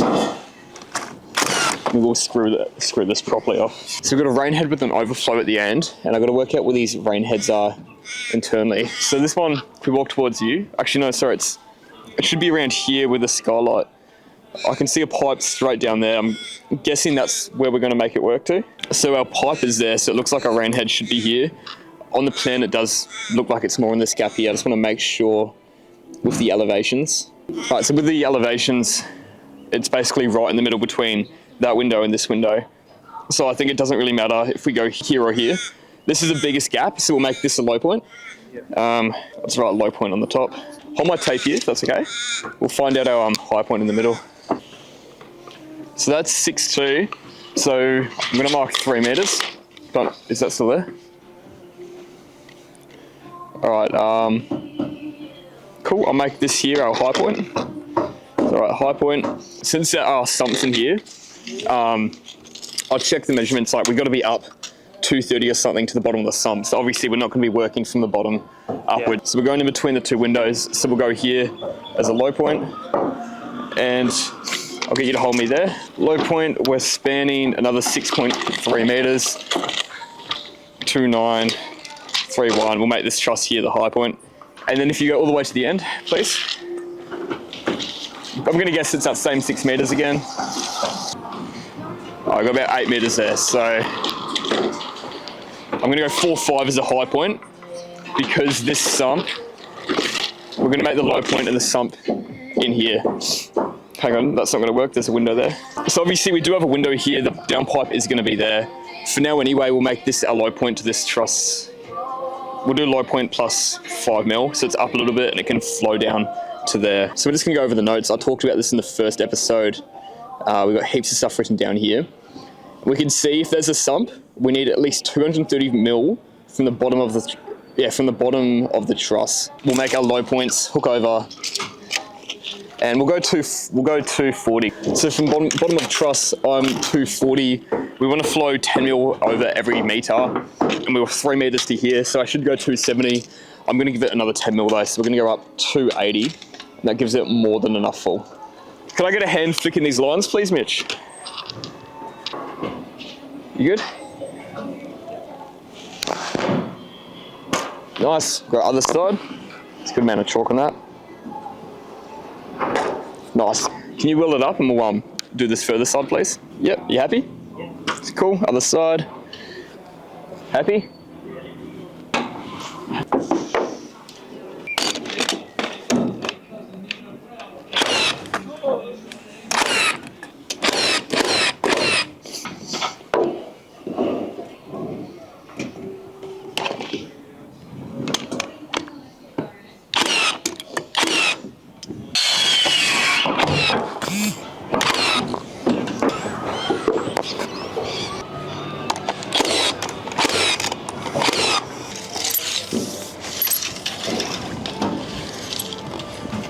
Mitchie, for the first 2 valley boards, could I get those at, I'll go 3,540 please.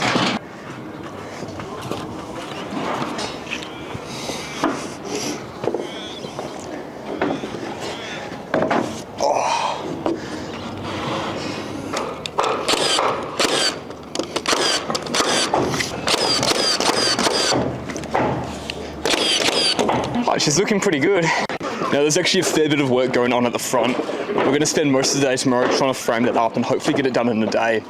There's a few architectural features that we're going to work on. Actually, that looks awesome now, seeing that lower roof. But what we might do is jump down now. We'll make a start on that.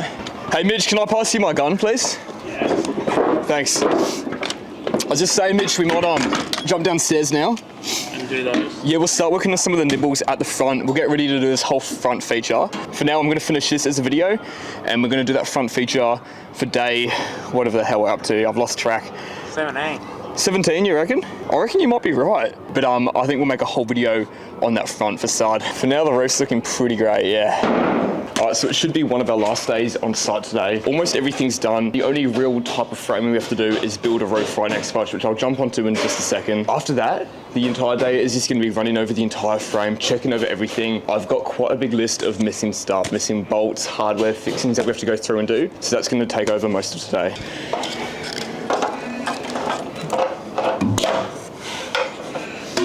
Hey Mitch, sorry man, whenever you got a second, can I just get a measurement with you to find out what this beam's going to be? Yeah, just butt me in to the column. Alright, so we've actually got 6 meters 05. I've asked for a 6 meter beam, so we may not even need to cut it. Alright, that's cool. If you're happy to keep going through and doing what you're doing, I'll mark out these tags and do some checkouts.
So this beam isn't set at the same height as the top plate. It's pretty close, but our trusses are actually going to hang slightly down below it. So I'm going to have to level this first one, level the end one, and then I'll run a string line so I know which height to shoot these on at. This might be a bit awkward though. Alright, that's it there.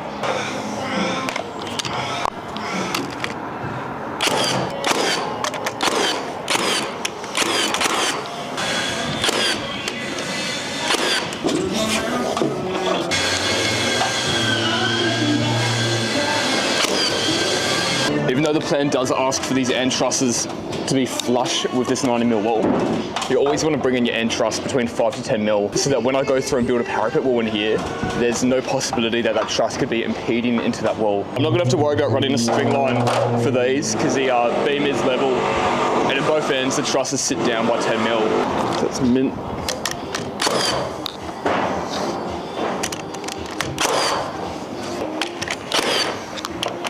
When you get it good, since you are just using the 2 meter, you're able to slide it up and make sure it's still good when you hold it up to the top. Nice. Thanks, Mitchie. No.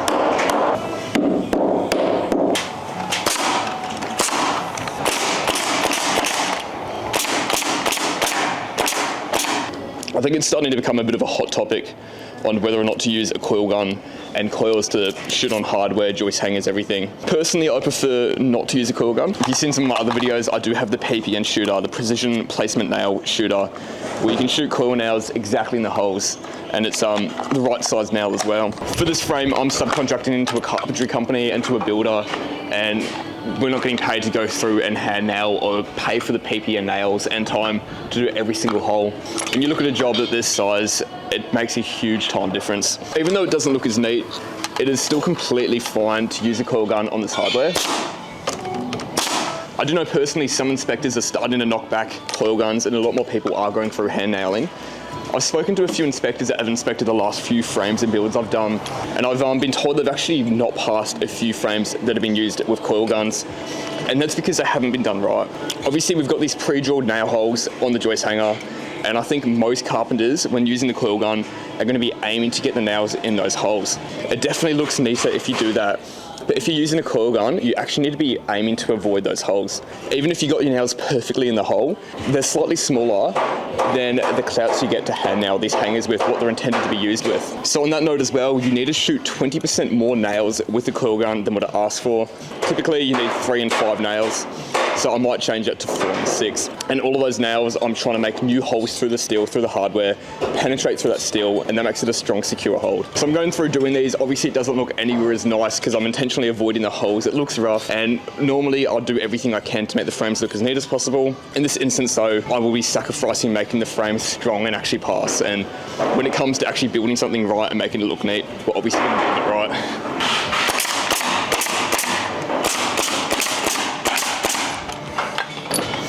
Oh, we're loaded up now to keep going. I've got all the bolts that we need to go through, and now we can properly bolt off this beam we just put in.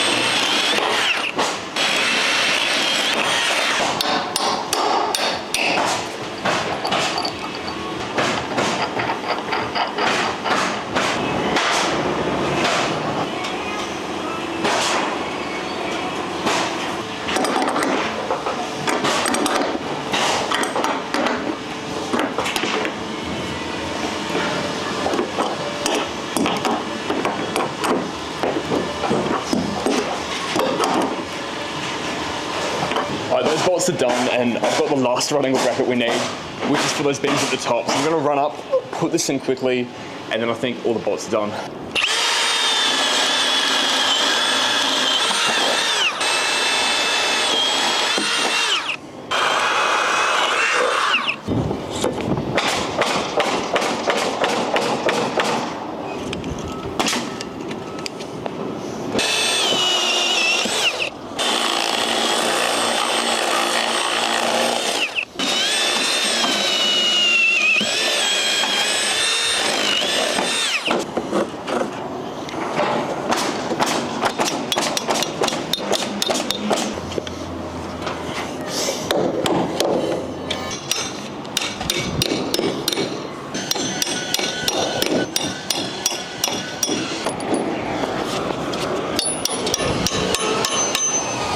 That right angle bracket's done. I think today we're just going to be running around everywhere finishing stuff off.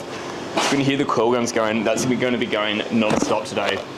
I think the main thing we're trying to be doing is tying off missing straps. There's heaps of supply that hasn't been shut off. We just had a delivery with heaps more hardware, so the coil gun's going to be going off non-stop all day. In this section here, we do have 2 cross faces that have been missed in the spool that I'm going to throw on. And since there's only 1 coil gun here today, I'm just going to try quickly do these and hand nail them, potentially palm nail them.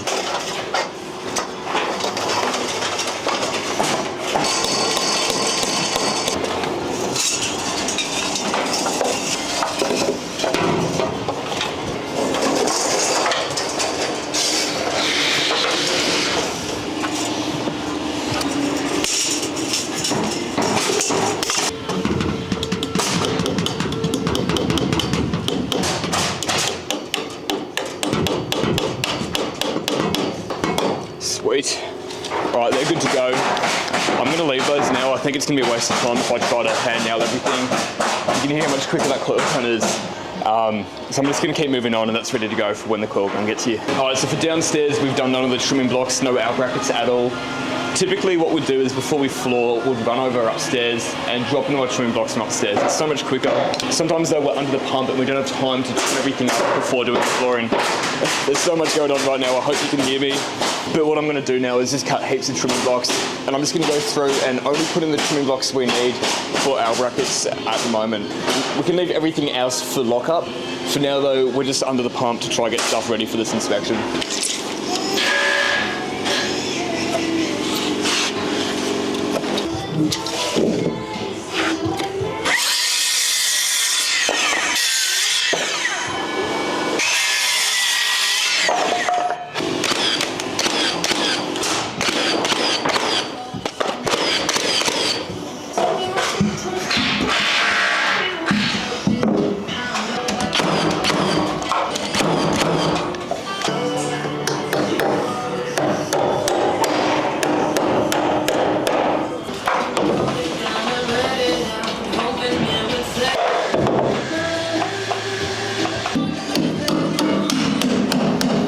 So the entire purpose of these L brackets are to hold the wall from moving side to side.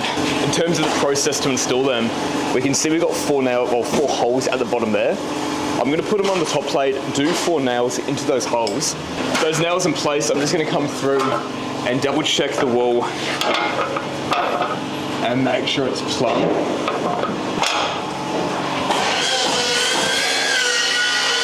Which, apart from a very bowed stud, that is plumb.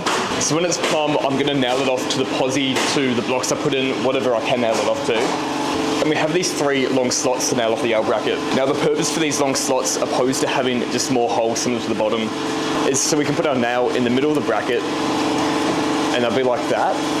And as the house continues to get built, furniture gets moved in, weight gets added to the house, so there's a very good chance that these posies or trusses, for when we do them upstairs, are going to sag down ever so slightly.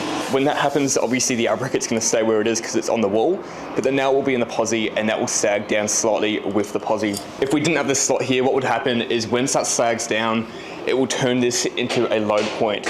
The weight of those posies, the weight of that flooring above it, will no longer span across the load points, but it will now have this L bracket and will turn that into a load point. And honestly, the biggest concern you'll probably have is it will begin to squeak every time you walk across the area.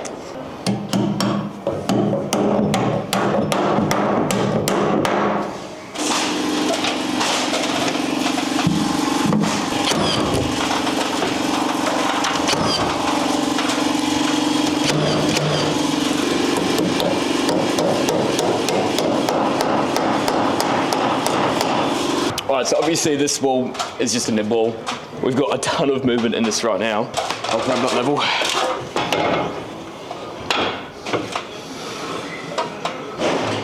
Alright, so that's actually dead plumb where it is right now. And now with that bracket done, that wall is solid, there's no movement in that anymore. I'm just gonna run around and do a few more concrete screws. I think half of downstairs hasn't been done. This is actually gonna be my first time trying out AEG's hammer drill. I've actually never used a hammer drill by AEG at all. Obviously this is from that limited edition kit I just got, and we've got the impact wrench as well, which we're going to try out. And thanks to the comments on this protective sleeve that goes over the top. In the unboxing video, I was trying to work out why the impact wrench had this protective sleeve over it, but the impactor and drill doesn't. And that's got to do with mechanics. When they're using the impact wrench inside cars, around motors, it's to protect the impact wrench in those settings. Impact, not impactor, is that what you're saying?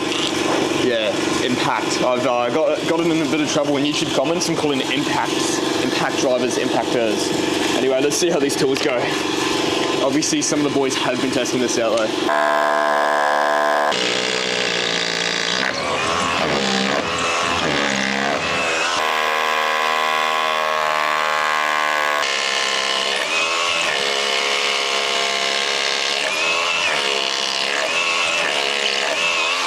One thing I mentioned when I was unboxing all these tools is how I like the blower, because this nozzle here is super bendy, which means in this instance I should be able to pinch most of it or even fold it over itself, and I can really, let's see if this works, try to direct that air down these holes.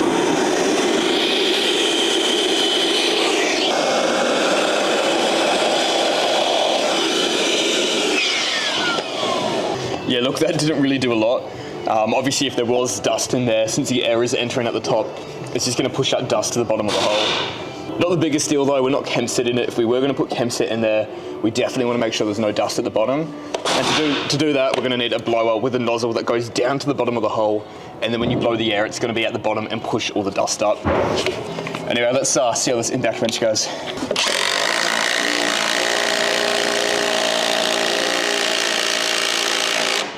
That's pretty good.